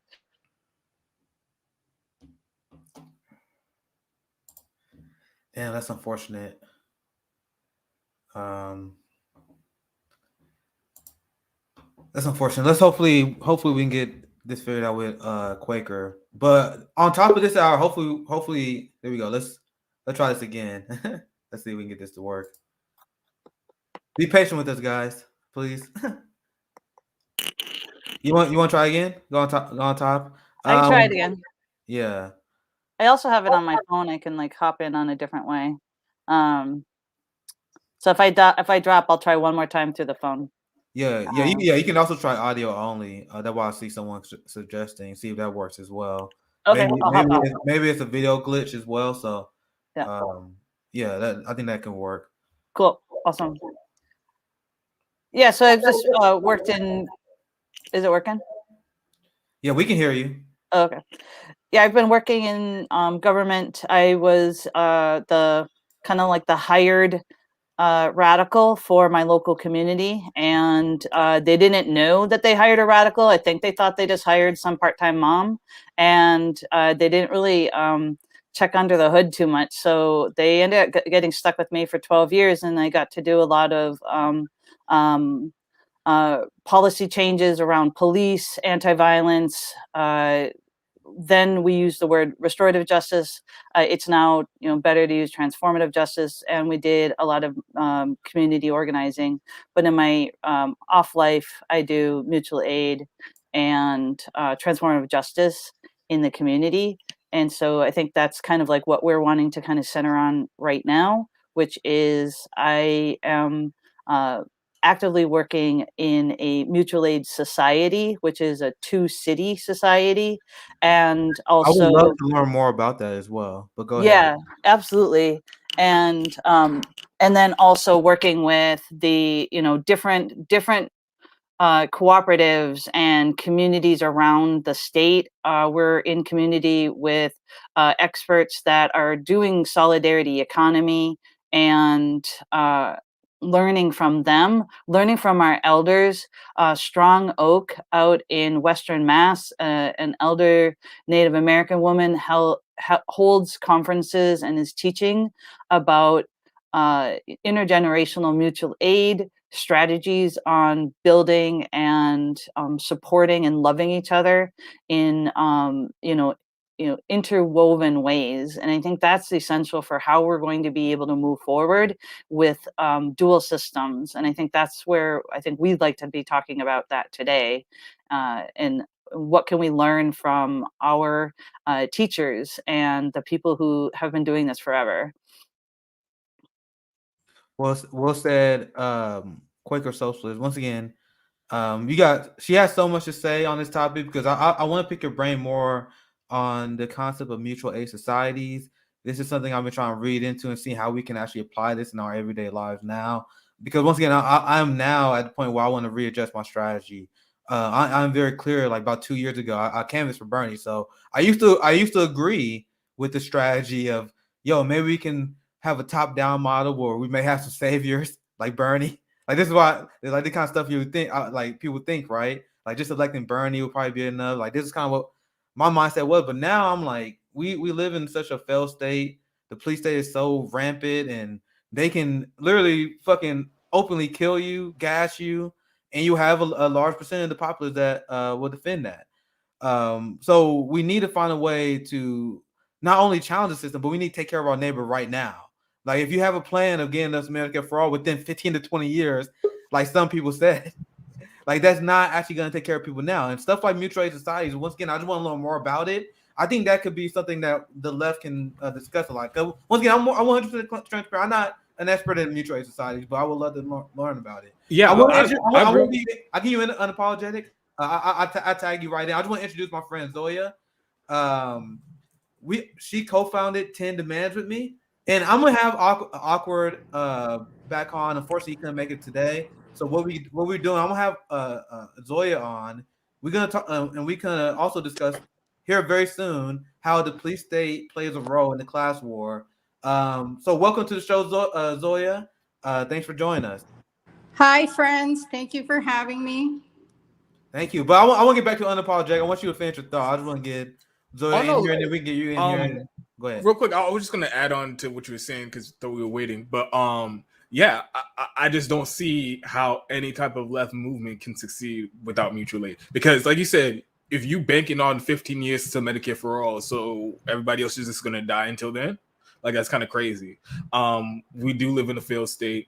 And the more I get into it and the deeper we get into it, it seems I will never stop fighting for single pay. I'll never stop fighting for any of those major national policies that are necessary. But it seems kind of unrealistic to only be working on long-term strategies while there's real world suffering, and there's actually things that people could do to ameliorate that and help people improve their lives right now. All right, well said, Unapologetic. I saw the link that you sent me, Zoya. We're gonna play that here very soon. But I want to give Zoya probably intro. Do you have anything you want to say, Josanna? Yeah. Go ahead. It's just my friend Ayman from the Yemen. I don't know if he's up right now because I don't know the difference. He said the U.S. Saudi missiles, the bomb. Sales is business as usual, but it seems to contradict a promise that the President Biden made on the campaign trail to stop U.S. support for the ruling family of Saudi Arabia. He told me, don't forget to say that, sister. So I just wanted to be in solidarity with our comrades in Yemen. Absolutely. Well said. So what I want to do, I do this like this because I work with and help co-found 10 Demands with Zoya. So I decided to change this topic to slightly something different because we was about to talk about 10 Demands, but we will do another stream maybe in the future where we can do that since we don't have Awkward here. But I want the theme of this segment and the rest of this hour to be I want to discuss the role of our police state and how it served the capitalist class. And I showed this video earlier today where it discusses how you had the NYPD. This is what they do. I'm not gonna play that long because I kind of spoiled it earlier, but I just want to get anything said. Once again, this is in a democratic state. You guys see how the NYPD raid homeless encampments. This is the role of the police state is to protect capital and enforce social hierarchies. So that's something that we focus on 10 Demands, because if you are not going after this prison industrial complex, you are not as class conscious as you think you are. So that was my mindset, and that's why I wanted to get into 10 Demands. But I want to pass it to Zoya so you can introduce yourself similar to how Quaker did, some background into your activism, and why do you think that we started like 10 Demands is so important. And after that, I got some few things to share, and we can go around the panel. I totally missed how Quaker introduced herself, but I will just say that I've been in activism for decades. I've worked with unions directly. I was a big part of legalizing marijuana in California in many aspects. And through that work, I worked with city officials, state officials, and witnessed firsthand how corrupt this system is. And I definitely have what a lot of people are calling for as labor organizing credentials. But I also do not think that those are necessary for people to start organizing, because I started with no experience and you gain experience by doing the work. That's exactly right. And that's why I don't like when people they want to pull rank. Like, how dare you? Who do you think you are organizing? Like, we gotta get started somewhere, right? We gotta get started somewhere, and I don't like that classist approach. But Josanna, you've been with us for quite a long time. When I can stay and take the break when Bree comes up, because I think oh, it's so you like can a do lot of another. people. Okay. So Yeah, Bree I can resist. comes on at 4 p.m. Eastern, right? Let me check. So that we got another 90 minutes. I got a few things I can present to you guys. So you good for another 90 minutes, Josanna? Or Let's go off. I'm more fiery when I'm hungry. you can get some if you want to get something to eat and come back. You can do that if you want to. No, it's fine. Let's do this. Yeah. Yeah, I just want the time zones always get me messed up. So yes, 3 o'clock in Central. So yes, the Brown Joy Gray at 4 p.m. Eastern time. So we're gonna go to there, and we're actually gonna end the stream around 3:45 Eastern, 15 minutes before that stream start, so we can get the part. Switch. Yeah, and we're gonna switch over. So we gotta make sure we post a link in the chat. So there are gonna be 2 different parts of the General Strike Summit. We're at the end of this panel. We will be reaching the end of that, and then we're gonna move on to part 2. I'm gonna just give you guys a quick update because I know we've been going for a while, and then we get right back into topics. The next show after we get done with this live stream is you have Brianna Joy Gray. She'll be hosting the panel with Nico House, Afeni, Unholy Rome. My boy Rome gonna be there, and Sabrina Sapp. So that's gonna be a great panel. That's 4 p.m. Eastern, and then after that we have a panel, disabled communities. So it's a panel with disabled. I think CJ gonna be on that panel as well.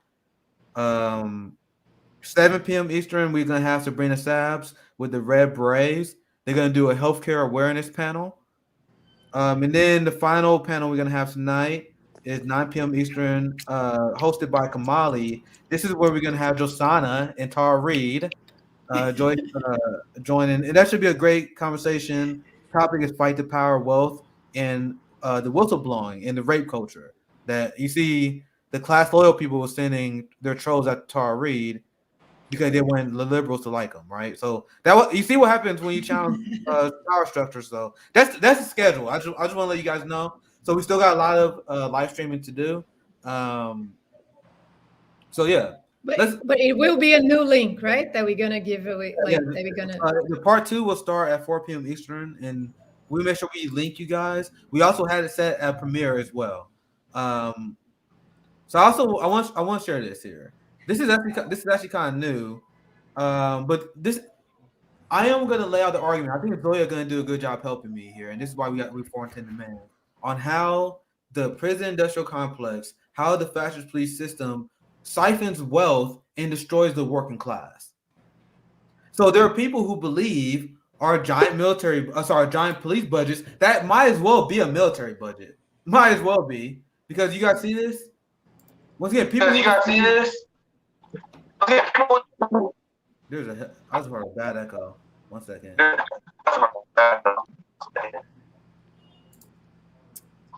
Quaker, please. Can you? Yeah, can we make sure everyone muted? I muted. Yeah, I muted. Okay, cool. So check this out. Police solve less than 3% of serious crimes, but if you look at the police budgets that we have, it will be the number 3 ranked military. That's how much we spend on our police, instead of investing in things like healthcare, housing, education, mental health care, right? Number 3, you guys know if you took the NYPD police budget, that is 3 times higher than North Korea's military budget. So, and this is why being unapologetic, call people who support the giant police budgets, aka the entire Republican Party, you're not a fiscal conservative. You're just simply not, by definition, not a fiscal conservative. You are a neoliberal. You're a neocon. Neocons believe in a strong national defense and giant police budgets. So, yeah, and go ahead. So, like, that is a damning fact about how they don't even solve the crimes, which is what everybody likes to fearmonger about. Like, oh, this is the reason why we need to have the police. We need to give them a blank check on questions. That's probably the only area of local government where they're just funded no matter what. There isn't a chance that they'll ever be underfunded, and they don't even do what. And so, first of all, it's the claim is that they prevent crime, which they don't. And then, okay, you call them, they show up an hour later, 2 hours later, whatever. 2 hours later, whatever. And then they don't even solve the crime. They don't even solve the crime. So it's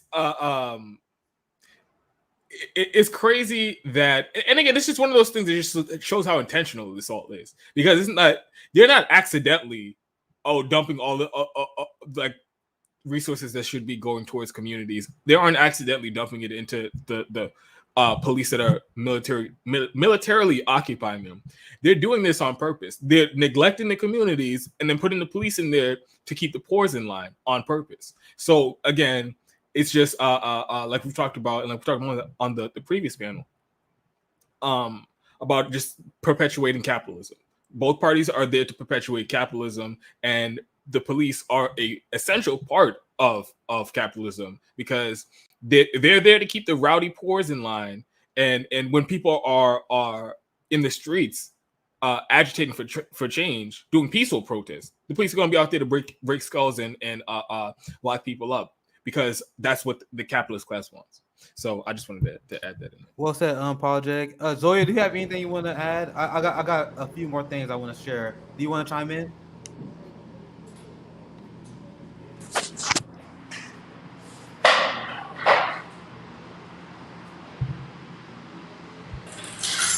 I'll give her a second.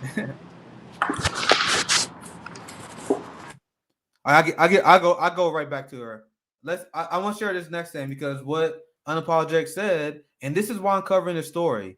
We have massive protests protesting our police state. We have people that are protesting Line 3. The police are designed to destroy the protests and siphon wealth from the ruling class. That's why Unapologetic said the police also serve the role of capitalists in capitalism. You guys want to see why we need to strike against this? So, like, you're not going to have electoral politics change this, because this is, once again, your so-called lesser of two evil candidate. Look how the police state is used to fight the class war. The Joe Biden administration is denying people public housing over marijuana use. Even according to what they're saying, even if it's an illegal state, since technically it's not federally legal, they're going to kick people out of the federally assisted housing programs. So that's. Go ahead. Oh, go ahead, Nick. No, I want to hear what your thoughts. No, that's amazing. That's amazing, because even in a housing crisis, right, millions of people at risk of eviction, months behind the back rent, and again, as always, it's funny that it always cuts one way. It's never that our government accidentally does something that helps people, or does something that shifts the balance of power to give people more power and more freedom over their life situation. It's always in a way that harms more people completely, and it's for no reason. What do you think denying people housing over marijuana use is going to do? What possible positive outcomes can you possibly expect from that? You're going to make people homeless, or you're going to deny them housing to what? Make them stop smoking weed? They already smoked it, and you already denied it to them. So it's just ridiculous. And the people want to talk about like the professional managerial left likes to talk about how crazy it is for people to push for police abolition and abolishing this entire system of policing and this carceral system and the system of punishing people. It's not a crazy idea when the reality is it is one of the most oppressive tools in the entire system. This our law enforcement or our legal system. It's one of the most oppressive tools of the oligarchy. And you can't talk about challenging power. You can't talk about wanting to give power back to the people if you're okay with, or you just want to do some minor tweaks around this bullshit, because this is systemic. Go ahead. Well, how can you say you're class conscious when you want to increase the police budgets? And yeah, we're gonna make some people uncomfortable. We're the Fred Hampton leftists. Fred Hampton was against the pigs. That's my politics, because I am class conscious. You cannot say you're class conscious and support the massive military budget. I'm sorry, police budgets. That is the third-ranked military budget, as I showed you guys. So, and I want to break this down for you guys at the General Strike Summit. Why these people that Unapologetic highlight, aka Bernie Sanders, who is for giant police budgets, right? Why these people are deeply unserious, right? These same people who are left of center, around 60% of Republicans, maybe 50%, I'm on the number right. They are for legalizing marijuana. They are for ending the drug war. Once again, I'm asking people to be serious. The people who are advocating for this they're not, because you guys know why they increased the police budget in the first place? In the 80s, police budgets was boomed because of the drug war. And when you look at the police and how they spend their money, the vast majority of the money they're spending, they're not going after gangs and criminals. You children, this is not Die Hard. This isn't Rush Hour. The propaganda got to you. You literally think that these cops are Bruce Willis walking down the street. This is what they think. They think that like Chris Tucker and some other cop is having a buddy cop adventure every day, stopping criminals. That's not how it works, children. That's not how it works. They arrive after the scene, and most of the time they're imposing regressive taxes and fees on the working class. Do anyone on the panel want to add on to that? Because I got a few more things I want to share. I think Zoya wants to say something. Well, we played a clip last time saying that the drug war was started purely because they couldn't make being black illegal, and they had nothing to arrest the anti-war left on.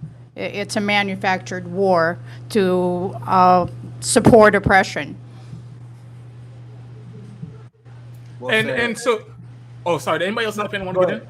No, go ahead. Unapologetic, and someone can hop in after him. So, let's have a real conversation about what the police do. Because look back at any of the interactions you had with the police. Were they doing anything productive? Did they pull you over for some bullshit traffic violation or something that you didn't even do? Or was it just harassing you on the street or some shit like that? Or activists? What are your interactions with the police like? You're out there exercising your First Amendment right to protest and to exercise freedom of speech, and not one time, not 10% of the time, not 20% of the time, not 50% of the time, almost every single time the police come out there to brutalize protesters. So like you said, it is just a childish worldview that's completely disconnected. If you really think that the police are just like this force for good out in the country, that's crazy. And something that it's mind-blowing how it's just like this mass amnesia in this country. Because just last year, we all came to the realization that every single police department is full of fucking criminals. When we saw all of them brutalizing protesters in the streets, beating the shit out of peaceful protesters, running over protesters, doing false arrests. Doing false arrests is a crime. That's kidnapping somebody. We saw all of them do it, and then the police officers who didn't do it, they didn't intervene. So, and it's a crime for a police officer to witness a crime in progress and not do anything to stop it. So they saw all of their police buddies illegally assaulting people, illegally doing false arrests, and none of them did anything about it. And there was a realization in this country that, oh shit, the people who are supposed to be enforcing the laws, they're the most lawless and they're the most fucking violent and they're the most out of control. And it really seems that since the Democrats won this election, there's like there's no criticism, there's no critique of the police state anymore. It's completely missing. Where the Black Lives Matter protests, the biggest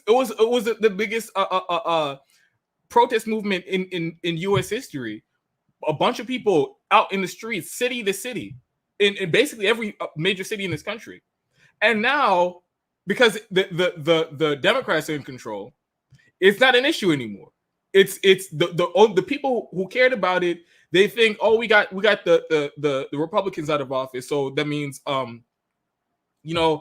police brutality is still an issue, but it's not a big enough issue for us to make a scene about it and to be in the streets about it every day. So it's crazy. I just really want people to anytime you're thinking about policy in regards to policing and law enforcement, I really want you to keep in mind exactly what we see the police doing, because they're not doing some special shit behind the scenes to help the community that you just aren't seeing. What we're seeing them do is all they fucking do: brutalize people and occupy communities. What's your thoughts on that? Yeah, they were literally kidnapping people in unmarked black vans. What's your guys' thoughts on that? Did you guys see that? And they was doing that when people were protesting in Portland. And when Donald Trump was doing that as president, I highlighted this at the time. I was like, notice how Joe Biden and the Democrat Party are dead silent on that. Because they approved. They approved of that. So this is why we cover this as a class issue as well. Do you have anything you want to add, Josanna? I want to get you in here as well. Do you want to add to this conversation? Just remembering that protest last year here in Brooklyn where the cops ran over protesters with the car. Like, people got injured, and I mean, they will have to pay for the medical bills. That's not the police responsibility, right? And it's fun. It's awful, actually, to observe the power that they have and the entitlement. Because, like, I was in the subway the other day and I was thinking about identity politics, and I was crossing from one station to the other, and right there I see a brother that his features are showing that he's not white, right? 5 cops surrounding him, just to ask for an ID, like, and I started, like, I took a picture and I was like, this is just like the way they walk, the way they were looking at me, like the way I hate cops. I really do. It's hard for me to talk about them because I don't want to talk. I want to beat them up. But it's impressive to see how the US invests in the control of the population through fear. Because there's no money for education. Oh, I can't hear my own voice. Sorry. Can we mute? Thank you. There's no money for education. There's no money for housing. I mean, you cannot even get a house if you are smoking marijuana, but you can, and you invest in the police force that will oppress you. I think Quaker wants to say something. Yeah, sorry, I've been trying to find a spot in the house where there's like the internet is in the right golden spot. I found the spot. I wanted to hop in. You can hear me? Yeah. Oh, cool. Yeah, I want to hop in because like our local police department is really like they're like water, and they're flowing around all of the different, like any single like bump in the road that we put into the police department, they move around it. Like just recently we had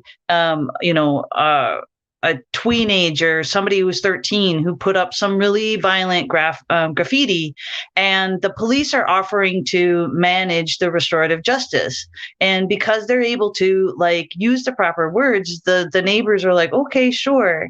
But the police department is is purposely putting barriers across every single outside system that allows us to be able to manage our own affairs, to be able to solve domestic violence, sexual assault outside of the police and prosecutorial system. But then the police jump in, or they interfere. They help to end the. We had a Massachusetts immigrant coalition against violence, and they basically just transferred it over to the state office, and they took it over, and then it immediately collapsed. It was run by brown and black immigrant women and men who are experts in the sexual assault, domestic violence solutions. They were also willing to do radical changes. They were willing to say, we can have domestic violence radical conversations between family members where there is violence inside the community, but they were wanting to have conversations, which the mainstream shelters refuse to allow. They refuse to allow men to be involved in the conversation. They refuse to allow the community to resolve their own situations. They were questioning whether the mosques can be involved. Like they sit there and control and manage, and it's really frustrating. And the fact that we're in such a socialist progressive community. We're in Warren's district, and everyone thinks, well, everything's solved because we have Warren. And it's like, no, it's not. They're amorphous. They can find their way through any system. Well said, Quaker. Do anyone want to add to that? We gotta make sure you mute it. So I have something else I want to add, because the theme of what we're doing, and hopefully I can get Zoya in here next. Because once again, I want to highlight how the police is complicit with the class war. And what Josanna said earlier, I want to show something that backs that up, because she said our police and our fascist police system is designed to instill fear into people. So whenever there are any challenge to the direct to our system as a whole, our police system, our military industrial complex, anything that channels like oil drilling or oil pipelines, that's when they really had to crack down. So when we had our massive protest last year, when we were protesting for George Floyd and demanding that the police reduce their massive police budgets, they had to crack down. So they were shooting people with steel encoded rubber bullets. I always leave with steel, because people always say, "Oh, it's rubber bullets." No, it's steel encoded. Well, I should say rubber encoded. Sorry, I misspoke. Rubber encoded steel bullets. So that's what it is. So when people get shot by that stuff, it doesn't kill you, but people go blind. People have bones that are broken.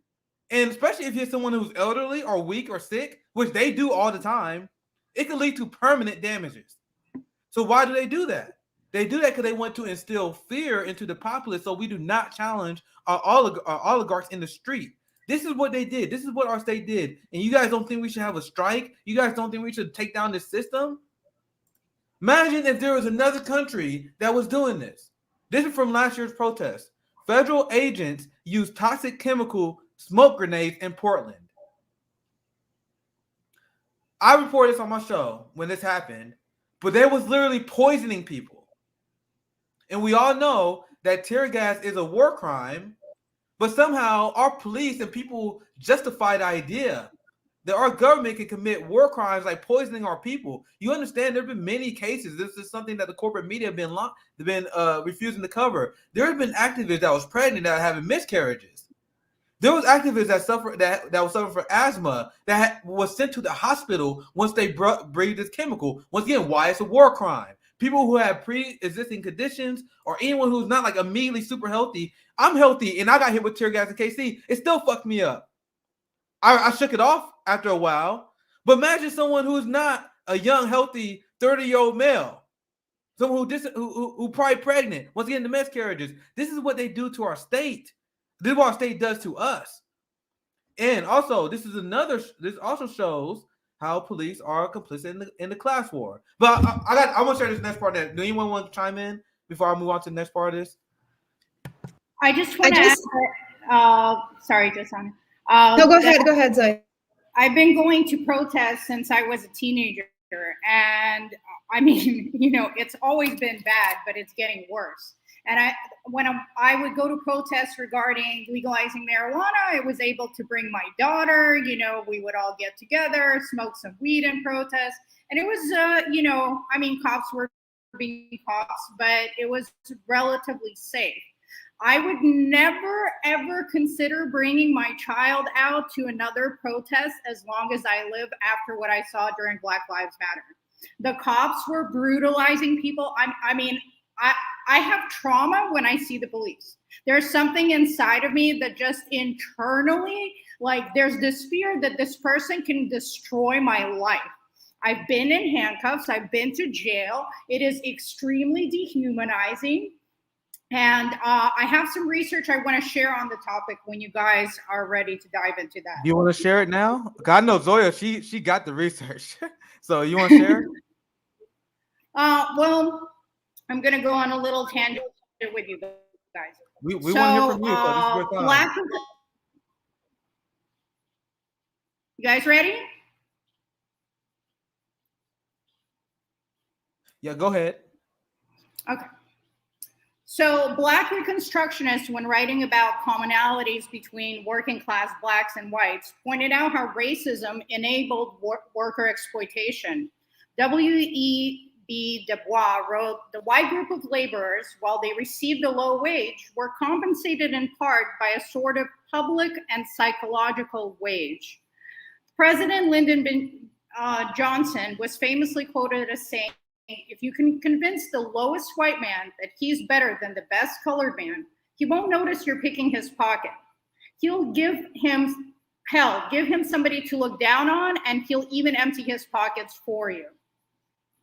So along with Yale University Milgram's experiments on human cruelty, the notorious 1971 Stanford experiment demonstrated how susceptible humans are to accepting assigned social roles and then embracing them to exert abusive authority over someone perceived as powerless.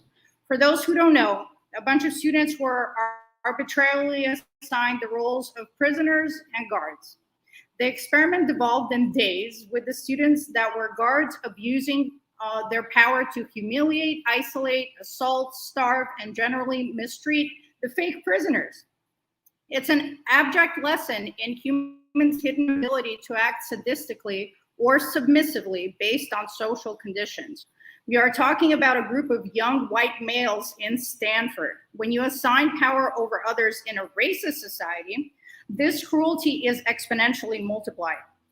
And I sent Nick a video that I would like him to play, and it features the doll test, because many people still don't understand how deeply ingrained and reinforced white supremacy is in this country.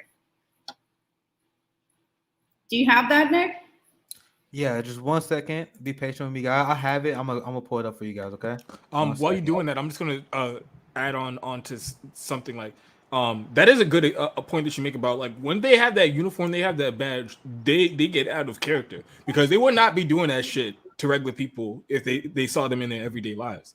And another point about them brutalizing protesters, and it just is out of control. I remember one of the worst things I've ever seen on camera was what was happening at Standing Rock back in 2016. The disagreements I had with Jordan Sheridan and Amy Goodman at Democracy Now!, they were out there on the ground and they were witnessing some dystopian shit. The police were working with private security to protect oil pipelines illegally. They were illegally building those pipelines, and the police were helping them do it and brutalizing anybody who's protesting it. They were spraying them with fire hoses in freezing temperature, giving people mass hypothermia. I remember they shot somebody in the eye with one of those steel rubber coated bullets, and the person lost their eye. And I remember they shot a tear gas canister at a protester and shattered her hand and her arm. And like they really have a complete disregard for human life when they put that badge on. And it's it's a weird thing because I really wonder, like, if they take a step back and look at what they're doing, like, do you not see how you're being a thug? Hey, Unapologetic, to back you up, I don't know if you guys saw, but once again, during the George Floyd protest, there was a video that leaked. And you see these videos like every once in a while. Like there was the latest one. It probably been the one I missed. But there was during the time when the police were cracking the head of the protesters. One of the police officers was caught on body cam when he was just talking to his police comrades. He's like, "Yo, you see me hit that girl with the rubber bullet? Fucked her up, bro." Like you see how they were screaming, like, bro, he was literally bragging about fucking up the populace. He claims he is there to serve, and he was talking about it like a game. Once again, there are many clips of this where cops get caught on mic where they're like, "Yeah, bro, I hit this man with a riot shield, hit neck with back." This police officer stole on this old man. Do you guys remember that? The old man who got his head busted in. These are not mentally sane people, and I am saying that, and you can get mad all you want. I have a story that I'm going to share quickly before here very soon that shows why there's no such thing as a good cop. And I know saying that upset liberals, but it's a fact. It is a fact that if you serve this capitalist police structure and you make a career out of doing that without being fired or demoted, what does that say about you? And I'm going to explain that here very shortly, but I want to pass it back to the panel. Do anyone want to add anything else before I go into a new spill? I have something to bring about police brutality, but sorry. Wait, hold on. Go ahead, Josanna. I'm sorry. I forgot. I'm supposed to play this video, right? Yeah. But you can go ahead. So maybe play the video and then I come up. Yeah. Sorry, Josanna. Let's play the video. And then I get your thoughts first. But I forgot I was supposed to play this video that Zoya sent me. let's do that, and I'm gonna get you in here, okay? Let me set this up. Big shout out to my friend Apollo too. So this is the video that Zoya sent me. Let's play this, and it got dark really fast. I was wondering, I was like, where is this going? And then that got dark really fast. Zoya, you want to chime in, and Josanna, you can go after Zoya, okay? Well, it was an experiment that they first did in 1940s to use in Brown versus Board of Education to show that separate but equal is not possible.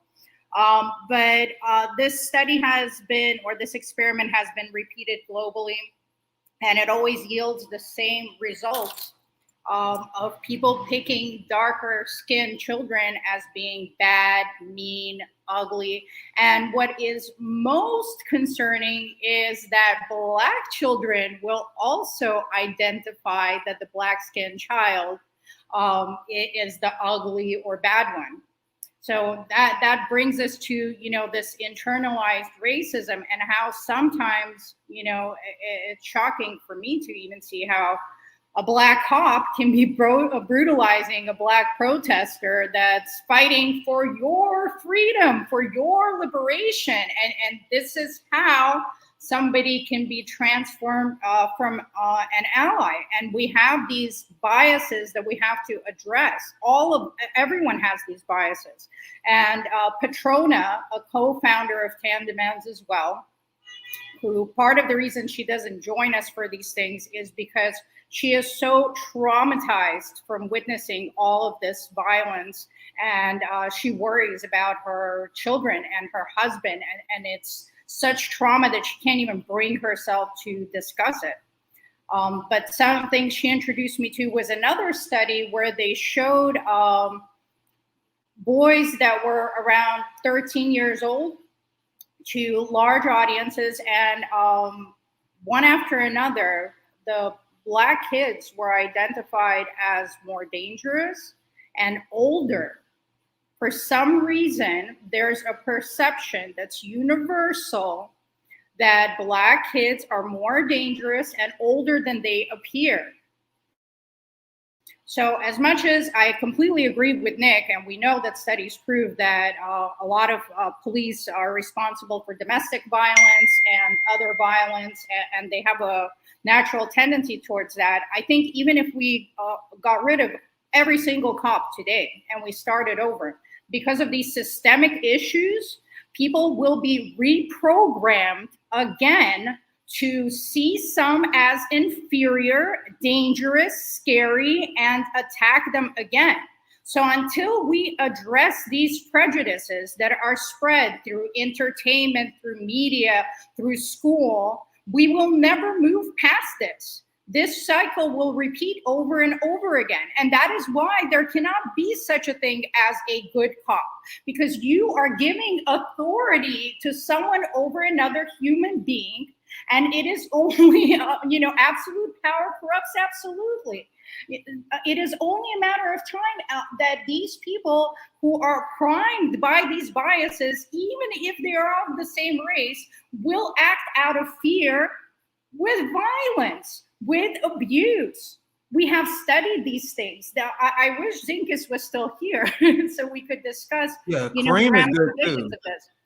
Yeah, Karim is amazing. Dr. Karim Bettache. Maybe we gotta get you on the panel with them, throw something together, because we did a lot of great discussions on race and how it's ingrained in our media, and that's how people always immediately go toward the bias of darkened skin is the worst. And I want to show this because I want to back up something that you said, Zoya, and I would love to get your guys' thoughts on this.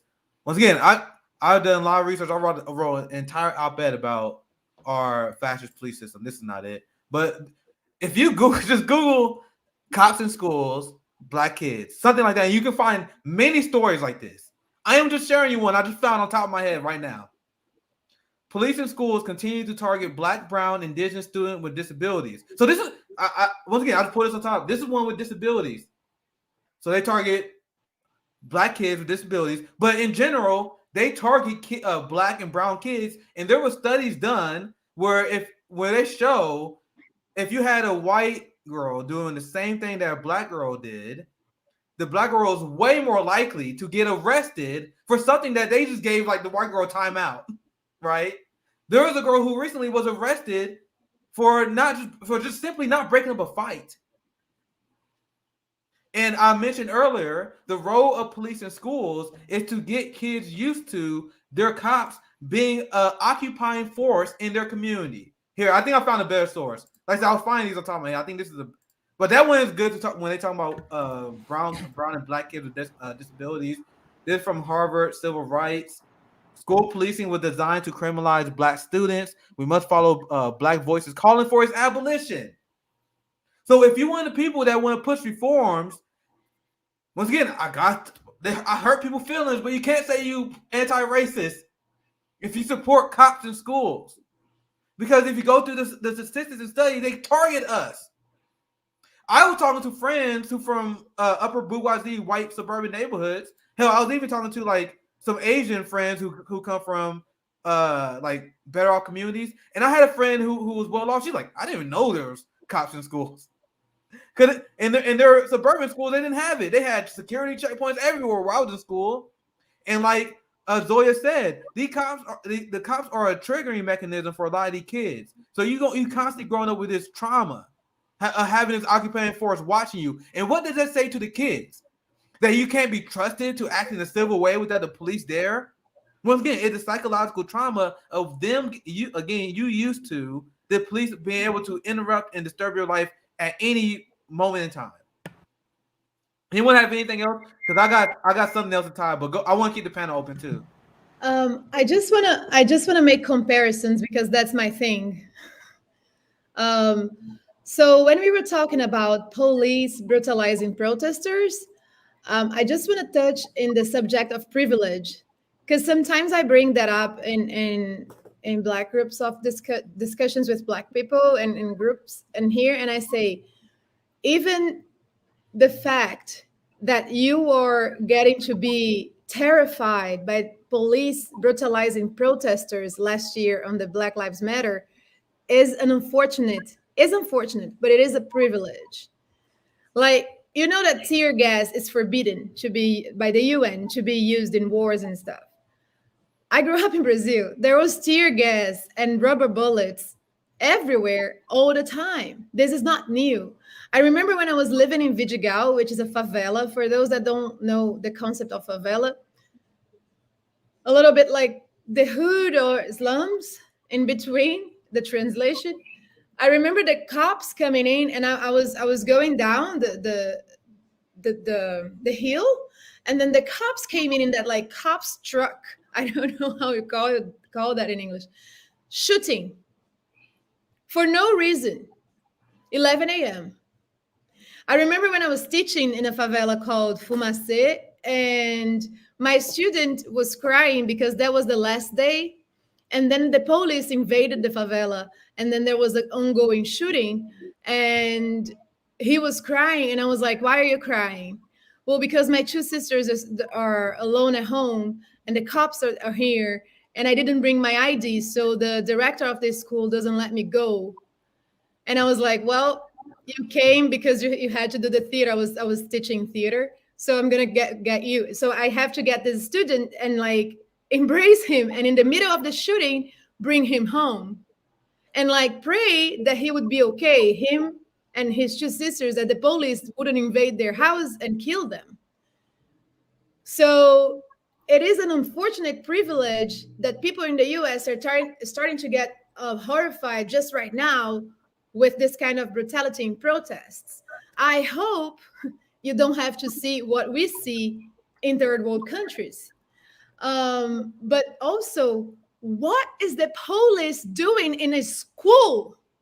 I could never understand that concept. I mean, that makes me so angry. What are children in school? What is the part that the police is playing in education? This is straight up oppression. Because I don't think, and correct me if I'm wrong, that there is police in private schools. Are there police officers in white private schools? Please just answer me. I don't Whoever think so. can answer. Okay. So we see who and why is the police in public schools.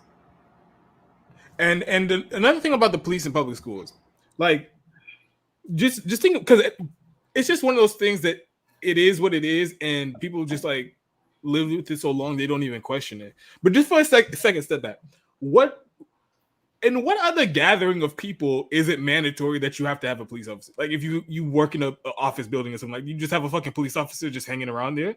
Like, so it's so bizarre that with children, there's this accepted practice of having a police officer there for what I don't know.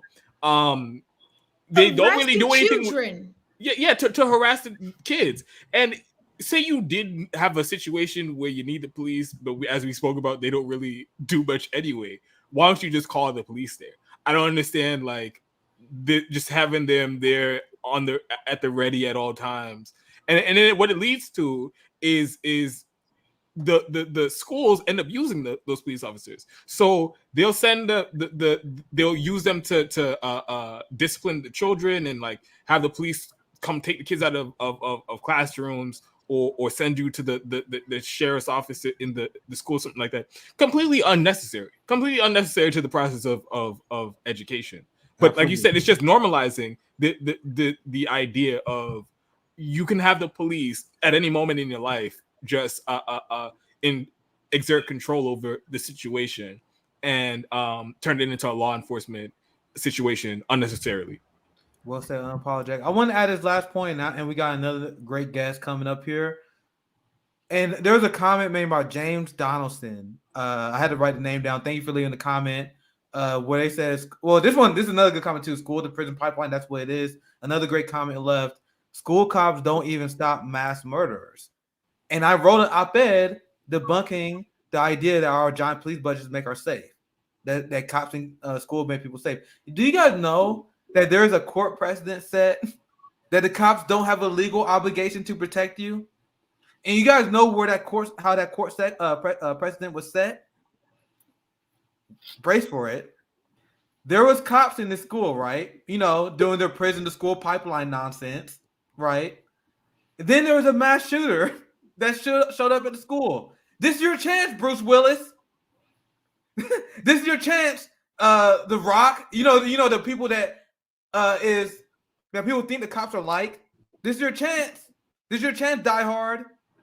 For lack of, I need more references. You know what I mean? You need some more cop references. You know the propaganda. But this was their chance to stop the shooter and put your body on the line and serve. Josanna, what would you about to say?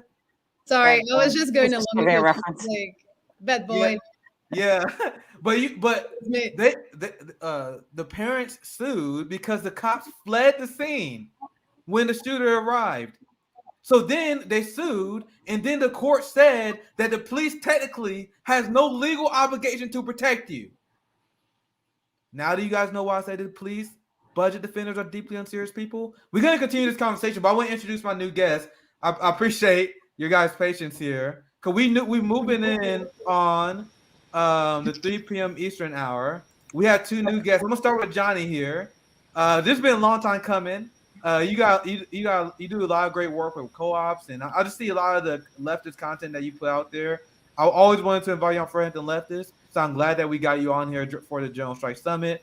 Before I introduce the Bain sisters, who I'm super excited to have on the panel as well, do you want to take this quick second to introduce you to our audience here, Johnny? Yeah, right. Thanks, man. It is a long time coming. I've met some of you. I think I recognize that voice that's talking in a space. And so, yeah, I mean, I'm Johnny Axam. I got involved in politics like most of us did when the wave of progressivism and Bernie kicked in. And, you know, I was involved a little bit in politics as far as like going and voting, but not the process. And I went through the whole 2016 thing with everybody else, and then went in and decided, well, you know, maybe I should just do what everybody's saying and run. So I ran in 2018. That's how I got the blue check, but I didn't get the blue check until early 2020 when I wasn't running anymore. So it didn't do me any good. However, we went through 2018 and it was like the same thing. I ran as an independent first, and everybody talked me into getting into the Democratic Party. I got into the Democratic primary, and it was just like what happened to Bernie. I mean, they picked some dude that wasn't even from the district, blah, blah, blah. He lost. And we go into 2020. We all, okay, let's do it again with Bernie. Let's do it, man. And, you know, let's make this happen. And then we see what happened. And so I just got sick of politics, like a lot of people. And I posted things about, you know, I'm done with it. And one of my friends and followers said, you should join our co-op. And it wasn't even formed yet, but it was an idea. It was a concept. And so I joined in with them, and we ended up creating a real quick a business to fund that, you know, because we were all consultants and we had, you know, business consulting experience. And so we looked at taking on a couple clients and using that to fund the co-op. The co-op is basically just an idea that we need to get, you know, places out there for to replace the capitalism that's there, because people are still going to want to buy clothes. People are still going to need food. They're still going to need commerce. Is still going to be a part of our society. So we need to start building the alternative to what we want to overthrow, right? And it'll collapse in on itself. So we actually got organized. We're actually legitimate. It's incorporated as a cooperative.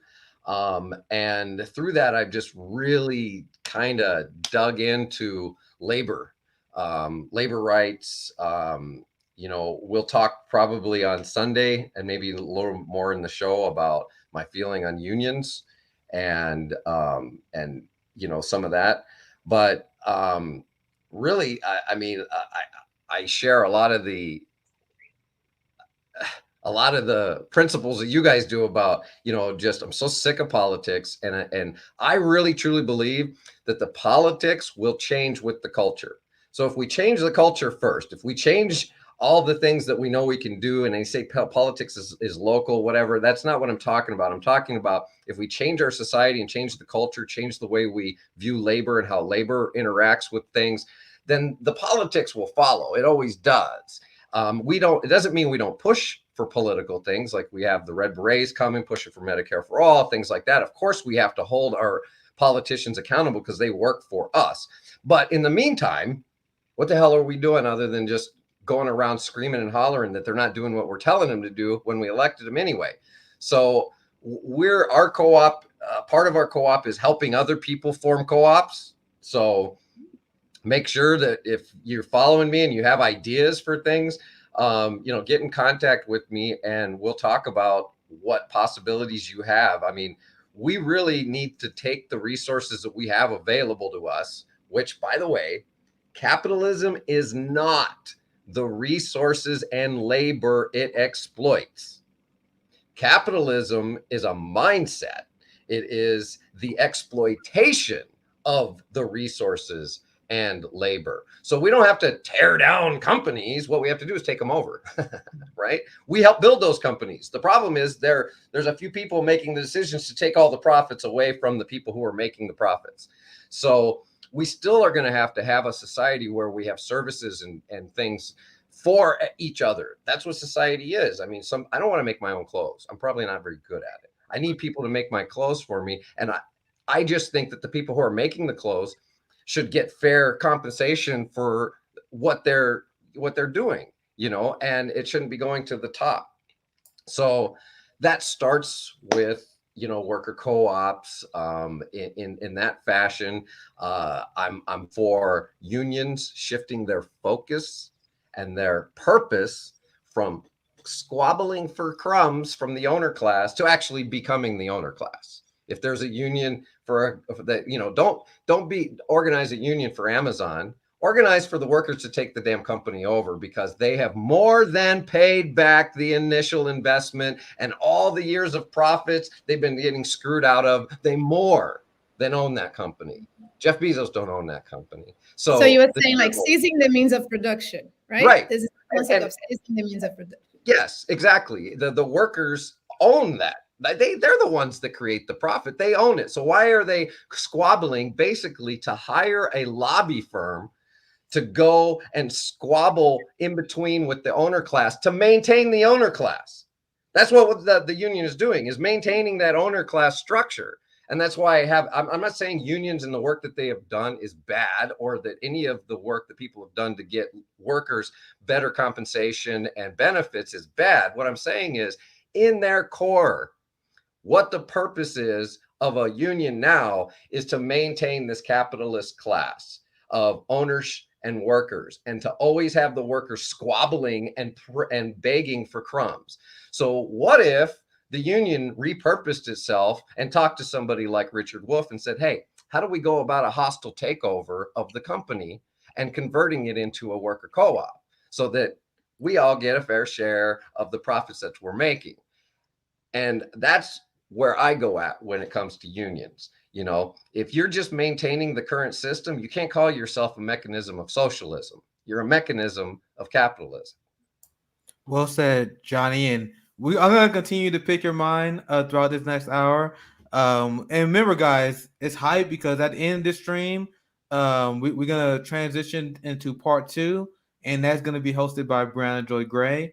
It's going to be a great panel. But we also have the Bank Sisters, who I greatly appreciate for coming and joining us today. Like I said, we had some scheduling issues, so I love talking to Keisha and Courtney. I just hit them up like, yo, you want to jump on today? And so I'm glad that you guys joined us today. I know you guys came kind of last moment here, but I want to allow you guys to introduce yourself by asking you guys this. Since we're talking about the General Strike Summit, I know you guys were strong advocates of the Medicare for All March.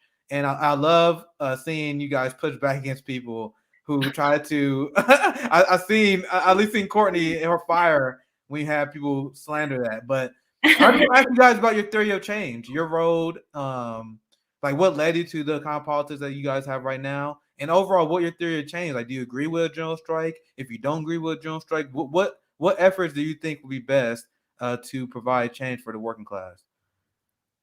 Cool. Hey guys. Thanks so much. Thanks for having us. Oh, okay. Oh, let's see. Hey, we're happy to be here. I guess, okay, first I'm just going to say, I think that for us, we feel like we're in this really interesting place of having experienced it all. Like, we've had salary jobs, we've had minimum wage jobs, we've been waitresses, house cleaners. I just feel like we've done a lot of different things of work, and it really doesn't matter what you do. I mean, I thought, getting a salary job, the way our parents talked to us, they were like, if you get a salary job, that's going to fix it all. Didn't get any healthcare benefits. They tried to work me 80 hours a week. They asked me if I could come in Saturdays and Sundays. No 401k. I mean, it's I think and then like literally the rich kid that worked for us who did no work, he got a raise, he got a promotion, he never got fired. I had to do all of his work. And I just see this more and more and more in everything that we do. And it's like, how do you not get crushed in this system? And how do you live in this system and not go, this is messed up? Like something is not working here. Yeah, I mean, it's interesting because we have had a lot of conversations with our family about this, specifically because it's hard for them to understand that all of this effort that we put into going to college and doing the right thing hasn't panned out for us. I mean, not hasn't panned out. I mean, I guess we've had good careers, but no, it hasn't panned out. We each had, I had 3 jobs when it came into the pandemic. I had 2. She had 2. We lost all of them. We had to move back home to our parents. So Courtney, what you guys are telling me that it's through your experience working within the system that kind of helped radicalize you. Yes, we tried to follow all of the rules, right? And guess what? It didn't. What does that do? What does that do? You know? And I just think like for us, it's kind of our goal is to help people see that we've all been duped. You know, we try to explain that to our parents. I mean, there are things like being Black personally, like the system is created to crush you. Like in college, I had a professor that would not call on me in college. White kids had to raise their hand for me. It was so uncomfortable. This old white guy wouldn't call on me. And then he tried to fail me in the class. And I had to email him and say, I know you did this. But it's like, we're dealing with that in academics. Just think what it's like when then you apply for a job or you ask for a raise. I mean, yeah, I mean, I actually ran into someone when I was out 2 weekends ago, and he and I used to work for the same company. I kind of took his job actually. And when I ran into him, he said to me, see, I told you it was racist there and you shouldn't have gone there. And I was like, shit, man, you were right. Like it did. To me, you know, I thought, oh, I'm going to take this job and I'm going to move up. This is a move up for me. You know, I'm getting good benefits. This is going to be great. But I mean, I really wish, I mean, that guy was, I mean, he's Middle Eastern or something, but I mean, regardless, he told me that it was a racist place and I went there anyways. And the thing that I think has radicalized us is, again, yeah, we keep doing the right things. We keep trying all these things. We keep trying to get into the system the proper way. Or think you can work through the system. Or think you can exceptionalize the system and be like, I'm so great. There's no way. They'll see. Right. Like media, like that meritocracy is not going to make its way to me and I'm going to move my way up. And it's just been made abundantly clear that that is not going to happen. And so I feel like during, you know, what we talk about a lot, is using the time that we have. We were lucky enough to live in California when the pandemic hit. So our unemployment was not interrupted, you know, like it was a smooth process. And I think we've been trying to kind of take this time to really regroup and see what we can be good at and what we can do before, as we try to tell our parents, we're forced back into the system. So it's like, let's try to do something we can with this time and make it work for us now. Yeah, because who knows? I mean, in 3 years, I might have to go work at Walmart again, like I did when I was 16. I don't know. And this is why it pisses me off so much when people like Hassan or, you know, the TYT types want to come down on what you guys are trying to do. This period in time when working class people have a little bit of opportunity to stand up for themselves, to organize with each other, to engage, to be energized together, they're trying to squash. And that really pissed me off. If you don't have a plan, if you don't have another strategy, if you're not, fine, you might make your little union shirts or whatever, but you're not getting people in the streets. Literally, Obama was at a climate summit and said, if you don't push us to do it, we're not going to do it. And the world is on fire right now. And he said that. Right. So you're going to discourage us from getting together and talking to each other and sharing our experiences and figuring out what it really takes to have a real general strike. That guy's never had a minimum wage job. That guy's never gone into a walk-in closet and cried and gathered himself up and then gone back to a place that's stealing your tips. He's never done that. So shut your mouth. That's what I have to say. Sorry. That's what the Twitter debate was. I think it went really well. Well said, guys. It's good to have you guys on this panel. I want to open up to the panel. Do you guys, anyone want to respond to what the banks or what Johnny was talking about? Open up to the panel now. Yeah, I think they brought some great points because a lot of times people think, oh, I just got to work harder. I just got to try a little bit harder. Or I got to stay in school. I got to get that degree. I got to get all A's. I got to get the best high-paying job or apply at this big corporation when I get out. I won't say none of those things are going to make a difference. But at the end of the day, like they explained, you can do everything right and still be fucked. Mm-hmm. And that's when you know that something isn't right.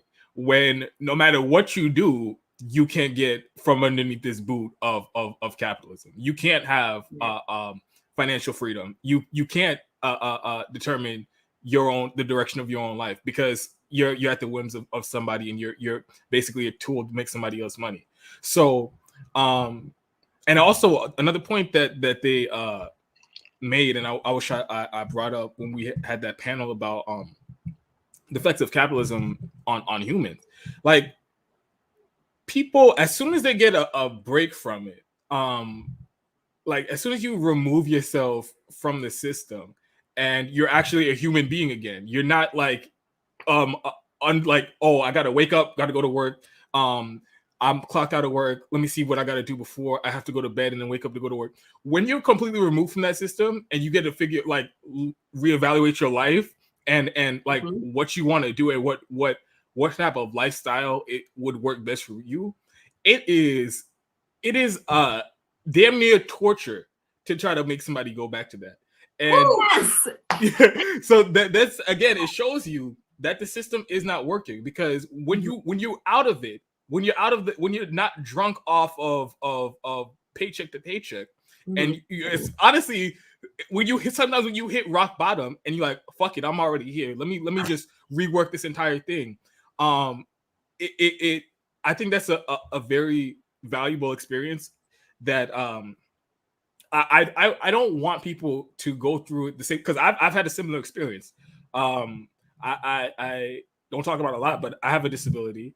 And there was a time when I couldn't work and I was broke, and I like came to like this realization. I was like, okay, it's not easy for me to work. Like, it's not easy for anybody to really work under this capitalist system of like 40 hours a week, 50, 60, 80 hours a week. But for me personally, I was like, this isn't going to work for me. So I have to do something. I have to figure out a way where I can do something that I love to do, something that I find value in, and something that's productive, and something that can just keep me alive. I don't need like to buy a $3 million house like a son. I just want to be okay. And I feel like that's the place where I want everybody to be, all workers to be. I don't want you to feel like, oh, I have to go to this job that I fucking hate. I'm cursing a lot on this live stream, man. Probably unprofessional, but I already know. I already got it demonetized, so don't worry about it. I did that hours ago. But like, oh, I don't want to like get up and do something I hate because I'm going to be like it. I'm going to be destitute if I don't do it. I want everybody to make decisions for their life and live the life that is best for them, because we're not here forever. And so it's kind of crazy that like I spoke about in the previous panel, like how people just kind of turn off their humanity and they just like put all of the other stuff on the back burner just to fit themselves into this box.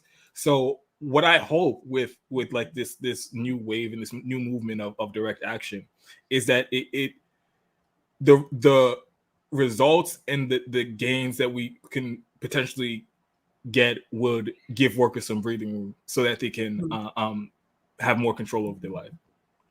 Well said, Unapologetic. The main last topic that we're going to talk about, I want to ask QKR more about mutual aid societies. I want to wrap up the original topic with one last segment, because we originally were talking about how the police state plays a giant role in siphoning wealth, right? And this By is the way, another. Nick, I just wanted to make a comment on that. What was talked about earlier is they also recruit from the high schools. They're police liaisons. They even talked about it in an interview here on the news. It's not even just about screwing with the kids that they want to screw with and create that police presence around them. But it's also to recruit kids that they think have the same mentality as them and that they can pull in just like the military. I just wanted to make that point. Well said, Johnny, because once again, this is a labor event. And I want to clear the air, at least with the time that I have, to let people understand that this struggle against this police state is a labor issue. And this also backs up what we were talking about when we say there's no such thing as a good cop. Because now we're about to talk about police unions and their role in serving the class war. So I reported this on my show a few days ago. And I want you guys to know, and I talked about this earlier today. I talked about this when I was on Jimmy Dore. Our unions have been hijacked by free market capitalists. I'm sorry, I don't know what to tell you guys. Yeah. Colombia had an immediate general strike as soon as their fascist police state started imposing regressive taxes. Do you guys know how they was able to do that? How they was able to get a general strike started in a few days? Because their country is filled with communists. The country is filled with Marxist-Leninists. When America was reporting on the general strikes in Colombia, they was like, oh my God, it's crazy. How did they start the general strikes? Because they're anti-capitalist. Right. Our unions have been hijacked by free market capitalists who their job is to protect the business and your employer. Now we're talking about law enforcement. I'm trying to make sure we don't go over time here. So I'm gonna try to speed this up. So this is on law enforcement. I reported this before. And this also, there's so many stories or so many takeaways you can have on the story. This also show why the whole concept of a bad apple is a myth. So there is this cop who is not the good guy in this story, to be clear, because he filed a lawsuit because his supervisors forced him out and then blacklisted him. Once again, this story is important to talk about, but I want you guys to know the police officer I'm talking about is not the hero in the story, because he was accused of writing a letter to the office of the New Jersey Attorney General. And in that letter, there was a letter sent to the Attorney General in New Jersey that alleged criminal activity within the department. So once again, this guy is not the good guy because he's suing because he said he was falsely accused of writing a letter. But that is irrelevant on the takeaway of this story. So what happened was there is this cop. Let's say this police department, it will discover that someone sent a letter to the Attorney General like, "Yo, this police institution is corrupt." What was their response? I cover this more on my show, but to tell the story, he lost his lawsuit against them because he met with the police union. And he was shocked because he thought the police union would have his back. The police union told him, like, bro, you turned against your police department in this way, you might as well resign because there's no way you're not getting fired. Mm-hmm, mm-hmm. That's what the union rep told it. That he said there's no way you're not getting fired. And they said the only way you will ever work as a cop again if you gracefully resign and take a severance package, which he did for several months. So then he looked for a few jobs and he found out he was blacklisted. Why is that? So the union lied to him because now other police departments are looking into his resume. They hear the fact that he was a potential whistleblower. Exactly. They're not going to let him in ever again. No. So once again, I'm going to toss it right to the panel. If there's a such thing as a good cop, why are these people being punished for blowing the whistle on criminal activity? Mm-hmm. The reason that is because there's no such thing as a good cop, because good cops are demoted and fired. The people who blow the whistle on their comrades are forced out, and there are a lot of accounts of how their life is actually ruined. A lot of times they really expose some corruption, they will go after you. So I want to toss it to the panel, and because I think this is an important labor issue as well. Once again, look at the unions and their point of view. They were protecting the employer over the police officer here, and they were serving the role of white supremacy. I saw someone say Dorner. I ain't gonna comment, but you guys know. Yeah. So anyway, I'll toss it to the panel. Yeah, for our local police department, like we tried to offer ways for police officers to be able to report internal issues.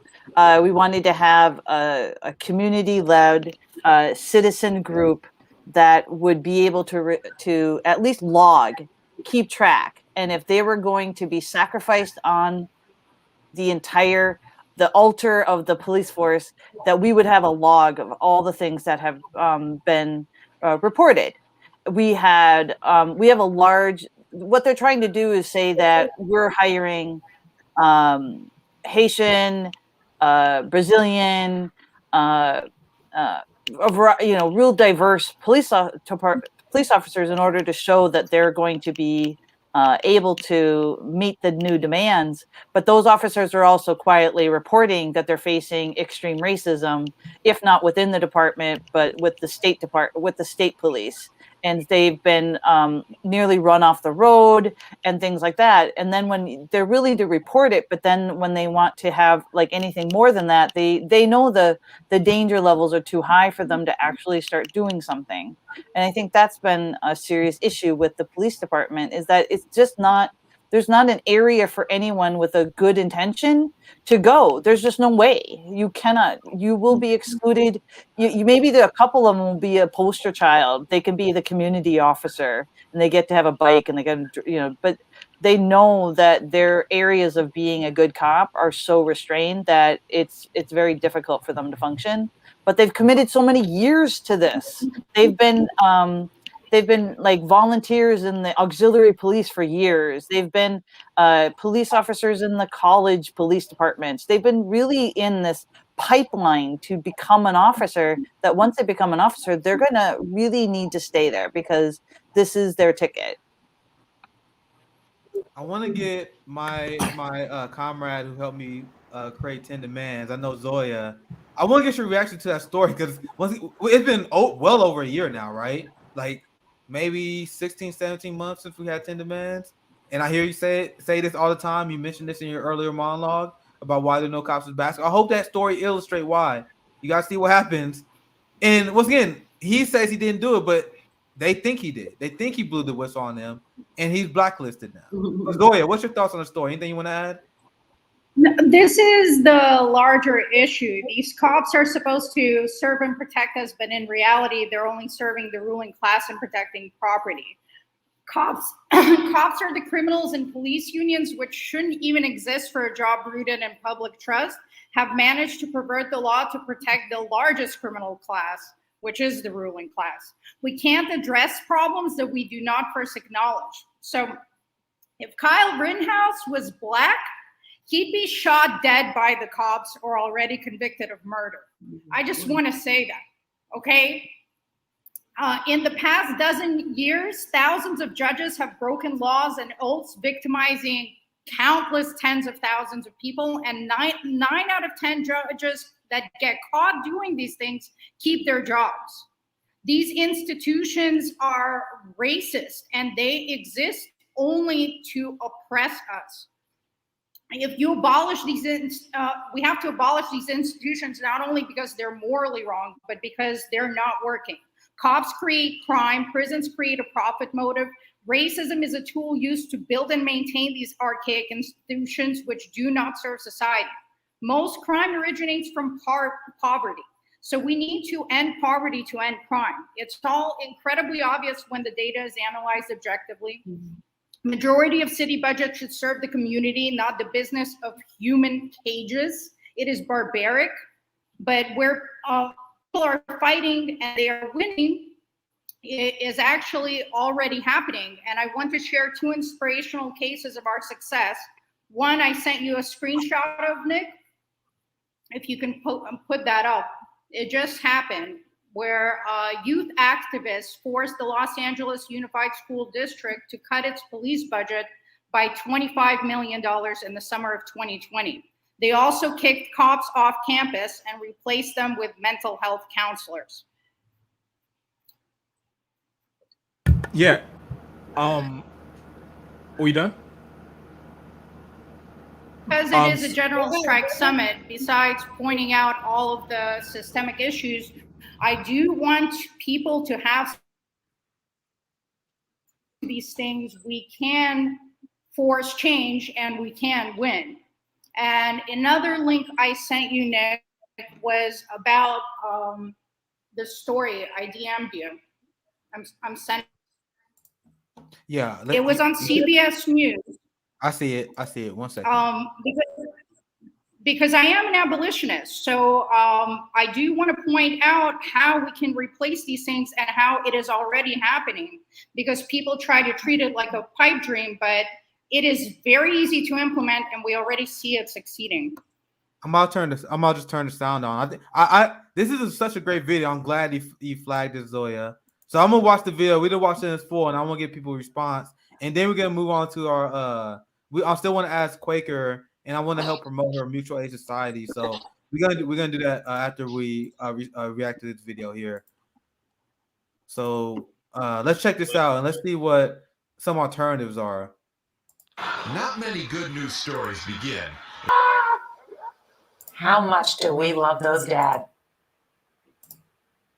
I love it that it's without a fight. I mean, I love that story. I didn't go there, but I'm a single father, right? My kid's now 21, but I always threatened him.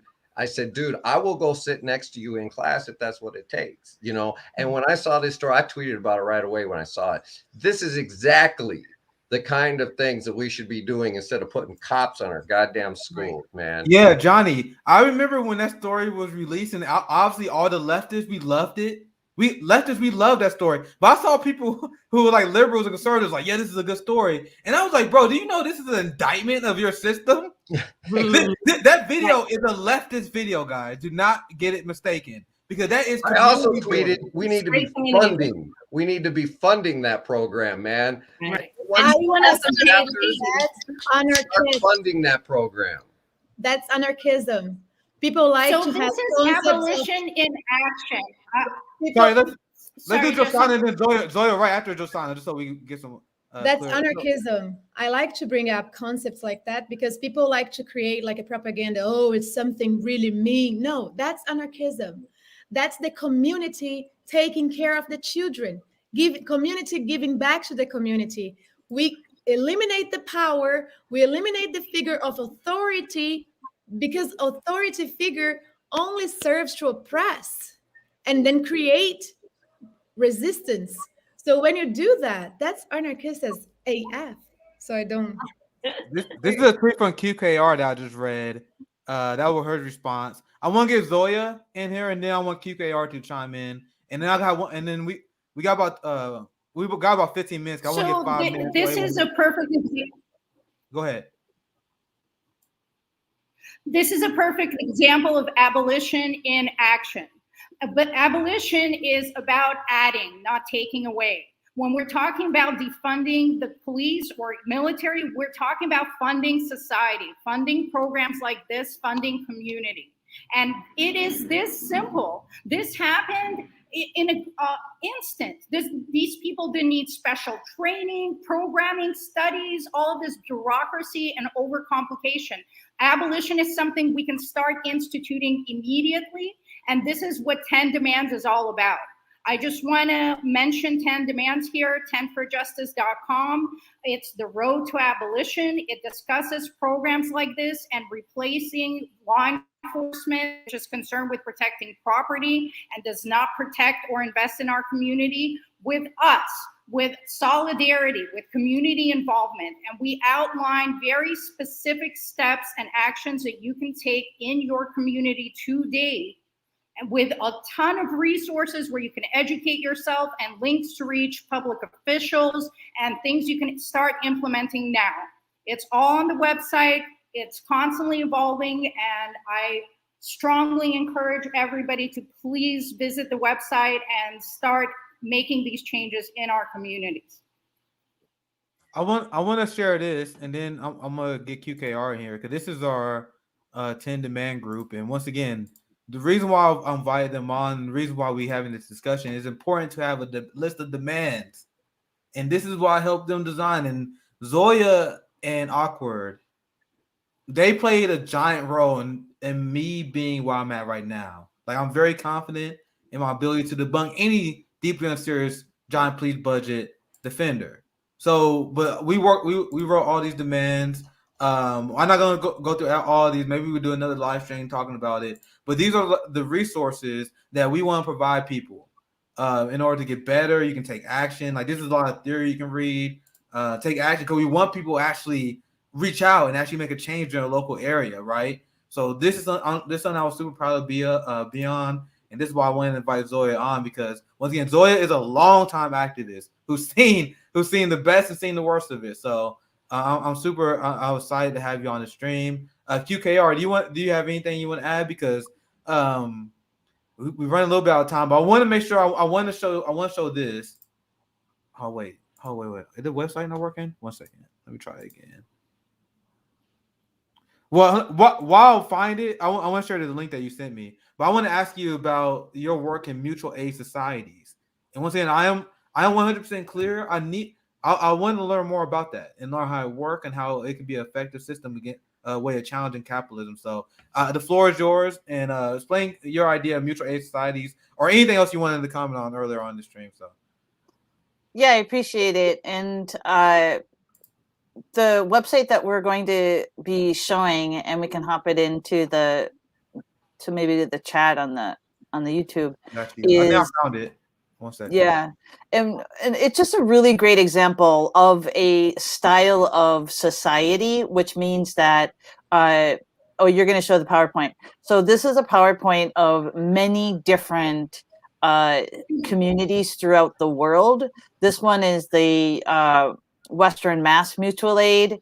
There are from Colombia, Appalachia, Brazil. There's like so many examples here in this slide deck, and each one is doing their own grassroots personal needs strategies that is it's not money based. These are based on what do the neighbors need in order for them to successfully live as neighbors. And so they are choosing to share their resources. They are solving alleys in their community that are prone to be, too dark and violent because, it becomes a criminal area. It actually, some communities are turning those into gardening, where people are now going to be in that area for productive community. And it's just a way of identifying what your problems are and having the neighbor solve it. That's what the dads did. They said, we're just going to go solve it. We're not going to wait for the government to solve our problems, because they solve it by putting police officers in there. They solve it by, like our community here, we were having issues with people at home who were not getting properly evaluated at their hospitals, sent home too early. And then the family themselves were having crisis in the kitchen or crisis in the home. Then they called the police, and the police killed the person. So then they tried to create a mental health stakeholders community that would help to solve that. They ended up transferring that over to the police department. It's like the police is like a magnet to pull these things. And so mutual aid is to draw that away from the power structure, to put it back into the community. The community that I'm involved in here is a 2-city society where we're doing many different activities. We were initially had hundreds of people involved, and now with in the last few months, we've been losing a lot of volunteers to just pick up slack and doing a lot of different activities. And so we have been doing some activities where there was giving grocery cards to people. But that was because they were wanting to make sure that people could just buy the food that they wanted, as opposed to having people choosing food for them. And so some of it is about raising some funds in order to purchase things that will be directly effective for our neighbors, but mostly it was, we just had an extremely successful clothing exchange. And so some of these are pop-ups. I think Shareef was talking about pop-ups earlier, but we also have very long-standing children's clothing exchanges, children's babysitting. I never paid for any babysitting. I would organize babysitting around my friends. I would exchange nights with people. There's different ways to be able to cooperate that never has any money involved in it. And in our building, we've done it where we've shared nights of cooking. So I'll cook for a few neighbors, and then my other neighbors will cook, because they know that, well, I can never cook on Thursdays, but they can cook on Tuesdays. So we just exchange that. We just share food. So there's a lot of different ways for us to help each other make it through very tough times. And I do believe that we can do this during a general strike. Yeah, this is the kind of stuff I'm trying to learn about, because how many Americans know about this kind of stuff? Like, this is the anti-capitalist way of thinking. Yeah. And this is not how they want us to live. So this is why I love learning more about this stuff. This is exactly why we wanted to have QKR on the panel, because I love the knowledge that you bring to these conversations. And we about to wrap up, because we got to get ready for part 2. I want to give everyone a chance to have final thoughts. I appreciate everyone for coming on this panel, especially considering that we had like 2 shows that broke down. So I don't think I did a bad job, considering I was like winging it the last 2 hours. Because I was winging the last 2 hours, but I think it went pretty well. Thank all you guys for coming on. Let's start with the Bank Sisters, because there was a newer guest. So let's start with you first. We give you the floor. Any last thoughts you want to send on us on a General Strike Summit? Anything we're talking about? Yeah, I mean, final thoughts from me, I would say, just like based off of what we were just talking about and ways that you can sustain yourself without working. I mean, I'm part of a group. Well, before I moved back home in LA, I was part of a Facebook group that's called Buy Nothing LA. Like, there are things like that where you can, where it's like purposely for people to make those kinds of exchanges. And so, I mean, try to look out for things like that would be my thought. And I would say, like, the biggest thing difference I've learned in moving back home too is like how important the support system is. So whether you can make it your family or get together with a group of your friends, but like being able to cook for each other, being able to help each other get rides places, being like that kind of stuff, making sure like if there's an emergency, I have a contact. Those kind of things are what help us actually be able to keep ourselves together. And they're small things, but rich people don't have to worry about that stuff. You know, they can call a ride, they have somebody who works for them. So for us, it's like building those communities and actually showing up for each other it makes so much of a difference when these small things happen that really can derail your life, you know? So that's really good advice. That's really awesome. Yeah. Thank you. It's always good to have you on, Courtney and Keisha. Make sure you guys check out the Bank Sisters on YouTube. We had them on FHL before. Check them out. And once again, I'm going to go to one of our newer guests that was here, Johnny. Any last words that you want to send before we sign off on part 1 here? Yeah. So, this mutual aid talk is important because you can't do it alone, man. Stuff is hard. Trying to be a single parent, all that stuff, it's difficult and it takes a village, but then people are stuck, isolated, doing things on their own all the time. And this kind of goes into why my focus is on co-ops, because it takes a group of people to come together with an idea and try to cultivate that into something that can benefit them long sustained, right? Because we can only exchange our stuff back and forth so much. Eventually we got to start making our own stuff and bringing the production back to the communities, right? Like I said, if I want clothes and I don't know how to make clothes, I'm going to turn to somebody who's a seamstress, and hopefully we have a system where people can do what they're good at, what they're talented at, and be compensated in a sustainable livelihood. And that also goes into farming, community farming, things like that. So I would get in a lot of trouble if I didn't mention the name of our cooperative, which is Rain Cooperative. You think Amazon, right? Well, where does it get its power from? The rain, making it rain on people. So if people have any ideas or questions, part of our endeavor, we're also going to get involved in mutual aid, try to build a GoFundMe type website that doesn't take any profits, that just does whatever the minimum to run the site, so that anybody who shares money with people, it's not getting Skyped from these services, right?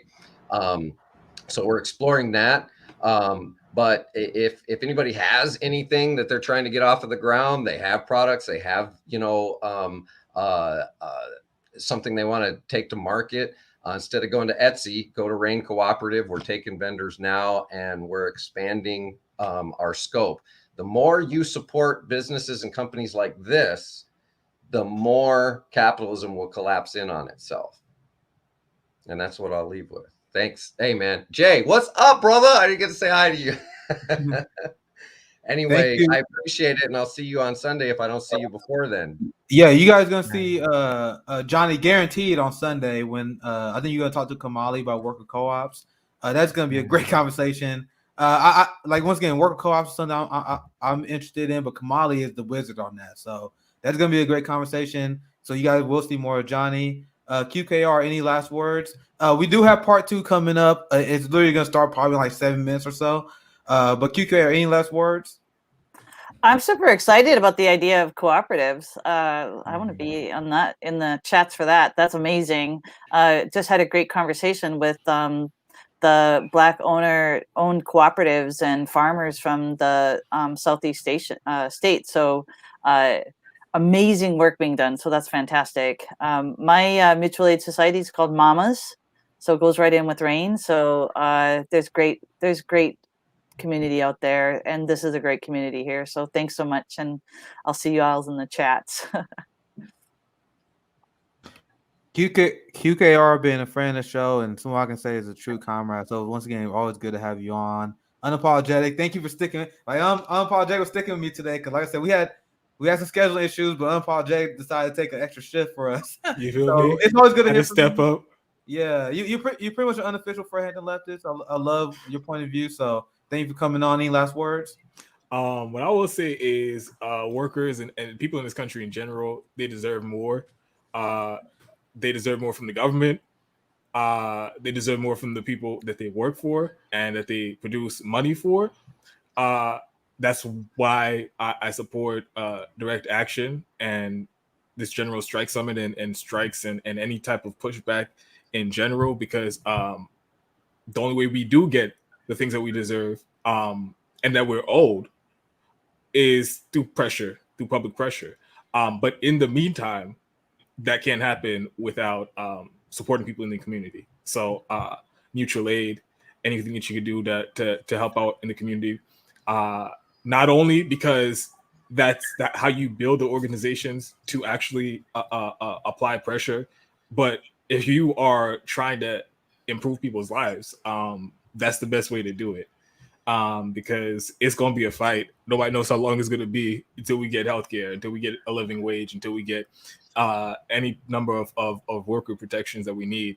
But in the meantime, I don't think it's a wise strategy to leave people stranded and left for dead. So anything you could do to help out people in your community, that's what the focus should be on right now. Thank you for joining once again. My brilliant International Leftist Coalition co-host. Josanna also kept me company today. And once again, I think we had a great productive conversation. Any last words you want to leave us with? Josanna, when next time are you going to be on the panel, Josanna? When next show are you going to be on?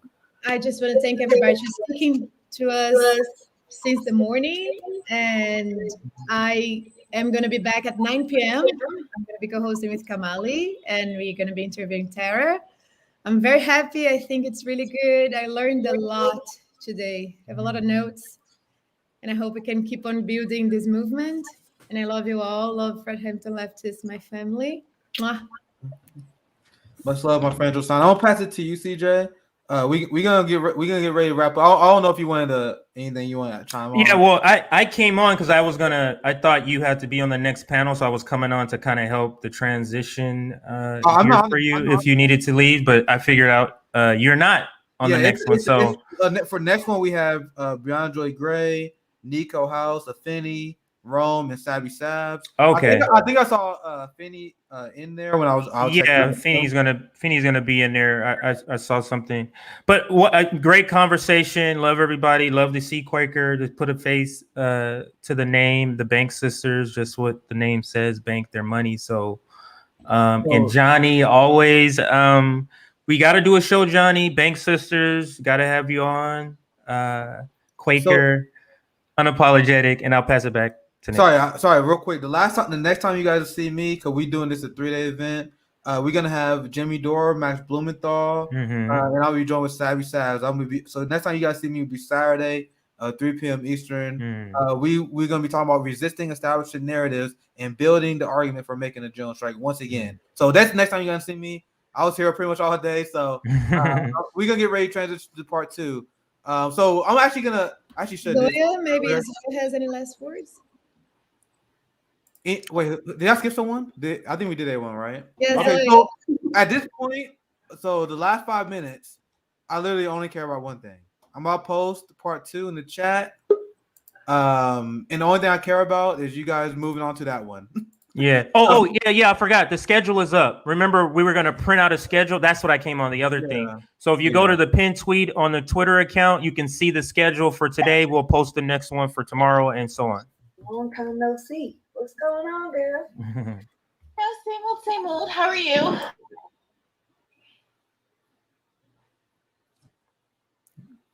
It's you, Nick. Go ahead.